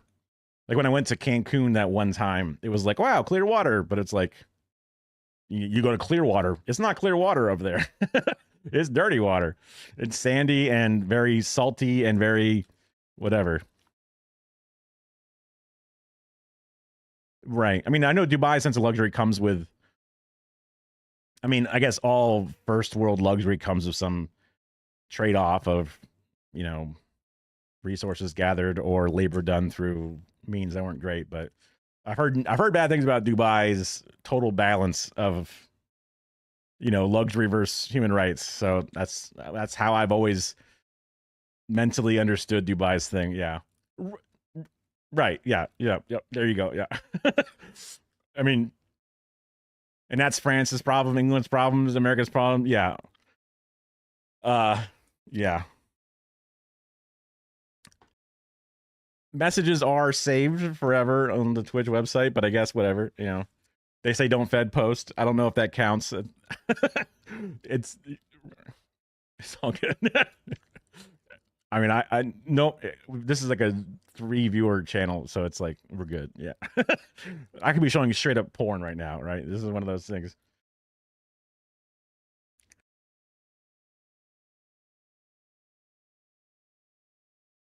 You don't have the power to hit the button, so it's just one of those, you know, one of those things. Yeah, I'm not a big fan of nationalism. I guess when people are fighting for revolutionary things, it's a different case, because like when the Ireland was fighting for Ireland's rights because they were subjugated or whatever, that makes sense to be nationalistic in that way. Right. But then being like, now we're Irish supremacists, like, well, wait a minute. Wait a second. Not that they're doing that specifically, but just as an example. Yeah. Oh no.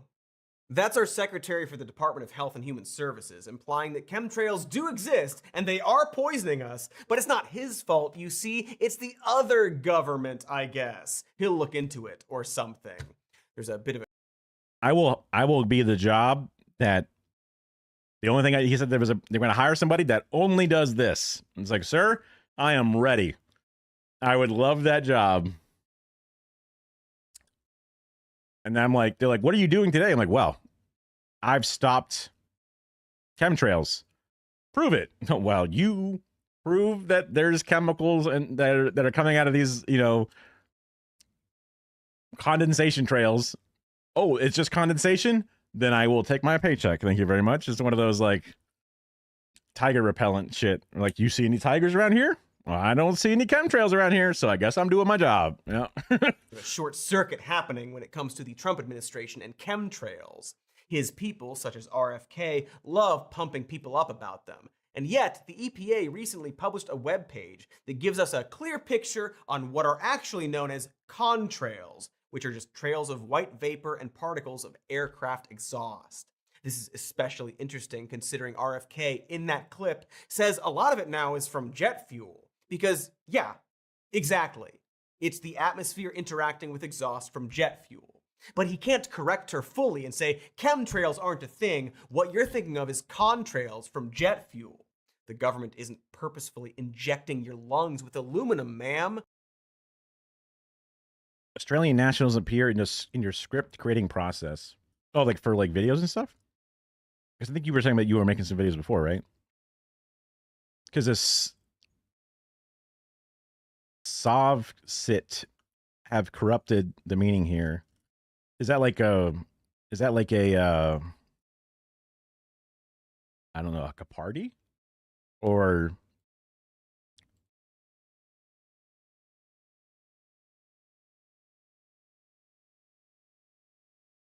oh, sovereign citizens. Okay, got you. Interesting.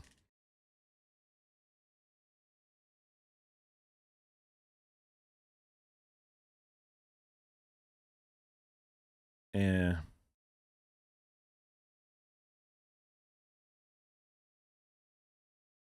What is Eureka? Eureka to me is the thing you say when you've solved the puzzle. Or there's like that one TV show that was called Eureka. Was that like a I don't know, a chemical plant or something that exploded, or like an Enron company that like folded? It must be a Australian thing. Ooh, Eureka Rebellion. Whoa. Okay, this is a long time ago, 1850s. Flashbang filter on, bang. I always have to turn it off when I'm like doing screen captures for like I was doing one for Cinemarxism, and I had the screen cap whenever I cap it when it's all gray, it looks like shit. So I always turn it off, but then I forget to put it back on.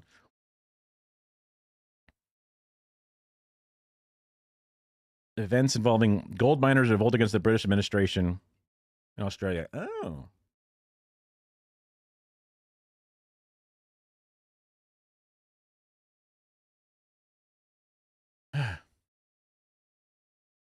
I mean, put down by the colonial government. Damn.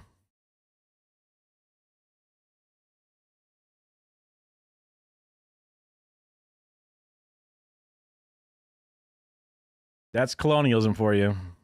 Just pain and suffering to extract resources. And there are even like resources that like they didn't use gold for anything other than money, right?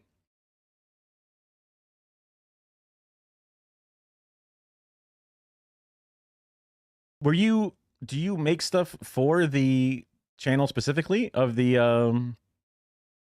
Behind the News, or is that just a different channel than your channel specifically? Because I mean, I'll watch some of your stuff, especially if it's like a thing. Or like a, YouTube essay style, whatever.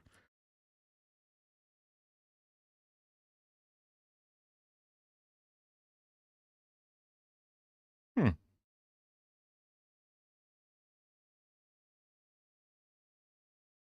Pretty cool flag. And the what is that? 8-pointed star? It's a chaos star.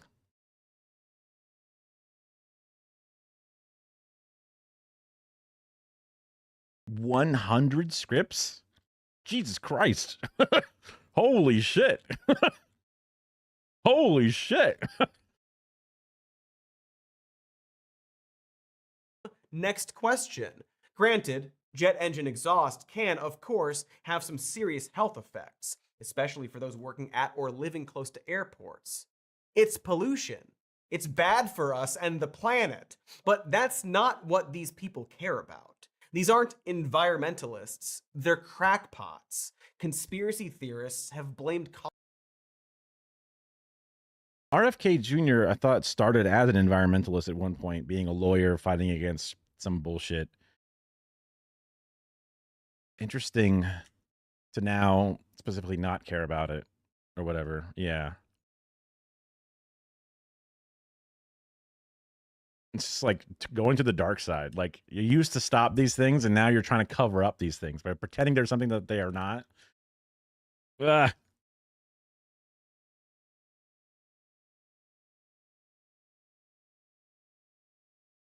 Is the Eureka a Southern Cross, or is that a different thing?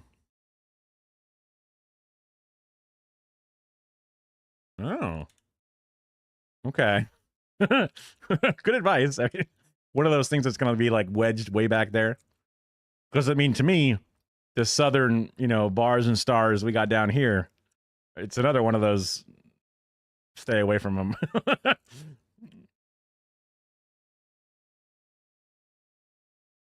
Ah. Why do the right wingers always get the cool looking shit? It's one of those things, man.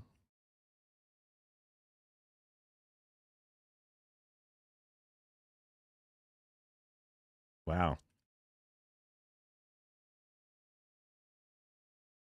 contrails for things like creating the devastating floods in Texas, mass sterilization, and even mind control. They love them. Chemtrails are Bigfoot farts to them, the magic spice that makes the world go round. And what's ironic is that there actually is stuff in our air that's hurting us. An actual conspiracy involving chemicals pumped into our environment that people spent years covering up.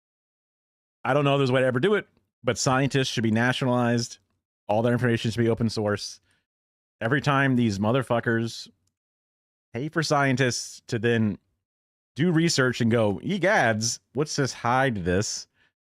No, everything should be peer reviewed. Everything should be in the open, you fuckers. But I get there's no way to do it without incredible. Whoa. They got perspective going in their flag. That'd be a hard flag to like. I guess maybe there's just like a label. Yeah. Unofficial flag. Reclaiming it. What's up with this like cool ass little like red border specifically? Do they know it's what the hell? It's crazy.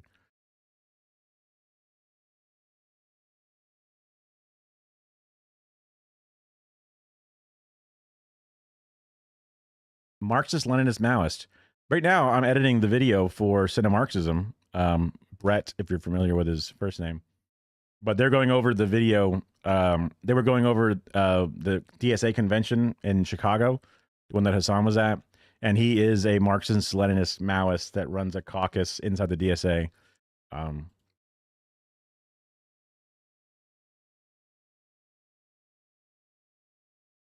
That's where I learned about Marxist, Leninist, Maoist as like a third layer of the thing. I guess I wouldn't consider myself to be a Maoist at this point in my journey, again, of never reading anything and also just wanting the government to do stuff for us. The idea of doing a full-on like revolution, takeover or whatever, it's further left than I am. But I think we're all fighting for the same stuff in the end, to some degree. So, and it's important for me to hear their different. Ooh, interesting. Because you would think that they would be more. Well, they're nationalistic. Yeah, I mean, it'd be different than the right wing side of nationalism, but you could still have something.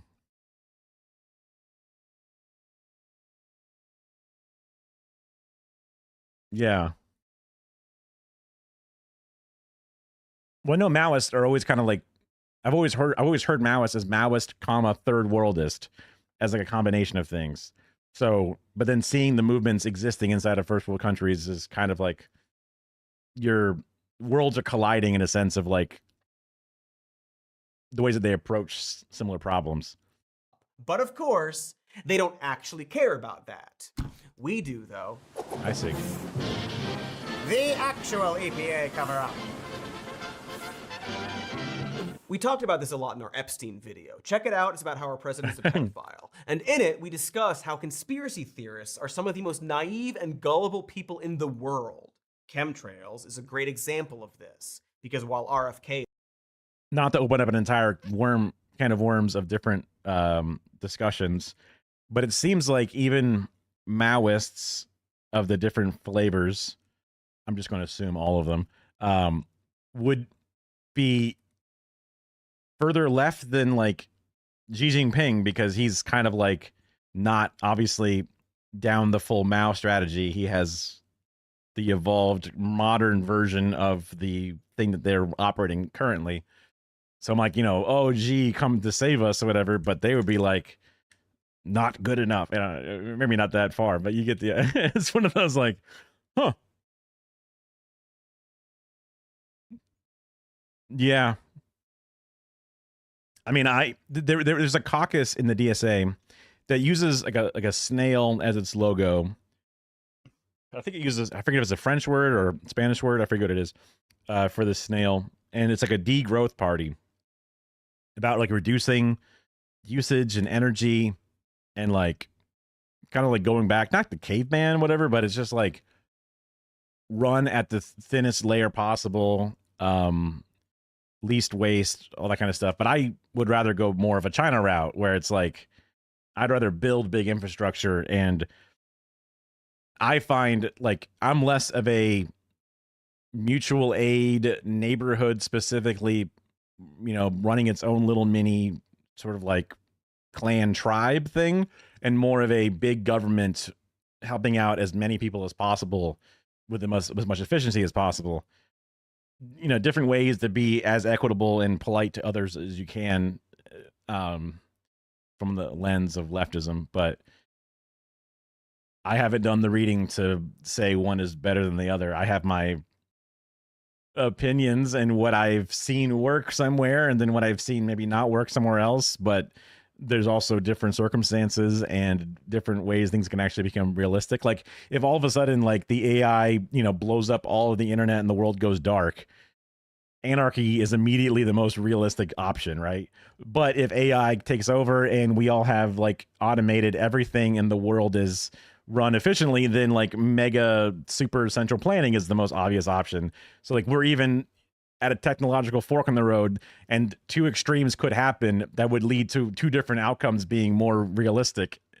I hope that we would get to more of a, space Star Trek, which is, I think, less anarchist small pod style, but it's also a fucking fantasy game world, so.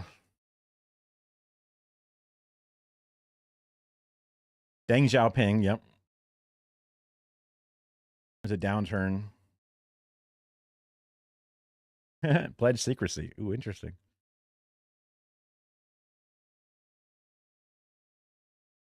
Yeah, I mean, like when you have Gorbachev eating at a Pizza Hut in a commercial, it changed, right? But then again, like Hassan said the other day, which is an interesting thought I never really put into it, where he sees the value of treats because in the same way the Colosseum would quell the anger of its population, the treat, the free access to enjoyable food and entertainment would be a way to keep people happy.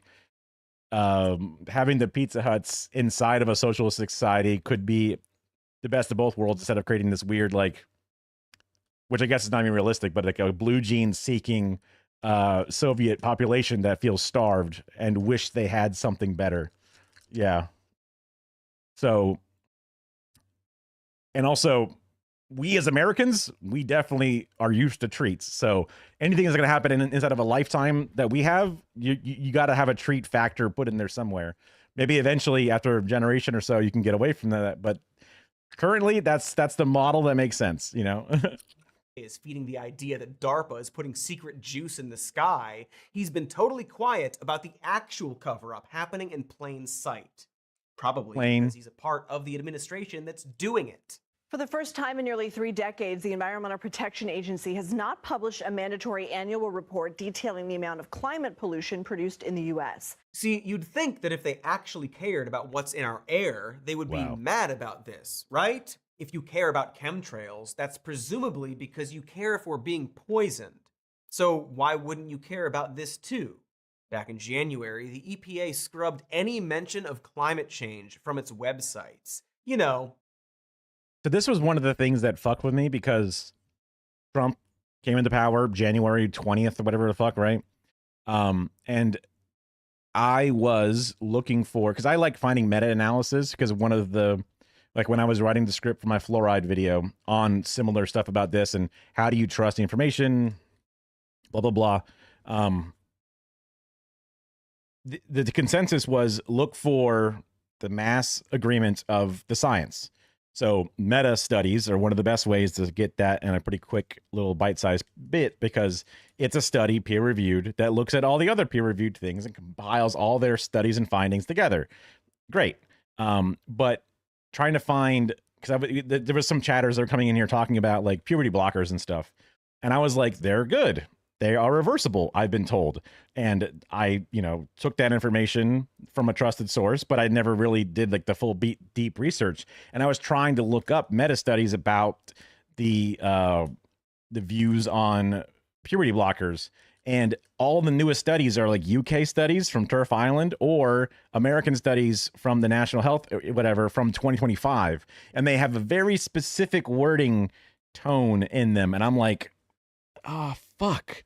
You know, they're deleting shit from the EPA's website. They're getting rid of these terms. So all these new studies that are being pushed out by these things can kind of have a new layer of wrinkle of complexity to these things. I mean, like, even from the different studies I saw, despite them having lots of negative language towards the potential harm, they still leaned on the idea that these are individual cases, and the best case is to work with the doctor team and the patient directly to deal with what they need, which is the message that I'm trying to, you know, talk to these people who are coming in to yell at me about them.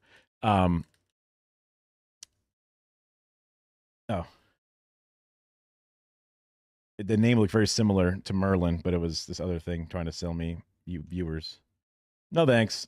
I appreciate it. This is not Kick, you know, but anyway. It's just one of those things. True. That would be Kick, yeah. Yeah. It just makes the world a little bit more or less navigable, because now you're looking up studies trying to find stuff about climate change, and it's fucking, you know, maybe the studies still actually have it in there somewhere, but it's just, it muddies the waters, and I would prefer clear waters. The thing that's actually harming Americans. Back in just last week, the Try and run a gamble real quick, see if it happens, see if it works. Yeah. administration asked NASA to intentionally destroy 2 satellites that gather climate data that scientists and farmers rely on. After the Supreme Court okayed Trump's order to mass fire federal workers, the EPA announced that they will be eliminating its Research and Development Office. The agency is looking to cut at least 23% of its staff, or 3,700 employees. They got to get rid of this woke agency created by Richard Nixon. What a wokey. That's on top of the nearly 4,000 workers who have left or been fired since Trump took office. I can't stress enough how big a role the Office of Research and Development, or ORD, plays into making sure that public and private institutions aren't poisoning us on a daily basis. The research done by the ORD underpins the EPA's restrictions on contaminants in the air, water, and, you guessed it, soil. They're the reason we passed a landmark ruling that placed strict limits on forever chemicals in our drinking water. More on that in a bit. Another key part to the ORD is that they were independent from the rest of the EPA, meaning that they could perform research and come to conclusions without the biases or expectations of political stakeholders. That will no longer be the case, as some of the ORD staff will be absorbed into the office of EPA Chief Lee Zeldin. Zeldin is a climate denier and former New York congressman with zero experience in environmental regulation. He is a big Trump fan, though. He's been into Trump from the start because, again, it's all just people the president likes now. And Zeldin just announced that the EPA intends to repeal its endangerment finding, a determination made in 2009 that greenhouse gas emissions are harmful to humans and the environment. This is going to take a minute, but it's important to hear how Zeldin explains this decision. So this has been referred to as... Like, I'm just looking at this podcast. It's in a fucking, you know, ESPN looking studio, but it's got like honeycomb digital wall assets like stuck on it, a round table desk, 3 monitors playing nothing but their fucking logo. Like, who props up these fucking... I never heard of this ever. How much money must a studio, even if it's just a small, like, where the fuck does it come from? And you got this, like, you know, bro in the middle wearing the fucking, like, you know, risky business shades or whatever. All 3 fucking golfer looking guy. What the fuck? And then this is where the administration's making its announcements about the insane shit they're doing. Is just on some, you know, probably like 2-hour long bullshit podcast. Basically driving a dagger into the heart of the climate change religion. Like, there are people who care. I mean, most Americans, we care about the environment. We want clean air, land, and water. Conservatives love the environment, want to be good stewards of the environment. That was the whole point of Teddy Roosevelt caring about the beautiful world that he loved, and also like Nixon and all, that was supposed to be a conservative value, was keeping the lands beautiful and clean. Watching them fucking spit on it and turn it into fucking money is just disgusting. There are people who then, in the name of climate change, are willing to bankrupt the country. Yep. In the name of environmental justice, they will get tens of billions of dollars appropriated to their friends rather than actually remediating environmental issues. So they created this endangerment finding, and then they're able to put all these regulations on vehicles, on airplanes, on stationary sources to... That sound regulations on airplanes and things, stationary stores. Like, of course, that's supposed to help. Like, do you want to put your fucking mouth on a tailpipe and fucking suck the gas that comes out of that? You know it's bad, right? Like, fuck, it just pissed me off so much because he wants to save the money for his friends, acting like these things aren't. Oh my god. Basically regulate out of existence in many cases a lot of forms of segments of our economy, and it costs Americans a lot of money. No, that's not the Nelk boys he's talking to. I checked. That is the EPA chief, though, and I need to remind you of that because he doesn't fucking sound like he's in charge of the EPA, does he? He spends like 10 seconds being like, well, yeah. The New York occupied government bring back the Washington establishment.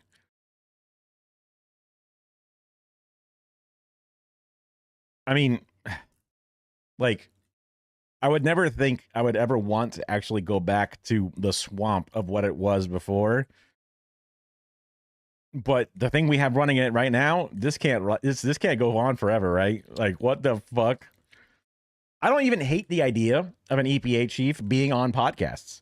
When Nina Khan was like doing things for consumer advocacy and getting the word out, I thought that was awesome. When Donald Trump is tweeting or putting out fucking little videos. It's a fireside chat of the modern age. AOC does fucking Instagram lives asking Trump voters why they voted for Trump and her. These are good things to reach out to people and to get messages out, to use their bully pulpit, to use your platform as a megaphone to educate people on why things are important. It just sucks when they do it for evil. It just sucks when they push back on what little things we had. We were already the most deregulated, poison-filled world, and then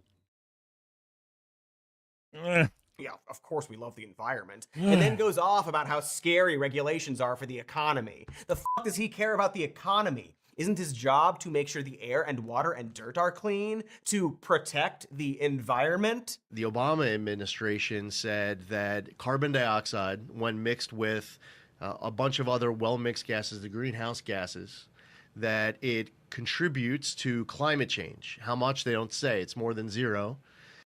It's not even the Obama administration. It's all of science together. What do you mean? And they say that climate change endangers human health. So because of these different mental leaps, and by the way, when it's carbon dioxide mixed with all these well-mixed gases, they were only looking at mobile sources like vehicles, but a bunch of those greenhouse gases aren't even emitted from vehicles. They say that climate change endangers our health. The head of the EPA. Why does he look and sound like a featured extra in The Hangover? You'll notice that the only mental leaps present are his. He scoffs at the endangerment finding and brags about getting rid of it and derides the idea that greenhouse gases contribute to climate change. So the mental leap he's making is that actually, they don't. He derides the idea that climate change is harmful to our health. So the mental leap he's making is that it's not. He's not even really saying outright that the endangerment finding was hurting the environment or misguided in some way. He's just mad that Obama put a bunch of regulations up and accuses the climate change religion of wanting to destroy the economy or something. He's in this limbo where he needs to pretend that he cares about the environment while getting rid of protections for it. And he needs to heavily imply that climate change isn't real and that greenhouse gases have nothing to do with it. But he also, for whatever reason, can't just say that. Possibly because that would just be too many lies. Some lies are okay. Too many lies. We can't do that. Zeldin is essentially making the argument that the EPA has no legal right to regulate greenhouse gas emissions, thus making the EPA powerless in monitoring or putting guardrails on pollution coming from things like cars, trucks, fracking, and power plants. Eliminating the 2009 finding would also make it a lot harder for future administrations to regulate emissions and fight climate change. And whatever's left of the Office of Research and Development will be straddled under Zeldin's political campaign to disband federal regulation on climate and public health. Because he doesn't care about the environment. He's not proposing new regulations. My only hope is that once these fuckers are done, the next election happens, you know, Rashida Tlaib is voted U.S. president with fucking, you know, vice president, AOC or whatever the fuck, right? Some insane fucking vision of the world. They're able to make new places of government research, set up a new EPA and call it something, you know, after they've gotten rid of the fucking Department of Education. Now it's Department of Information. They can just fucking the Lenin statue. I mean, like, because like these places are disbanded and thrown away. And they say, you know, oh, now it's harder to now resubmit these things. But the world is just a bunch of rules we made up. Money is a thing that we say what it is. And a president is what we say it is. And an organization is what we say, you know, all these different things. Like a cop is allowed to do something because we say so, right? It's all fucking just smoke and mirrors. As long as the political will is there from both the class of the ruling people, like the people we put into power, and then also the people underneath who are like, I approve, do it. I'm not going to protest. I'm not going to, you know, storm the ramparts because you did it. Then it just happens. You know, it could just fucking it won't, but it could just all of a sudden, every fucking, you know, regulation comes back tenfold and everything could be fixed. It could happen. It won't, but it could. And that's how I can lay my head down and sleep. You know, that's what I need to like. You should fight for it. You should push for it because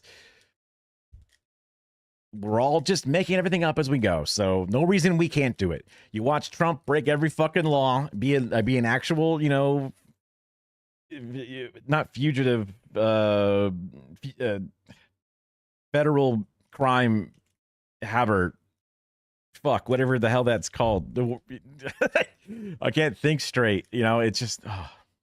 To replace the old one. He's not excited or worked up about some new measure to protect our land. Like Netanyahu can come over and hang out and like, you know, shake hands with fucking politicians despite being ICJ and ICC fucking criminal, because it's just all things we make up. So you can just make these things again.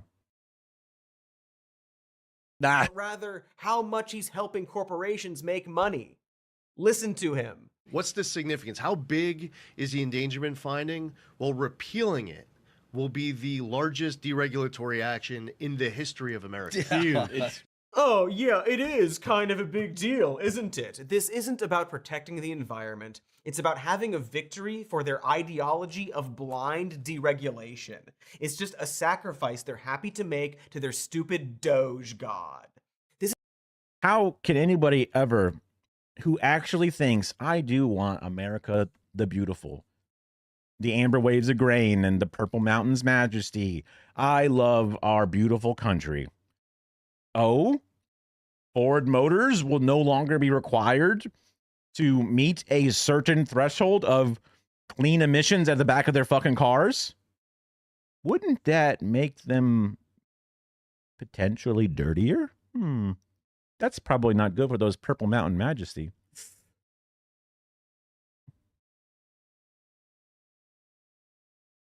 Hello, friend.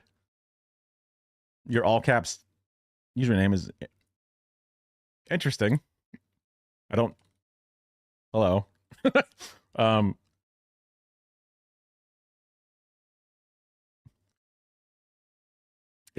Isn't Slava like Slava Ukraine? Isn't that what? That's what I'm used to seeing with that, right?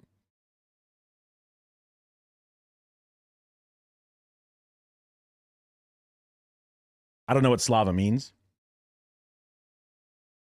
Glory. I mean, Israel being a state of freedom that allows individuals all free, independent rights, and there's no like apartheid or Jim Crow style tiers of citizenship or humanity, that does sound good.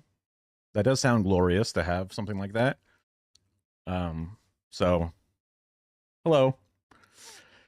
I'm just getting mad about the American deregulation plans currently. And just thinking that there's no way anybody who acts in good faith could ever believe that big companies that have current rules about how much smoke they're allowed to pollute with, now having no regulation about how much smoke they're allowed to pollute with, will then somehow lead to less polluted air, because it would either be just as polluted or be allowed to be more polluted. Unless for some reason it's cheaper to pollute less, but then why were they so concerned and pressed about the regulations before? So anybody who just thinks about it for a second would know that any job they ever worked for that has to like deal with regulations or anything, it wouldn't end up being a better and cleaner thing. It just doesn't seem like it makes sense. This is like a crime against humanity. Back in January, the American Chemistry Council wrote a letter to Zeldin requesting that the EPA cease to regulate their industries based on any research and findings from the ORD. That's because the ORD performs rigorous and independent research, which usually leads to more stringent regulation for chemical companies. He's a stooge, fulfilling a wish list for the chemicals and oils industry.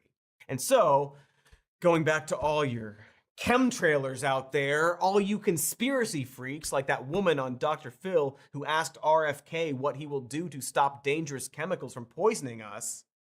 Like, it sucks that there's no way to mobilize the same incredibly concerned, conspiracy-pilled crowds to go like, hey, hi, you're worried about these fucking metals getting in your body. Well, they're getting rid of the regulations that stop Ford Motors or DuPont Chemical from getting those things into your fucking waterways and into your airways and whatever. Like, shouldn't you be just as mad as a much easier to fucking prove than having to convince everybody that these condensation trails are actually deep poisons? You can just look at the things actively doing poisonings. Why is it always this fake version of it instead of the one that's right in front of you, that's much easier to fight against and to convince people to join your side? Like, something about being the underdog, something about contrarianism, something about being not listened to, being persecuted in some way. There's another layer to this that I need to like figure out, because if I ever want to talk to these people and get them to be more productive or slowly self-treat their own mental illness or whatever it is, whatever the thing that's causing them to run towards this negative thing that's hurting them more than helping them, I wonder if I've ever had a weird fascination with something that was similar but different. Like at one point I was really, really, really into like the Atkins keto kind of shit. Before it was called keto, it was like Atkins back then. It was just a period where it was called low carb or no carb. And there was a lot of claims about how it can like straight up cure certain types of diabetes or epilepsies because of the ways that the sugars interact with the brain and some other things or whatever. And then there's also claims that you make you smarter and, you know, very alpha male before alpha male, not the carnivore diet, but a little different in the time period. But it all kind of leaned into that sort of, I mean, health and diet is always its own unique, weird layer of things. Interesting about the blood type idea. Because like that's a layer that I had never really thought about. It could be very important, but also maybe not. Yeah, interesting. There's a bunch of newer things that I learned that dispelled some myths about food. Apparently, like, going to bed with food in your stomach is not as bad as I originally thought. But people still love their fasting ideas. I knew that I used to lose a lot of weight when I did keto, but I also never really tracked my calories before and after. And I know that when I eat way less available foods, instead of having an entire bag of cereal and then just pouring it into my mouth and eating it throughout the day, grazing on it like a bag of oats on a horse's face, that's a lot less calories I'm consuming. So then all of a sudden I'm just eating pepperonis and, hamburger meat or something. I just then all of a sudden can't eat that much of it because, and then I eat less calories, therefore, helps the weight loss start. Or was it the secret sauce of it being meat based or something? It's like I was kind of like, I guess, meat pilled or Atkins pilled or like anti-carb pilled for a very long time, which is kind of similar. Again, diets are always a little bit different because they work with a kind of a weird blend between science, but also results that are very anecdotal and also confirmation bias. But there is some sort of like science and results that you can kind of glean through it. So it's a bit more observational than just chemtrails and they don't want you to know about it kind of thing. I got to think about that a little bit. Where the are you for this? Do you realize that chemical industries have given a lot of money to Trump? Between 2019 and 2020, the top forever chemical producers spent around $60 million on lobbying Congress members and the Trump administration. During that same time, the Trump administration killed or watered down any rules applying to the chemicals industry. These are the same companies that have knowingly leached harmful chemicals into the American public for decades. And by leach, I mean that stuff is literally in our blood, which I know is technically the opposite of leaching. Look, I'm trying to have some fun here. Any progress made by the EPA on regulating these chemicals has consistently been kneecapped by Republican administrations. Remember that landmark ruling placing strict limits? I guess the 4 books, it made sense for the 4 types of blood, but I guess we got other ones. Just looking at the books, the covers, it's giving pseudoscience just because weird things in books like this sometimes give that vibe off. But I don't know. It could be legit. It's on forever chemicals in our drinking water. Turns out that rule was passed by the Biden administration. In 2022, the EPA issued a health advisory. Trump really hates Joe Biden. Like, he hates him more than he hates Obama. And he even had this whole like racist anti-Obama thing for the longest time. He just like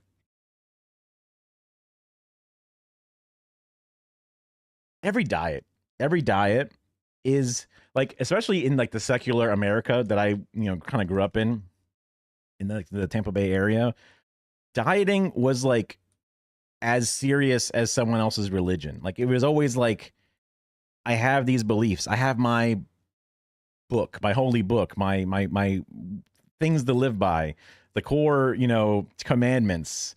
Do not eat after X p.m. Only have this many grams of that. Only, track these things.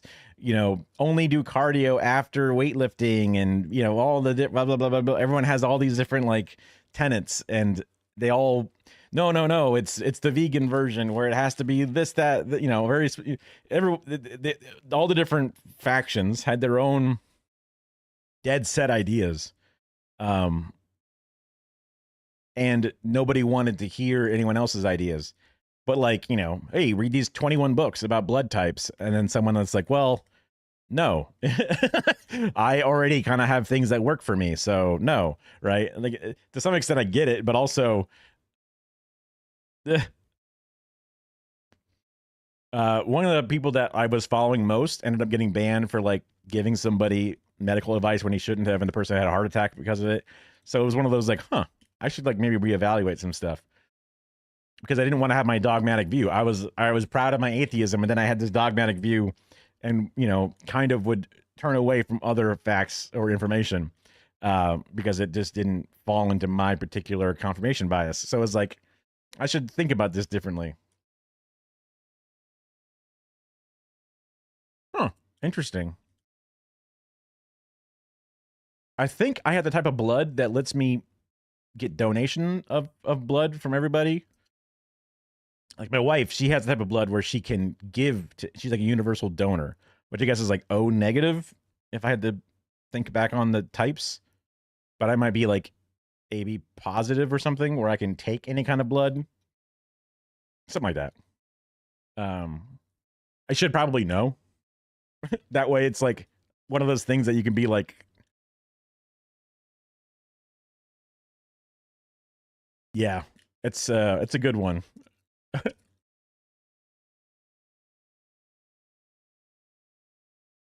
I know that, I mean, I guess you'd probably just, you know, most common type of blood or whatever.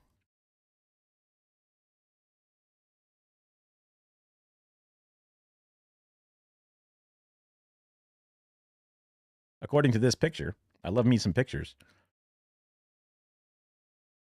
O positive is pretty common in African American and Asian. Wait, where's the oh, the negatives are, wait, there's no negatives? O negatives in, huh? Now I'm confused. The 53% is kind of in between A and B, which is weird.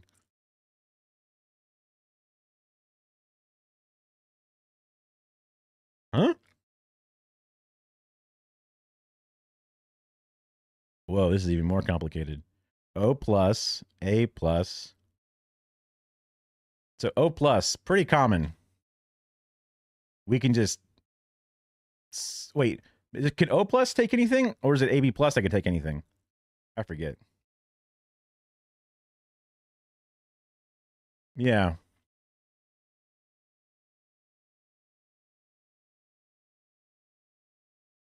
I mean, there's some like pretty standardized, like the red section seems to be pretty big on all of them.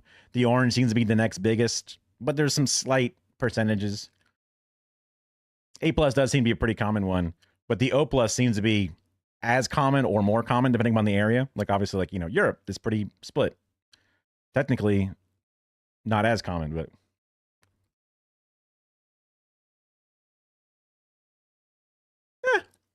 I mean, there's like, if you're going to be A plus positive, it's way more likely if you're in Asia, right? So that's, you know, there's some amount of it.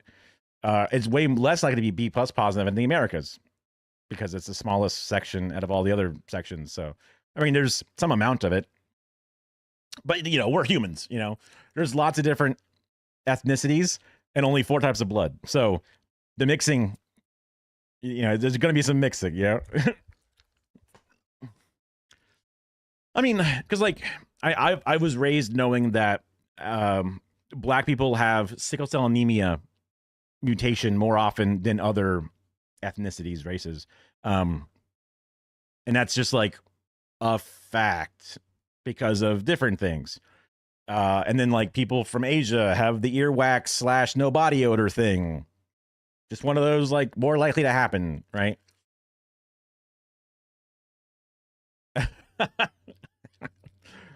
I mean, fuck. This is where I'm like, oh, I was about to say, it makes sense for the similar blood types to live together because that way they can then share their blood.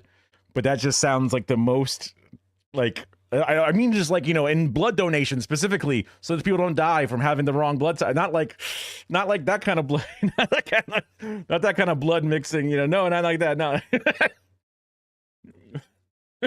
Yeah, new political spectrum. We're over here AB negative fucking truthers out here, man. Yeah. Oh man. We've donated blood a few times and they give you a little printout of your shit. So like I should like kind of remember it or like, I don't know, write it on my wallet somewhere or something. I guess like if you're going to get a tattoo of something, getting a tattoo of your blood type would be like one of the ones that like makes sense. That way, I don't know, if you're in some kind of like triage hospital where they don't have time to check, they can go, oh, look, AB negative. We make sure to give them the correct blood. Something stupid. I mean, it's like, it's a concern that like probably will never manifest itself in any realistic way. So it doesn't matter. on a handful of specific forever chemicals found in drinking water that were far more harmful than previously thought. 2 years later, the Biden administration finalized a national rule that would put strict limits on those chemicals in drinking water, greatly reducing exposure to forever chemicals for about 100 million Americans.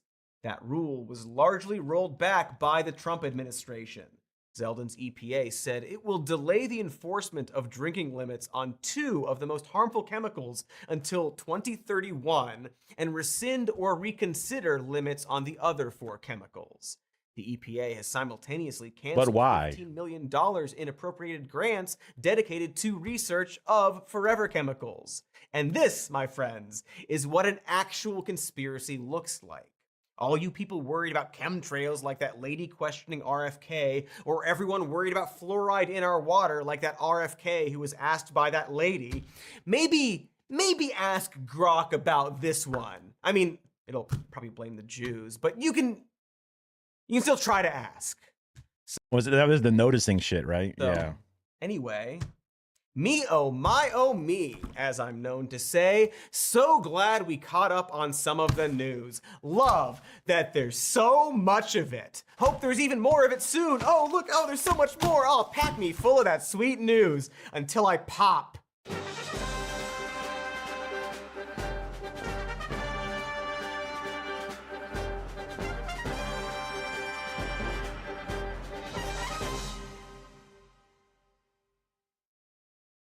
And then we'll do like an effect where like my head pops or something. I can do it. Oh, I can't? I have to read more news? Great. Pop. Good video, Cody. I'll like it. It's got to be exhausting running shit like this forever. Oh, another one of the videos I wanted to watch. I guess I should just use this more often than the other thing. I'll just load it up real fast.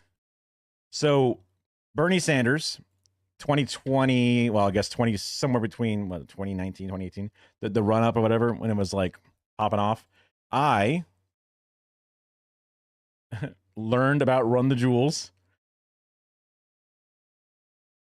from Bernie Sanders and doing his interviews. Then I was listening to all their albums, RTJ, and how they were giving away their album for free. It was like a new genre of music for me to kind of like get into a little bit. I've heard rap and all the different things before, but I liked Killer Mike. I liked his politics. He seemed to be fucking cool. And then at some point, I forget exactly what it was. I guess it was a capitalism thing. I couldn't remember. He was like pro cops or something weird during like some of the protests or something. He was like saying something. He came out with some message. The liberal in my brain remembers he's canceled for something, but I don't remember what. I'm sure I could look it up, but I'm just like, easy, canceled. But I try to avoid doing that to some degree because A, people can change, and B, context is important because like, okay, if he likes capitalism, that's not the same thing as being a sex pest, right? There's layers of difference and all these different things. But I would love to have a better understanding of what to not like about him specifically. So this video seems like it'll be a catch up, or perhaps even a more up to date version of things. So I saw it and I was like, I was just thinking about that. And it happened to be a video from like recent history. So I'm like, perfect. Right. Hey-ya.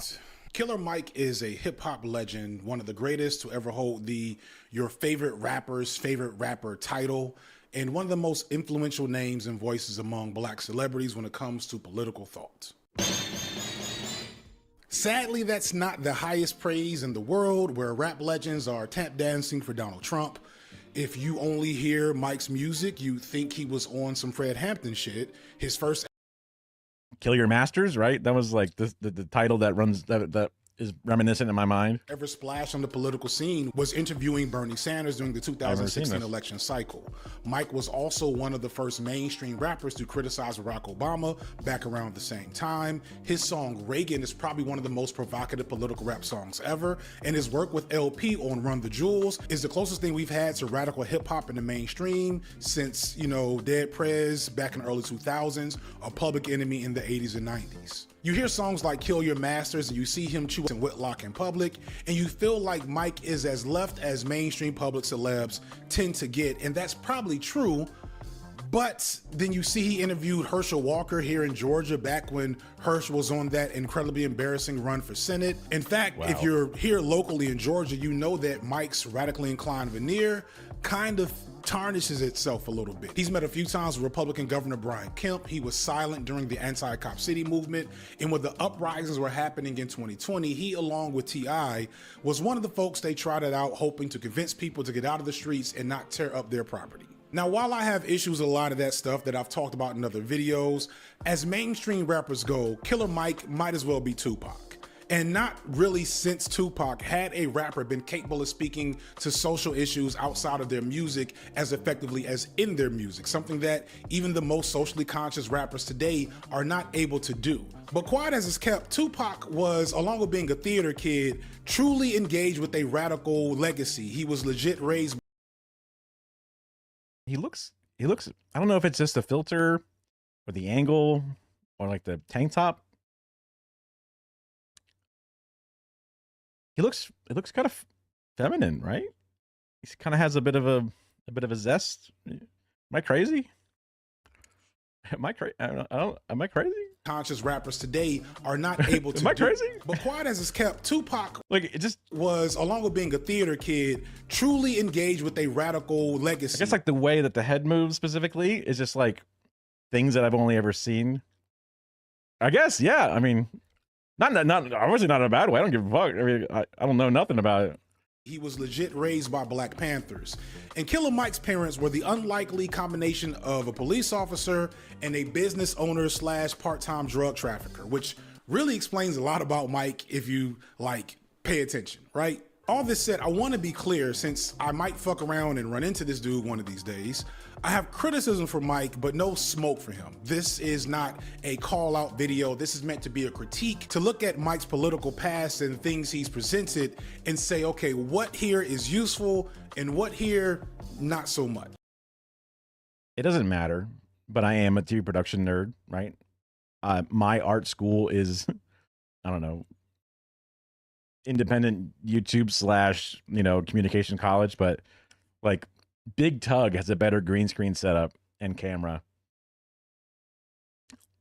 than FD, and I'm like, I have to assume FD's got it better. It doesn't matter. It literally could just be a webcam or a fucking PNG tuber, but it's just one of those things. Cult of personality. People like seeing stuff in decent quality. I don't know. And the main issue I have with Mike is his undying love for capitalism. Like, Mike genuinely loves and believes in capitalism and the myth that Black wealth and Black buying power is the key to Black liberation. So much so that he's been a part of numerous endeavors, both locally and nationally, designed to uplift Black people through entrepreneurship and wealth accumulation. I mean, if you think that capitalism is always going to win, and you don't see a way for realistic socialism, and you watch Bernie Sanders, get fucking backstabbed by the whole thing, I could see how there would be more liberation through that, version of Black wealth and all those other things, entrepreneurship, than not.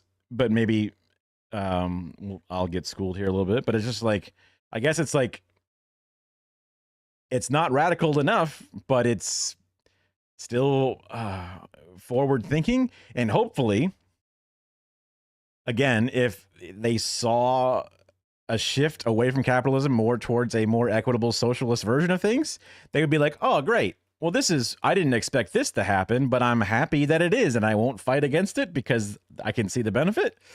I don't know. I mean, and folks have tried to explain to Mike that this is illogical, and he seemingly has just dug in harder around this. He even a few years back had a contentious exchange with Dr. Jared Ball, the author of The Myth of Black Buying Power, a book I've talked about more than a few times on this channel, and a book that every so-called Black capitalist should read. Something that Mike probably has not read, but it didn't stop him from sneak dissing Dr. Ball on a Breakfast Club interview a while back. The myth of the Black economic spending power. I'm not arguing that with niggas, man. Shouts out your book, my nigga. You know what I'm talking about. And you want me on your show, and I'm never gonna go, right? But there you go, nigga. That makes you happy I mentioned you. Mike's love of capitalism and flawed radicalism was never more apparent than in his short-lived Netflix series Trigger Warning. This was a 6-episode miniseries where Killer Mike tried to get himself over as the foremost progressive and radical political thinker in mainstream media. And it almost worked. And if I'm fair, there's some legitimately good stuff in here. But at the same time, because it's a Netflix show and not an actual... Like, the title Trigger Warning makes it sound like one of those, like, uh-oh, I'm gonna be canceled stamp over my mouth with tape that says the word in red text, canceled, you know, like one... But maybe it wasn't that way, but it sounds like that's what I was like, uh-oh, what the fuck? You know, is he gonna start, you know, doing stand-up about trans people? What am I seeing here? Radical movement. It very much devolves into lightly scripted reality TV hijinks where you can tell producers are behind the scenes encouraging certain behavior or setting up certain scenarios to give it the veneer of reality TV and radical activity. But the truth is, it was just entertainment. And this is no more apparent than the first and last episodes, which to me represent the core of Killer Mike's flawed politics. In the first episode, Killer Mike decides to spend 3 days where he doesn't spend a single dollar in the black community. And it's really the most frustrating of all the episodes in retrospect, because if anything, it illustrates the folly of black capitalism in this episode alone. I want to know how difficult it is to truly live in the black economy. So for the next 3 days, leading up to my show in Athens, Georgia, I'm living totally black. Mike quickly runs into the limitations of the whole black buying power myth and the idea that black people have $2 trillion to spend, and that somehow this spending will create black wealth that will be the key to black liberation, which is that niggas don't own enough of our economic realities to ever create a situation where our buying power could move the needle on our plight in America. By the time Mike was trying to find somewhere to sleep and eat, he was in dire straits, sleeping on a park bench while out of town and not having eaten anything because the black restaurants he went to weren't actually using food bought from black vendors. Excuse me, sir. That's like one of those, like, that's like the guy doing that Smarter Every Day, trying to make a product entirely in America, but like the metal you get comes from China, and it's like, fuck, you can't even make a thing entirely in America. Yes, sir. Please tell me like this came from the West Georgia, like Black Farmers Collaborative, or... No, it didn't. May I get a to-go box, please? Most of those restaurants use the same vendors that any white restaurant does, which means that at some point in time, a white person is getting paid. In the end, he finally ate in a small town in Georgia when he found a black farm that also had its own soul food restaurant. And understand, because we'll come to this later, that's a really cool and good thing to have that type of self-sustained food source, but that's not what many black capitalists invest their money into, because that's not gonna make people more money. More on this later, by the way. At the end of the episode, instead of reflecting on what he should have learned, which is the limits of the very concept he's built his ideology around, at his concert, he takes a moment to speak to the audience and says, we're gonna make Black Friday every Friday, and every Friday you're gonna buy something from a black business, completely forgetting the fact that he learned himself that those black businesses at some point in time are gonna be buying from white vendors, paying for utilities and materials from white businesses, and if they're lucky, eventually putting the money they make from that situation in a white bank. And right now you might be saying, well, FD, don't you know about the Greenwood Bank that Killer Mike started a couple of years ago? And it's a black-owned bank that endeavors to help circulate the black dollar among black businesses and provide financial services to black people the same way these services are offered to white entrepreneurs. And that if we can replicate this, we can eventually get free and lead to economic and liberatory prosperity for black people all over the country. And my response to you is, you must not watch my videos. When you finish this, you should go watch my video on the real black conservatism, but I'm gonna kind of rehash the whole of that here. So if you don't want to give me an extra view and help, you know, pay bills around here, just pay attention for a little while longer. Plus, there's important stuff coming at the end. So just stay here. I'll help a little bit. So yes, Killer Mike, along with a couple of other black entrepreneurs of relative note, started the Greenwood Bank, I think in 2022. The liberal in me is like, that sounds fine. I mean, that's decent, whatever, you know, has a power, you know, I mean, it's not fixing the whole system, but okay. I mean, we're familiar with the current racism involved, you know, with the modern day version of redlining, and how if people were trying to get a loan, they might be, you know, the credit score system works in a certain way. It is all the different things, right? So this doesn't sound like a bad thing, but it's like not the, I mean, it's a thing that you can do. So something is better than nothing, but is it the best thing you could do?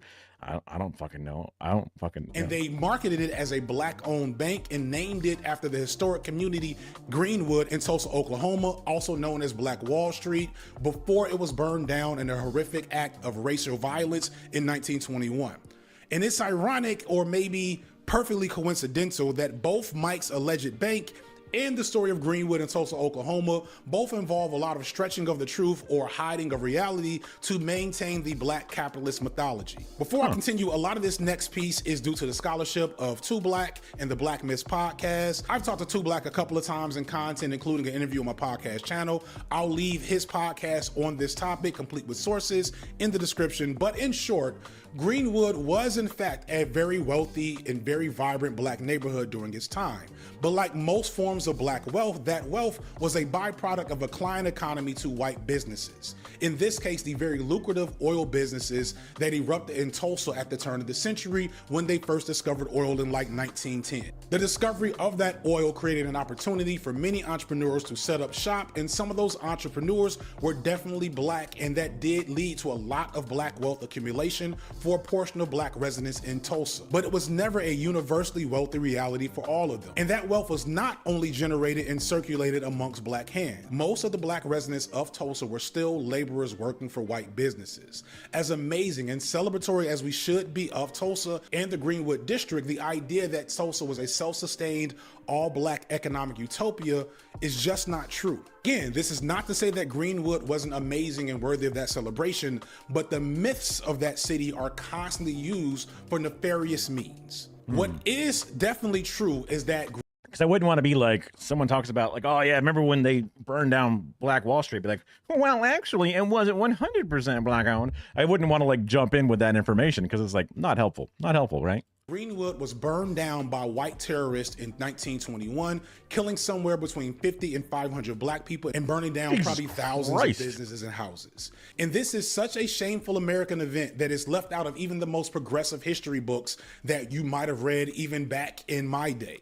In fact, if you didn't have a certain type of uncle that may have worn a certain type of hat, you probably never heard this story until Lovecraft Country or The Watchmen talked about it in their shows a couple of years ago. However, even your Hotep uncle probably doesn't. I heard about people hearing about it from those shows. Never watched those shows. I want to, just never got around to it. Tell you the next part, which is usually left out to allow the story of the Tulsa massacre to be utilized as a weapon of black capitalist propaganda the way Killer Mike did. Greenwood was eventually rebuilt. The black folks who survived the riot, which were plenty, had insurance, and more important, they came together as a community to rebuild Greenwood. It's how many of them were able to write memoirs about it. They didn't just let the earth get salted and then move on. Greenwood ended up thriving even more decades later after it was rebuilt. What is not said is that what eventually destroyed Greenwood, the reason why it doesn't exist today, was government policy. It was city planning or urban renewal ushered in by then President Dwight Eisenhower that destroyed the town for good by building highways through the neighborhood. I even found this, hopefully I'm not stealing somebody's work, but I couldn't find anyone else and I couldn't figure out who it was. But I got this off Facebook and it's a really cool graphic just showing you where the Greenwood community used to be. Oh, cool. Segregation by design. By pausing it, the captions went up. I can read it. Because that's one of the things that like Republicans love to say. It's like, what? Now roads are racist? Insane. And it's like, bro, look, it's right there. Just look into it. Just talk to somebody. Think about what that would do when there's a gigantic overpass cut down the middle of what was normally a walkable thing.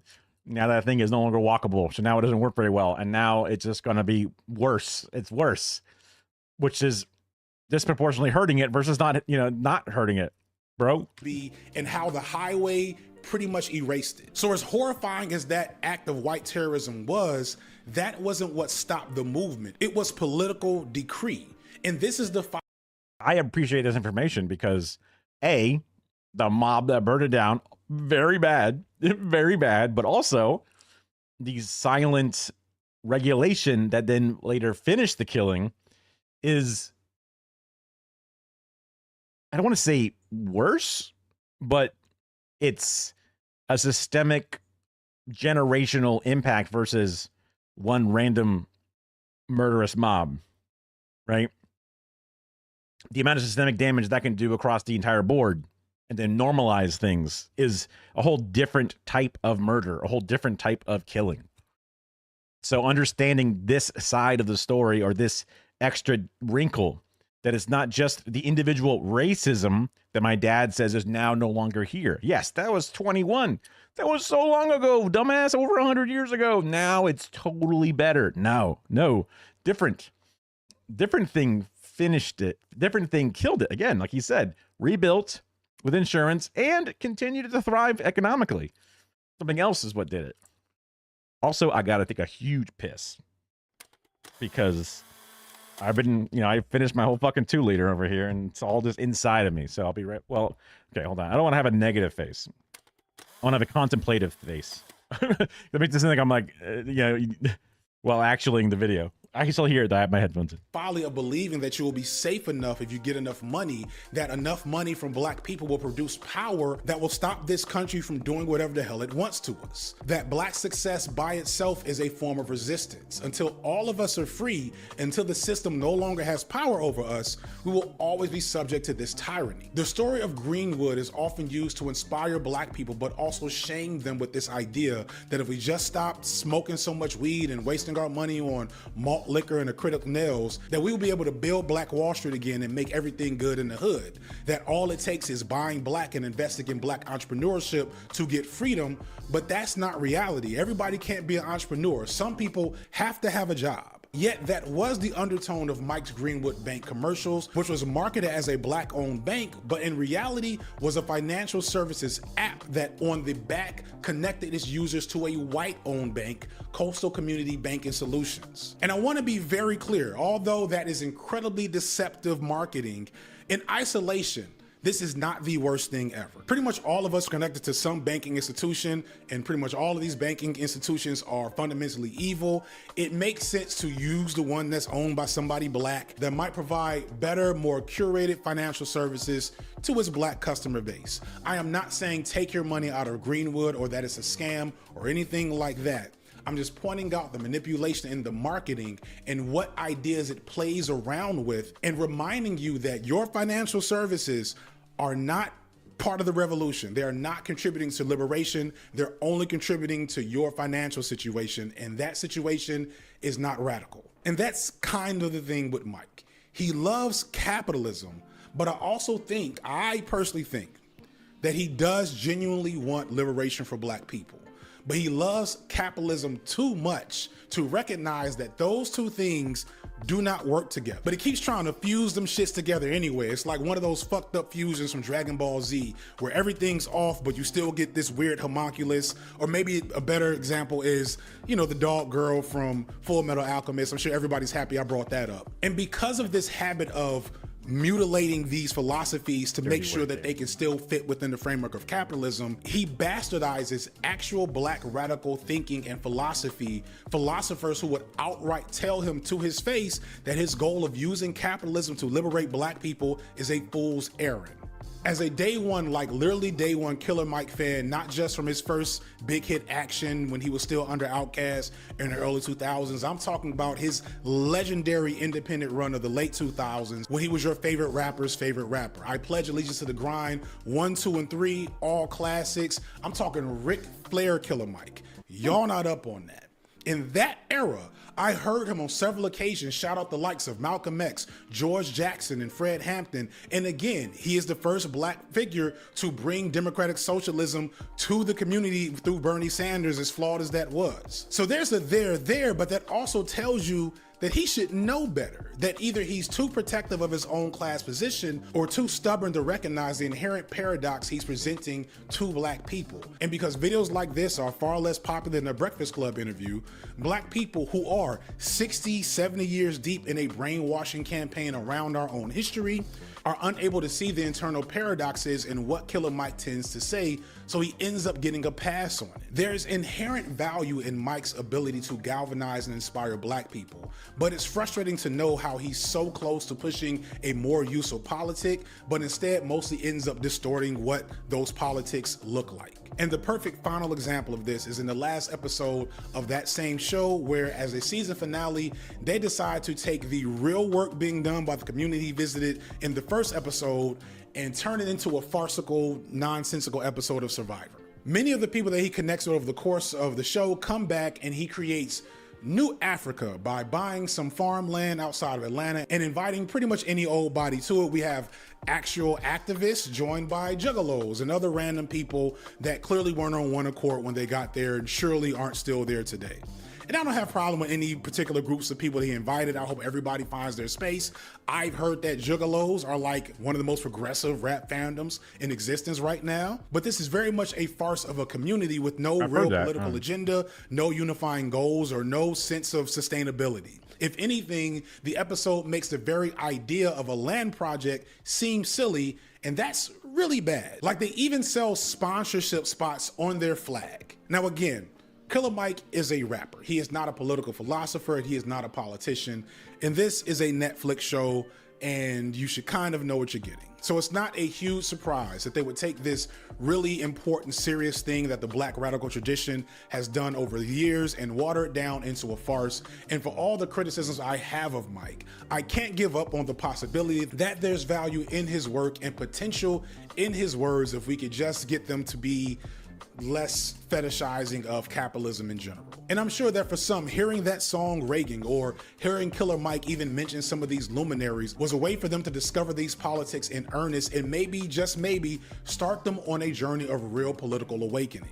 And more than anything, to me, it's always important to keep in mind that when we critique celebrities and artists, etc., the goal isn't to destroy them or make it seem like their art is not of any value or that you shouldn't enjoy it, especially when it's of high quality. The goal is to use the light that they naturally bring to any situation and shine it on things that are valuable and important, even as you're criticizing them. I appreciate that. Both, one, to get a better sort of reminiscence on some of the things that the community had pointed out that was problematic. Silence during, 2020 stuff. Standing alongside certain Republican individuals, not being against Cop City, all these little things, right? Especially in that specific area. And being a big voice. I mean, I guess like there's always something to protest. So saying that not protesting something and being silent is one of those things that's like one of the lower crimes out of all crimes, right? Especially when people are busy and they're already doing other things. But I appreciate not keeping the 100% write them off, never listen to the music ever again, or think of them as a straight up negative. It is a human who's had their own, individual struggle, their own education, their own experiences, and money might change me, like it's one of those things that's like not a good thing for it to happen, but trying to find the value in it, the copium of thinking that the capitalism worked for me, it can work for them. I love being rich. It's so much better. So I should try to make them rich. That will solve the problem. The rich help the rich to make them rich, and then they will get help. Missing some of the other stuff.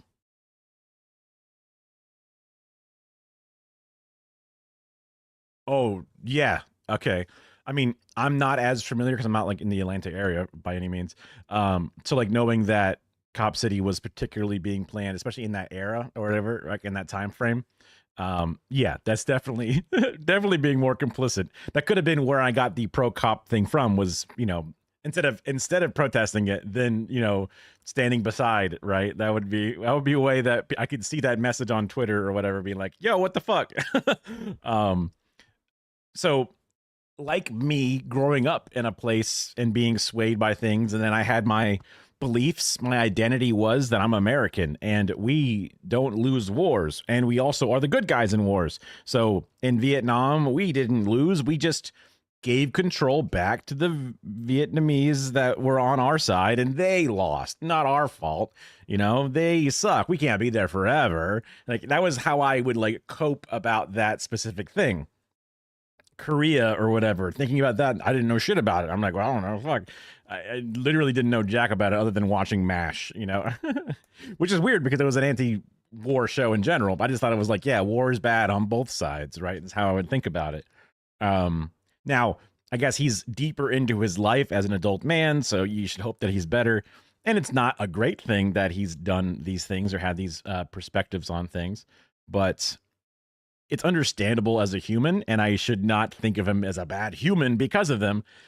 It would be probably a very difficult conversation to convince him otherwise, but a fan of his might see what he says and then believe that specifics, and then you would want to be able to then come at it in a charitable way to then help not de-escalate the conversation, but just sort of walk them back off the path specifically. I think obviously this was a very well done thing with exact examples and then, you know, specific pointing out, you know, details and then going through it. But even just for my own head, I had the idea of like, I don't know what he did. He did something, avoid him at all costs because I just don't know. Now I know. And also it's much easier to interface with the entire situation as a whole. You don't see much of it, as most supporters of capitalism are fundamentally supportive, not because they like capital, because they hate poor people. Yeah, true. Yeah, I mean, again, it is like I was saying before, if you're thinking that the other thing is never going to work, and you literally tried to make it work with Bernie and watched it fail, you could be like, well, this is the next best thing, the most realistic way, practical way to get ourselves out of a problem. And you've been told about Black Wall Street being burned down, and damn it, we were so close, not realizing perhaps the other part of the history, the story of the regulations and the rules and the things that are against you beyond just, you know, yeah. And also it's a way to rationalize the, you know, change in quality of life that even he's seen for himself, most likely. It's, you know, again, I appreciate this video because I had what was otherwise a unsure and just generally avoiding mindset, and now I have a much better perspective, and also I'm willing to engage much easier with it than before. I mean, as I'm always a bit of an outsider in some of these things, but yeah. I mean, the man got shot what, like fucking 9 times? I think even more in recent history. It's one of those like maybe. Oh, that's right. Well, yeah, because that was a part of the Zoran thing, was saying that he doesn't like the tax policy. Yeah.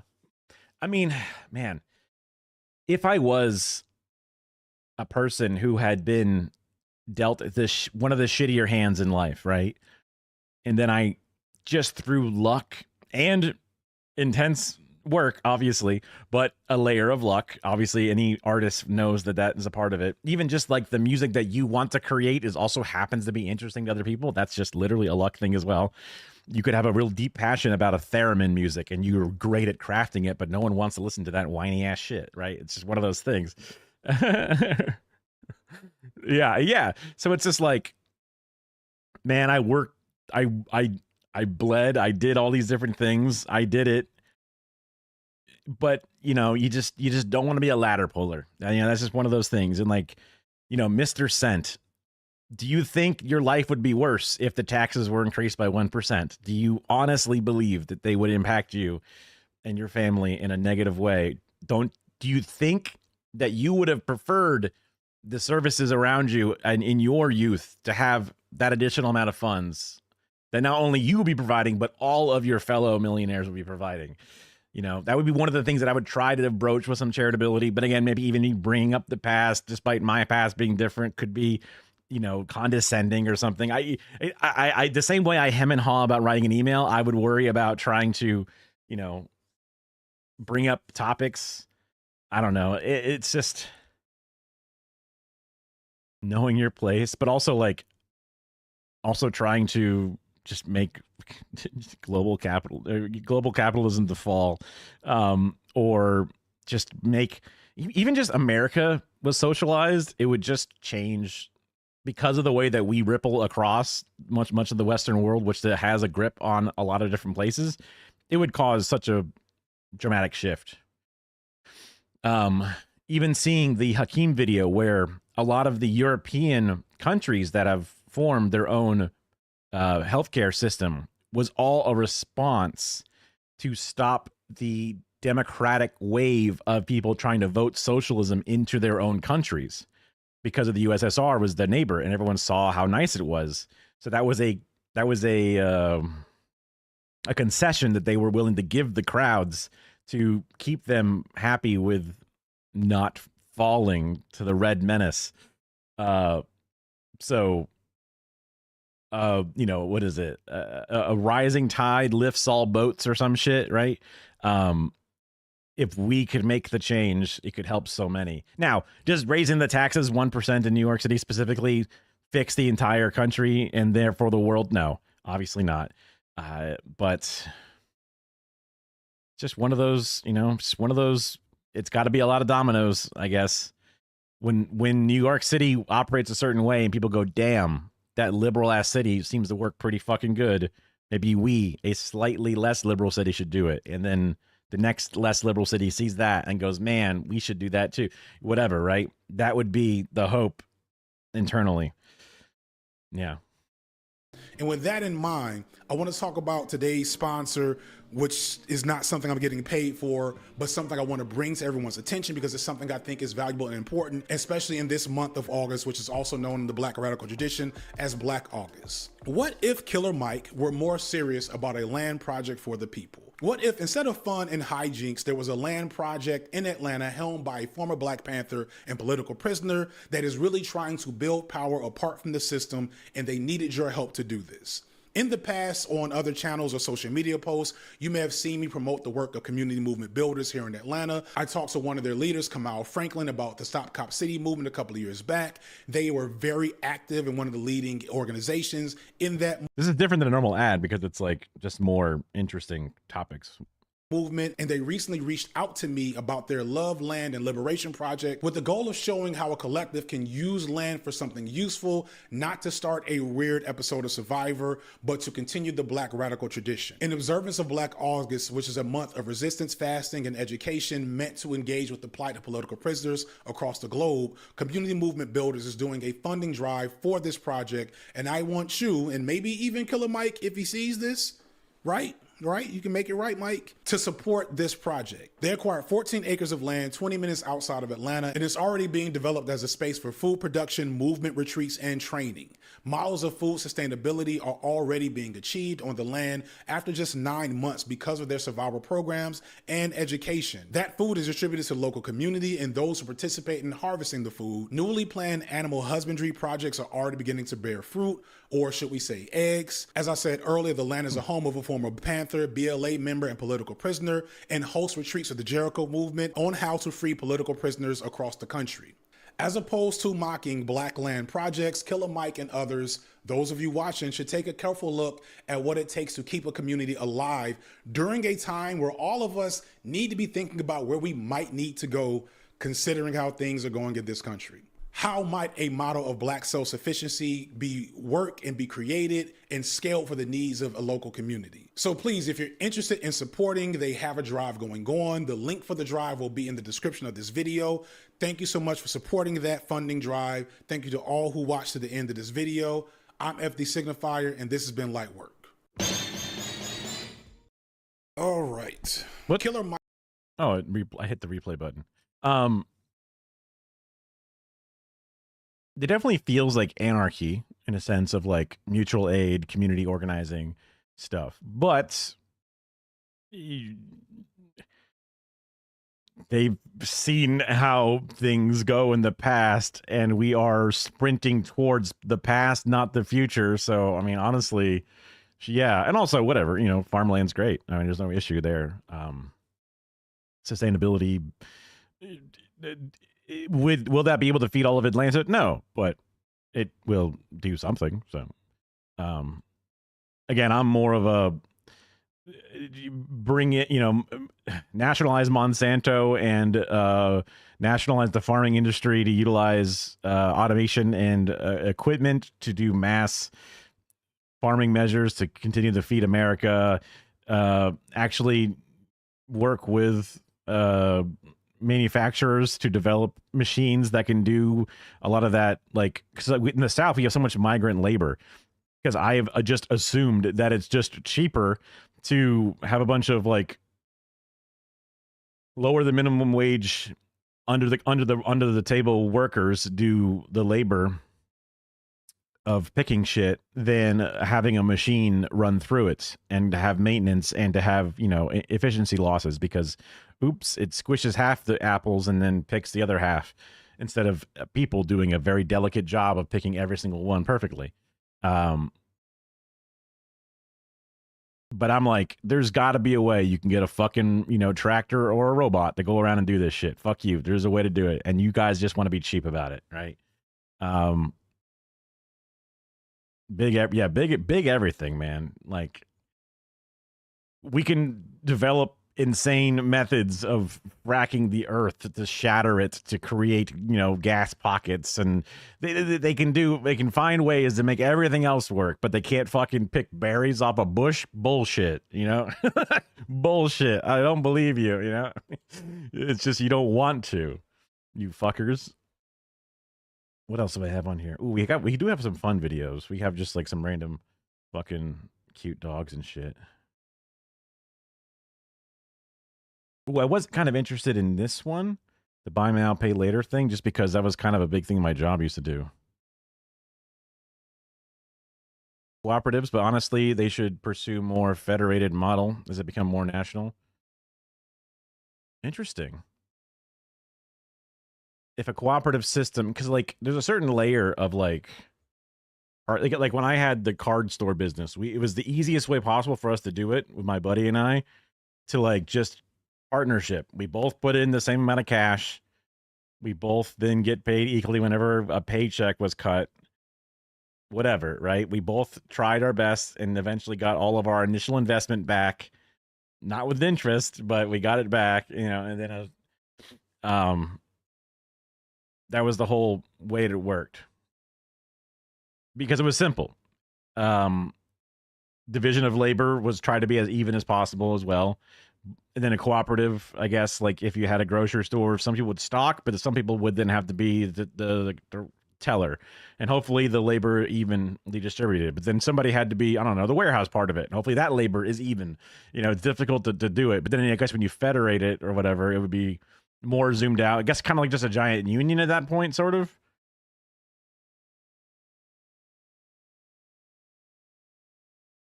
Renewable energy should be more cooperative or municipalized rather than nationalized by state, then organized in a federal model.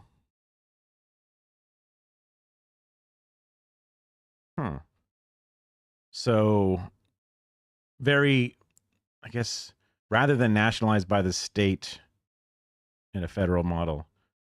I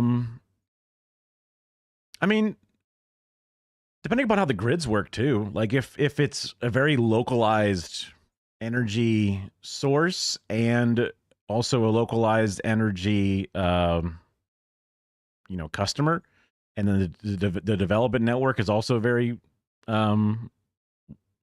specific. Like, but if it leaks back to the major grid and then there's like outages that then gets covered by the other grid, and then when they have a surplus, it feeds back to the grid for other outages areas or something. But I mean, when it's entirely inside of a pod, it makes sense to be just within that pod, because being a part of the larger system, but never actually interfacing with that system would be kind of like, this seems unnecessary. This seems like this has nothing to do with us, right? Maybe it should eventually have something to do with them, but at least in the meantime, it doesn't. There's a lot of people I've been actually working with, and by working with, I mean like working next to, but not like actually working with.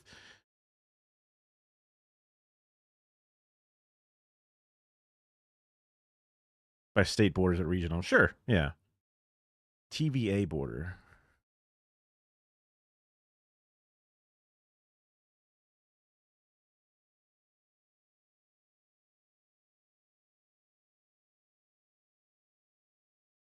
Yeah. I mean, like, there's some state borders that are like the Mississippi River, which is a pretty natural border, but other ones are just fucking lines, right? They're just drawn. So if a mountain range is in the way, a mountain range is in the way. But if it's not one, and then it should be spanning, then it should be spanning, right? There's certain things that it definitely makes sense for it to be done in a way that works for itself. There's no reason to do it in the least effective way for the sake of it. Yeah, because these state lines, therefore that makes, I see what you're saying. There's so in our local area, which because it's local, it's hyper local. We just don't change because you go to another neighboring state unless the economic base and development is different or housing markets. Huh.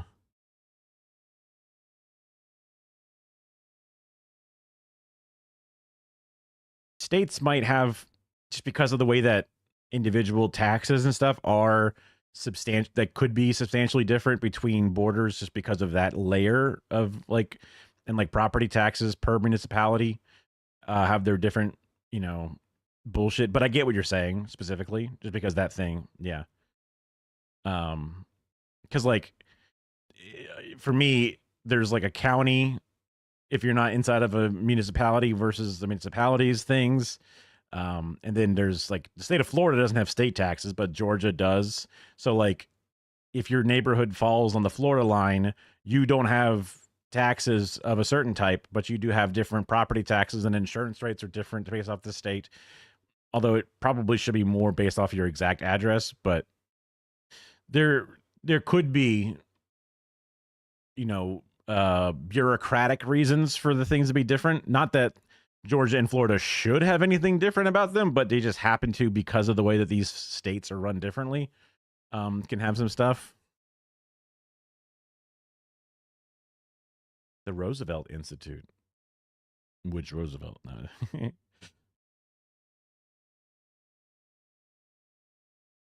American planning principles local. Not difficult to understand the appeal of philosophy, particularly when living in consequences of mid-century planning. The freeway expansions destroyed entire neighborhoods. Localism creates its own problems for democracy.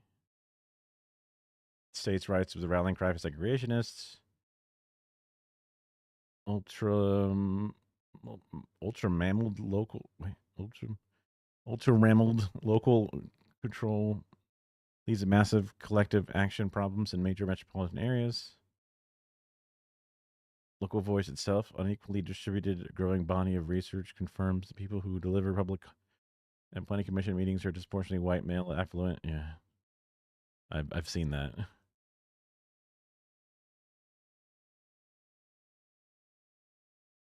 Scale harms is done. The democracy is difficult.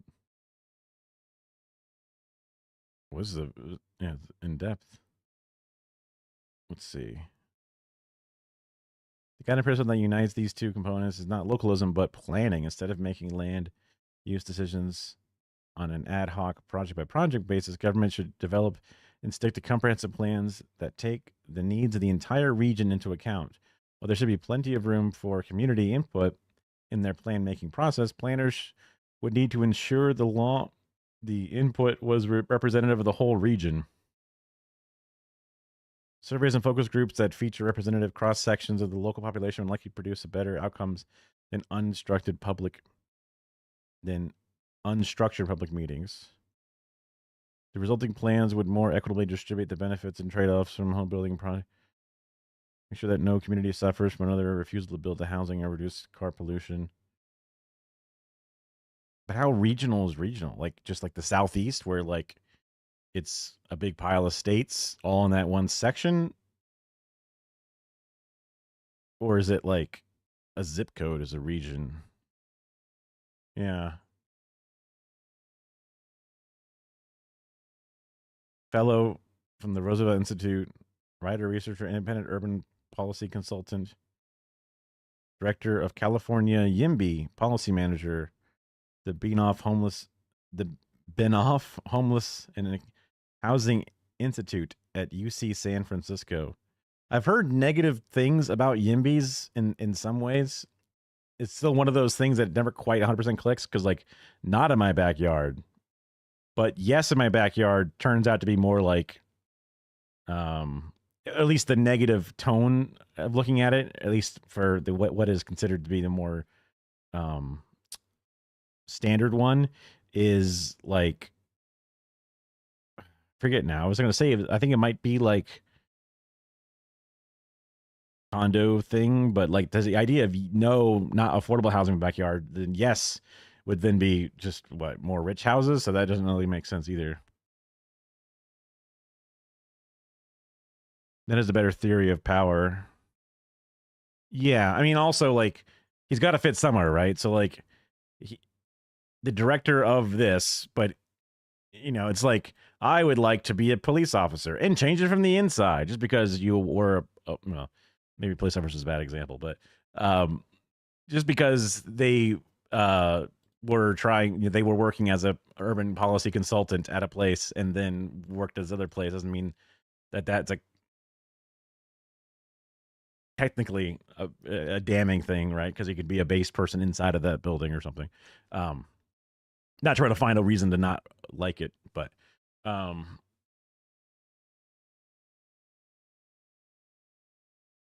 not very idealistic about developers. Yeah, I guess maybe that's like where the abundance stuff comes from. Like, yeah, deregulate, allow private things to come in might be more the YIMBY, the negative side of YIMBY, where it's, yeah.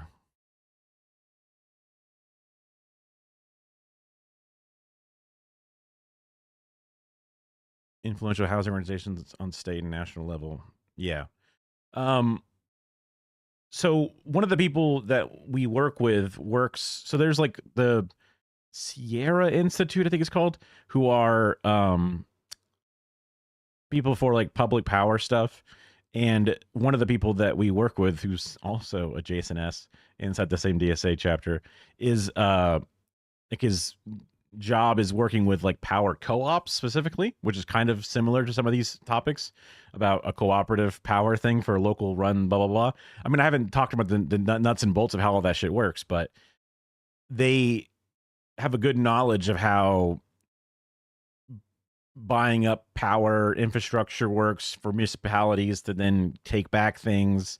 A lot of research and stuff. These people that I've been working with, like I'm happy to be the TV production video guy to help them do stuff, you know, take photos and make videos and shit. Like, but they do so much research. They read books. They do Sierra Club. You're right. Sierra Club. Sorry. Institute is probably a bad word. I may have just, you know, reading some of the stuff here, getting the word institute in my head, but yeah, the Sierra Club. Yeah. One of the guys that we kind of, you know, try to work with is from the Sierra Club, just to provide a lot of information, some stuff in town halls for us, all kinds of stuff. And so some of these topics do come up. Like we had a meeting with 2 different city councilors and I was a part of that. And that was really, really interesting to see because one of them was kind of like standoffish, but willing to hear us. And the other one was like very like against it. And we were like, we just want you to vote on the request for a free quote from places that will then give us quotes for a feasibility study.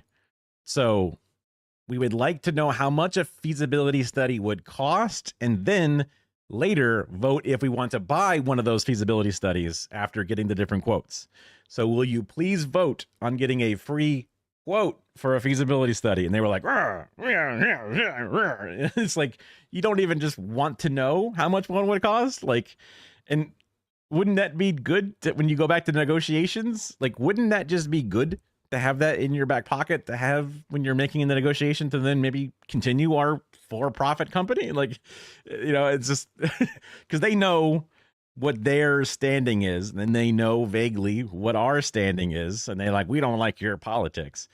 I would like to hope that if I was in their seat, and even though it's Republicans coming to me, right, like whatever, and they're saying like, we want to do this thing that would help our people, and I wouldn't just be like harumph, you know, like, I mean, If it was somebody the other day came in and was like, oh, hey, you know, what was something that you like that Trump did? And I was like, really tough to think. But there was like, the other day I was like, oh, there's one or two things that happened specifically that's like, that's interesting. That's not a specifically bad thing, but I couldn't, you know, because it's like, the policy is what I care about. If Donald Trump was like Medicare for all, I'd be like, fucking hell yeah, bro. Like, what the fuck? You know, I might have to get a different hat, you know, at some point. Right? It's one of those like, I mean, it would take a lot more than just, even that wouldn't be like, because that would be like racism shit still, right? So that'd be like, it wouldn't be new hat time, but it would be like, I would want certain policies to come up. That would be good. Because that's what I care about. Like, obviously, you know, the team color doesn't matter. It's just the fucking, it's the way that the fucking world runs. That's the crux of this whole fucking thing. Yeah, I think I got time for, this is a quick one. Buy now, pay later, which is very what my job, this is a Wall Street Journal fucking video. So it's like going to be like slick looking and like polished, but also perhaps not limiting.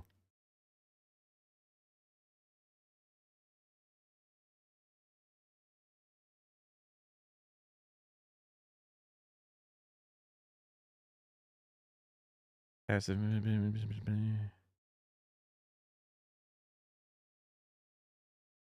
Formerly incarcerated, re-enter society, transitioning every person act. Jesus Christ, what a crazy. Wait, is that like FIRSTSTEP? Okay, got it. I was like, why does it have such a long name? Yeah, oh, got it. Okay. I did not think first step was going to be a fucking, you know, acronym or whatever. They just made that for the sake of it. Those sons of bitches. Yeah, I mean, like, trying to give people a better, more rehabilitative form of justice instead of incarceration for the sake of cruelty, right? Fucking, you know, the COVID vaccine.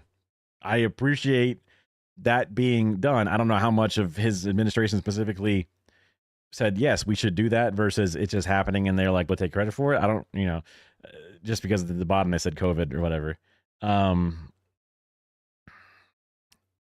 I'll eventually think about it so that way, because sometimes people come in here and they want me to be a centrist, and I'm like, well, you know, good luck. Just because, like, it's a hard sell, you know. Shit sucks out here, and I don't know the others. I mean, hell, I'm a centrist on both sides suck, but I would rather be a center, you know, far left person than a, you know what I mean? Like, just based on how things go. Okay, I'm gonna get rid of the word Wall Street Journals of Economics. Just feel like the title's not that long. Sweet. Okay. Buy now, pay later. Oh, I never grabbed this and put it in chat. More just for my posthumous reflection. Yeah, the Autobahn, I guess. I don't know, like infrastructure. But like, we can separate the art from the artist, right? Like literally, yeah. This burrito bowl dinner on DoorDash comes to $41, but thanks to Klarna, you can make What the fuck? Why the fuck does one bitch-ass little meal cost $41? 4 payments of $10.40 over the course of 6. This is literally called FlexPay at Home Shopping Network. And we were the first to do it, damn it. That was like our claim to fame. And what gave us some small amount of like uniqueness in the market. Now, QVC has their Easy Pay, a different version of the same thing. And then I guess now other companies are doing it. So we're losing our stees because our products seem to be more expensive than any other place you can get it. Yeah, I mean, well, it's you're also paying a person to deliver it to your door from the restaurant or whatever, which is a part of the payment. But a lot of the payment is already going to the for-profit, you know, Chipotle store. And also a lot of the profit is now going to the delivery service as two separate middlemen instead of it being even like, because like you would get like, you know, Chinese food or pizza, the delivery was kind of built into that business model. But now it's two different business models. Both, so now you're just adding a whole nother layer of middlemen onto what was normally a simple thing. But people get used to having conveniences, so they love their DoorDash meals. And I guess if I was a big rich million Twitch streamer, I would also be like, hell yeah, bring meals home. Although now I just like buy prepackaged meals. Oh shit, power outage for a second. But I got a UPS to keep my internet going and my computer going. So we're good. This light turned warm because it's not on the power thing. I can change. What? Change?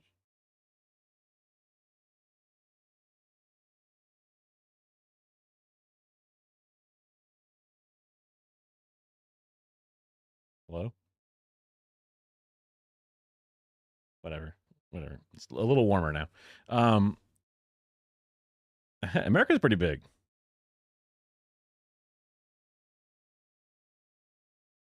I mean, each individual city is still city-sized, right? I mean, usually the restaurants aren't super far away. Really? Wow. Interesting.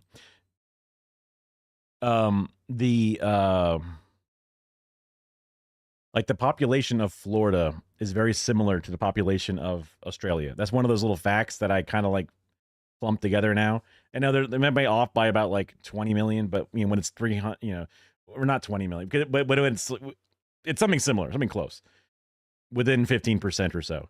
And it's just interesting to think about like the amount of space that is an entire continent versus just one state. And Florida's not even the most populated state. So, you know, New York City, I think, would have as many people as a big portion of Australia as a whole. So sometimes there's, you know, incredible density and sometimes it's pretty sparse, you know. But FlexPay, that was one of the things that we had that made us special. Could have more expensive products that people could then just go, well, I guess I can afford it if I only buy this thing and then split it up over 4 months. But it's like, why do you need to finance, not even, you know, not like additional cost, but why do you need to split up the payments for this one thing over 4 months? Because as soon as you do this one time, if you never do it again for the next 4 months, I guess you're fine, but you need to eat another meal the same day and another meal tomorrow, another meal tomorrow. And all of a sudden, if you're just doing this 4X thing every single time, then it's basically you're still just paying the full price just in weird waves. And it obscures your finances in a way that just is attempting to make you slip up, is how I see it, which is why I thought it was predatory, right? I mean, like offering things to people who might be able to afford it over a different model, but it's like it needs to be done responsibly, but there's no measure of making sure responsibility is handled. It's all on the end user. There's no like built-in safety net to say you could only let to put 3 or 4 things on FlexPay. Otherwise, it becomes a detriment to your life, you know? 6 weeks instead. The buy now, pay later industry, or BNPL, has exploded as an alternative to credit cards. We really believe the credit card industry is going the way of the VHS tape. But will BNPL actually dethrone credit cards?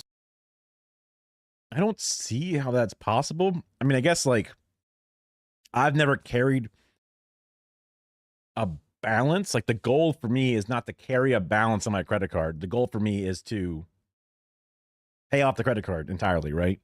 Because paying interest on your fucking everyday meal sucks dick. Who the fuck wants to pay 20% extra because of the convenience of a credit card? I'd much rather just be able to pay for it, and not having cash is fine. So the idea of credit cards going away makes no sense because I just like the contactless tap it to pay kind of system. But I guess if the financing part of a credit card goes away, then I guess that's fine. A debit card would be just as good as a credit card to me, honestly. Or will they ultimately just be treated like credit cards? This is the economics of buy now, pay later. 3 companies make up the bulk of the BNPL market in the I always see Affirm. Whenever I buy something, the Affirm is always in, or like I buy something online, the Affirm is available. Like, would you like to, you know, pay for this thing from B&H Photo over a smaller period, you know, over a period of time with this? I'm like, no, thank you. US, though 2 initially found success internationally. Afterpay co-founder Nick Molnar launched the company in Australia in 2014 to entice more people to make purchases at his jewelry store. We built it, we tested it, and it became a very significant portion of our sales really quickly. All of the top providers offer the typical pay-in-4, zero-interest installment loan that has become synonymous with BNPL. Take that burrito bowl. Once the customer chooses the BNPL option at checkout, the provider approves the loan based on its underwriting model. We pay the retailer the next day, and then we take all of the non-payment risk. Then, the customer is put on a 4-part repayment plan with no interest. If a payment is late, some providers charge a fee. Providers also charge the merchants to make the loans available to their customers. Sometimes that's as much as, 5% of the transaction value. The line. That's worse than a credit card transaction. I guess because of the financing availability is why they can charge more than the 3.3% that usual credit cards do. Share of our income, 90+% of our income is made from the merchant, not the consumer. Some lend. Which also makes sense because Visa, although Visa probably makes a lot of money off their fees, off of their interest rates when people don't pay on time or whatever.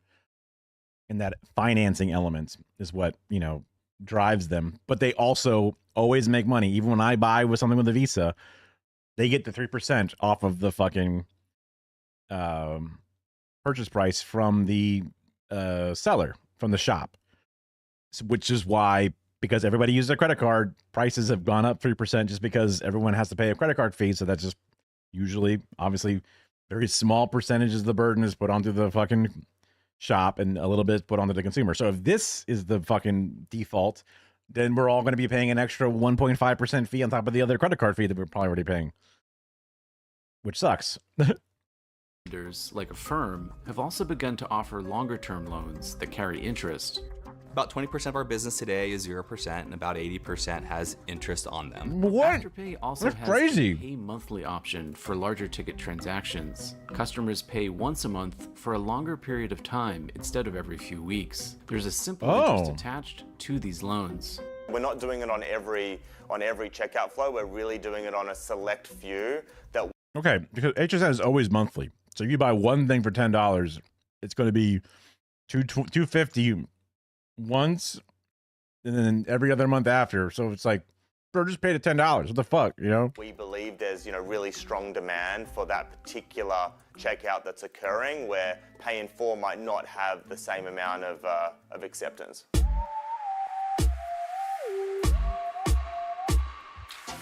Physical cards that can be used in a brick-and-mortar store are the next big offering from lenders. That could more or less double the potential market. Let's say you're walking into the store and you ask us to spend $500 on a jacket, then we approve the loan. And then it's just sitting out there waiting for you to actually transact. And then at the checkout at the store, you chip your card, and then we pull that transaction that's waiting out there and attach it to the transaction and put a loan into your account. As the scope of Buy Now, Pay Later expanded, I don't understand how. So you get a card with a $500 limit? Into the store and you ask us to spend $500 on a jacket. Because you only should be asking at the actual register when you buy it, basically. You never recall your fucking credit card. That would be the most inconvenient way to buy something ever. I hope these places, just like how American Express had a higher credit card fee, so a lot of places just didn't do it. They say fuck you to these fucking 4 payment bullshit things and then just don't take it, I hope. But obviously, that's not how things work. Jacket, then we approve the loan. And then it's just sitting out there waiting for you to actually transact. And then at the checkout at the store, you chip your card, and then we pull that transaction. Because there's no way the card knows what you have in your physical hand or shopping cart in the actual physical store. So, again, I don't understand this pre-authorizing 500 waiting for you to transact, because that should just be the actual transaction itself. It's waiting out there and attach it to the transaction and put a loan into your account. As the scope of Buy Now, Pay Later expanded, the industry's growth has exploded in the US. Buy Now, Pay Later transaction volume has multiplied 20 times since 2019. You have the clear macro trend around. I want to see that graph again. Billions? That's a pretty sizable graph number. Because sometimes they like to go off like, wow, it's 20x. Well, like, it was only 1 before, but now it's 20. But going from a few billion to 100 and something billion. Okay, that's okay. Hey, shit. Serious. 20 times since 2019. You have the clear macro trend around consumers choosing alternative ways to pay. And that's led to growing competition for both customers and merchants. In March, Klarna announced an exclusive deal with Walmart to provide loans to customers through the retailer's fintech arm, OnePay. It's extremely important for the BNPL providers, particularly the specialist BNPL providers, to have those direct relationships. Guys like this love an acronym. The BNPLs. I can get in, stand in front of a bunch of people at a fake TED Talk last shit and say BNPL, and everyone goes, yes. They love that shit. There's a lot of ground out there and a lot of transactions that there's currently nobody being offered. And so I think there's a lot more white space than there is fighting over existing merchants. I mean, this does make sense to be one of the best things. Like, I used to think to myself, like, being a bank is the best thing you could be because you just make money on your money, guaranteed, basically. And this is a job. Being Visa, what a fucking gig. You just have a bunch of money waiting, and then you just get transaction fees for doing nothing. Even if everybody pays on time. Yeah. We all are to some degree. Just like how we have fucking, what is it? Mnemonic devices. You know, it's just one of those things. That's why you were a fan of the First Step Act, because it was just a gigantic acronym. Yeah. The types of merchants that have adopted BNPL. But yeah, just being like, oh, my job is taking a fee out of every transaction that exists for all time. Even if everybody pays on time and I never have to actually finance anything, I just take a 3% fee for existing. You're welcome. You're welcome. You're welcome. You know, it's just like, I would like to have that company. That seems like a fucking sweet gig, you know? It's like you can't lose. What the fuck? BNPL have expanded, and that's changed what people buy with their loans. Money makes more money, baby. We forever line go up. But let's like it just takes transaction fees. That's it. You can't lose. But if you're a debit card, if you're just a debit card, it's just like beep, enough funds, yes. Go through. The amount of electricity you need to process that, the amount of labor you need to process that. There's like the fraudulent team, a little bit of occasional money back, the weird occasional fucking glitch in the system or something, but for the most part, you're just raking in dough for free. BNPL definitely started with e-commerce retail, generally in that ticket size of $100 to $200. As it broadened out, you saw even smaller ticket sizes and recession indicator. If you're buying something for $20 on a 4 flex payment, that is a recession indicator. That is dystopia. Sometimes even consumable purchases. A LendingTree survey found that a quarter of BNPL customers have used them to buy groceries, up from 14% in 2024. We don't think it's our job to judge what a consumer's choice is on a financial product that they want. We want you to do it for everything, even the smallest transaction. You need to do this thing weekly, but now you're on a 4-week payment plan for it. That's fine. Keep it stacking up. You can't afford it today? Don't worry. Payday loans. Payday loans are here. You've already fucking earned half your fucking paycheck. We'll give you a payday loan for 75% of it. Give us your money. We'll take it from you. Want to use. Anytime a consumer is putting down their credit card and using Affirm, we think it's a good thing. And I think the BNPL providers got to think about that. I guess that's the Wall Street Journal's angle. You know, as to whether, is that an indicator that that specific consumer is experiencing more stress or not? They do not think that. He just said he didn't think that. In January, the Consumer Financial Protection Bureau released a study that said that more than 2/3 of BNPL loans went to borrowers with lower credit scores. Buy now, pay later can make products look a lot more affordable than they actually are. BNPL providers argue that most of their customers are creditworthy. AFPA actually over-indexes in the middle and upper income bracket. You're seeing like really strong consumers using the product. But experts say fast growth isn't just risky for consumers. Whenever you look at consumer credit, that next customer is always going to be a little more risky than the customers you've got on your books. And for some providers, consumer losses are growing. In May, Klarna reported a 17% increase in consumer credit losses from the year before. Klarna said in a statement that the rise in losses was because it had issued significantly more loans in Q1 of 25, so it's natural for the dollar value of credit losses to rise. The company added that in Q2, it reported a record share of transactions repaid on time or early. But broadly, LendingTree found that 41% of BNPL users paid late in the past year, up from That just makes more money for them with the fucking fee, if there is one. 34% a year before. When isn't there a fee? Affirm has reported a decrease in customer defaults. We're delivering really good credit outcomes with our approach, which is to underwrite every transaction and to make an honest assessment at the point of sale. And Afterpay says it has seen strong repayment numbers, especially compared to credit cards. We disable someone's account the moment they're late on one installment payment. Our order values are smaller. We're not issuing someone with a few $1,000 line of credit over an extended period of time. But regulators and other experts have drawn similarities between BNPL and credit cards. Interesting. They close down your line of credit after one late payment. Does that mean, hey, you just got it for 25% of the official price? Because you made one payment and then the next one you missed, and then they just said, fuck it, you're closed off forever. But it's like, thanks for the cheap merch, dog. You paid for it. I don't have to pay you back anymore. I wonder if they wait for you to finish and then say, thanks for finishing it. Now you're fucked. I don't know. Because that's one of the things I've heard is that there is some amount of credit card defaulting. There's some amount of people that buy things on a credit card for a certain percentage and then they somehow disappear off the grid and the credit card's like, excuse me, a bill, excuse me, where are you? Knock, knock, hello.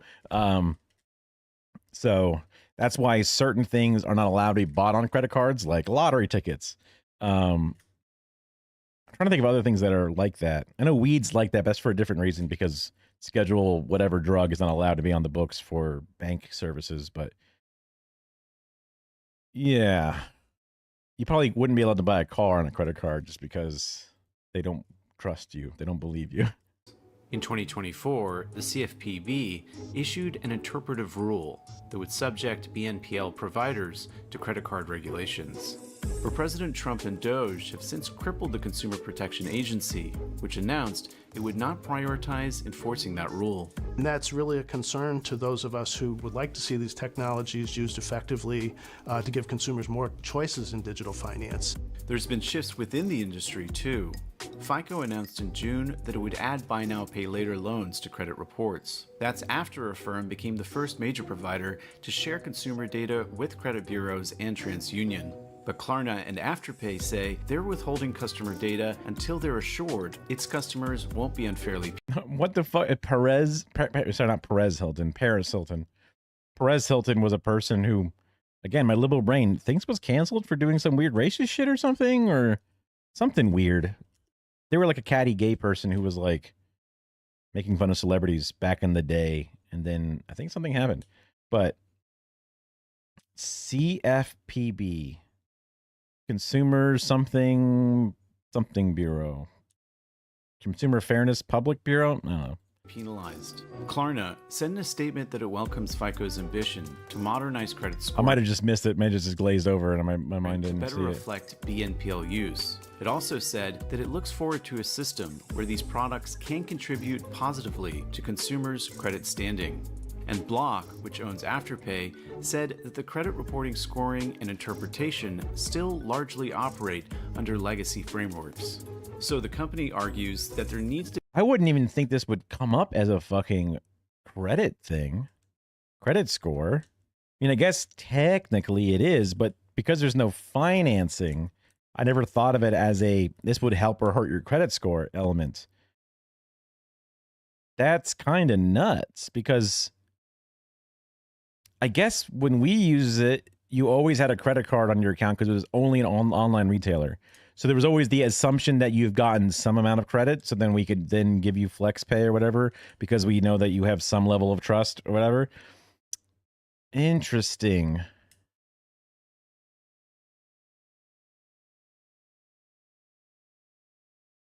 I would encourage people to almost never use this or only use it on one thing at max at a time. Never have more than one thing on this slow payment method because,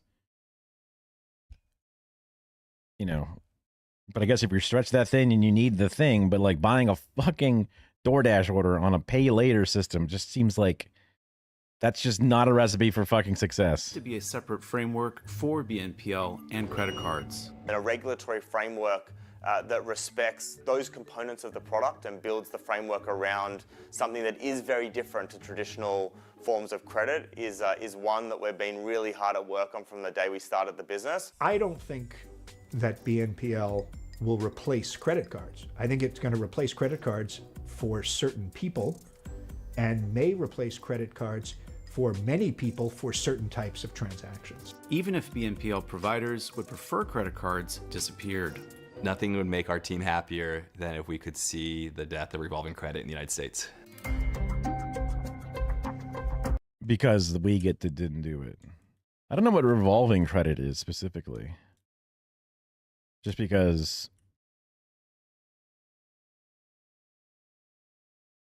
yeah.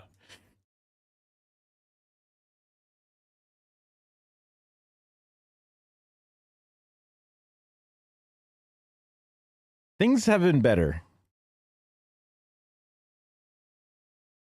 A nuanced issue with centrist. Maybe somewhere in between. Maybe debt, indentured servitude. Maybe. We considered that? We must take the center, yeah.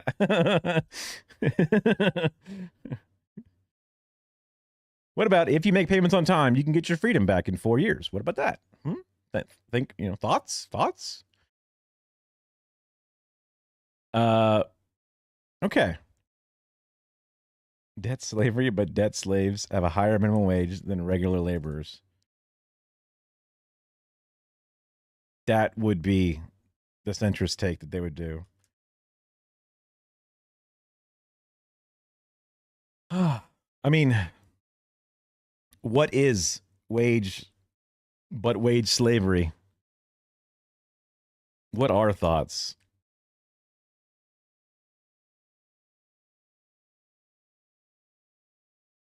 Only I could buy these thoughts on a payment plan. Then I could afford these thoughts. Alas, it's not to be. I'm going to try to finish the trimming and tightening up of that one edit for Barrett's. And then I guess I'll just be back tomorrow. I don't have anything crazy going on my schedule, but I do need to do some laundry. So that's one silly little to-do list thing. Maybe I probably won't, but maybe I could look into that Mint USB boot Linux thing. That could happen. Oh no. Yeah, I can raid Little Bear. Sometimes Little Bear doesn't like small raids, but I can try. It'll tell me if they don't, so. I have raided into Gremlo a few times already, so. And wait. Oh, it's not just Little Bear, it's Little Bear 36.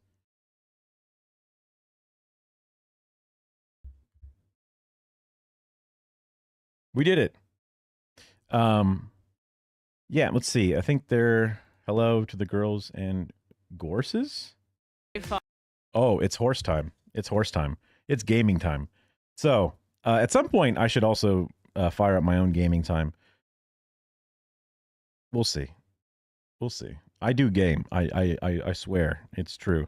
I was playing Diablo 2 a while back, but I was like, you know what? I've lost enough hardcore characters. It's fine. Hopefully everyone has something else they can get checked off their to-do list pretty easily. It's one of those things, makes you feel good, and also it makes you not spin your wheels forever and do bad things. So if you got something, do it, and if not, then I'll just see you tomorrow. Have a great time out there, everybody. Raid. And now I turn off the things.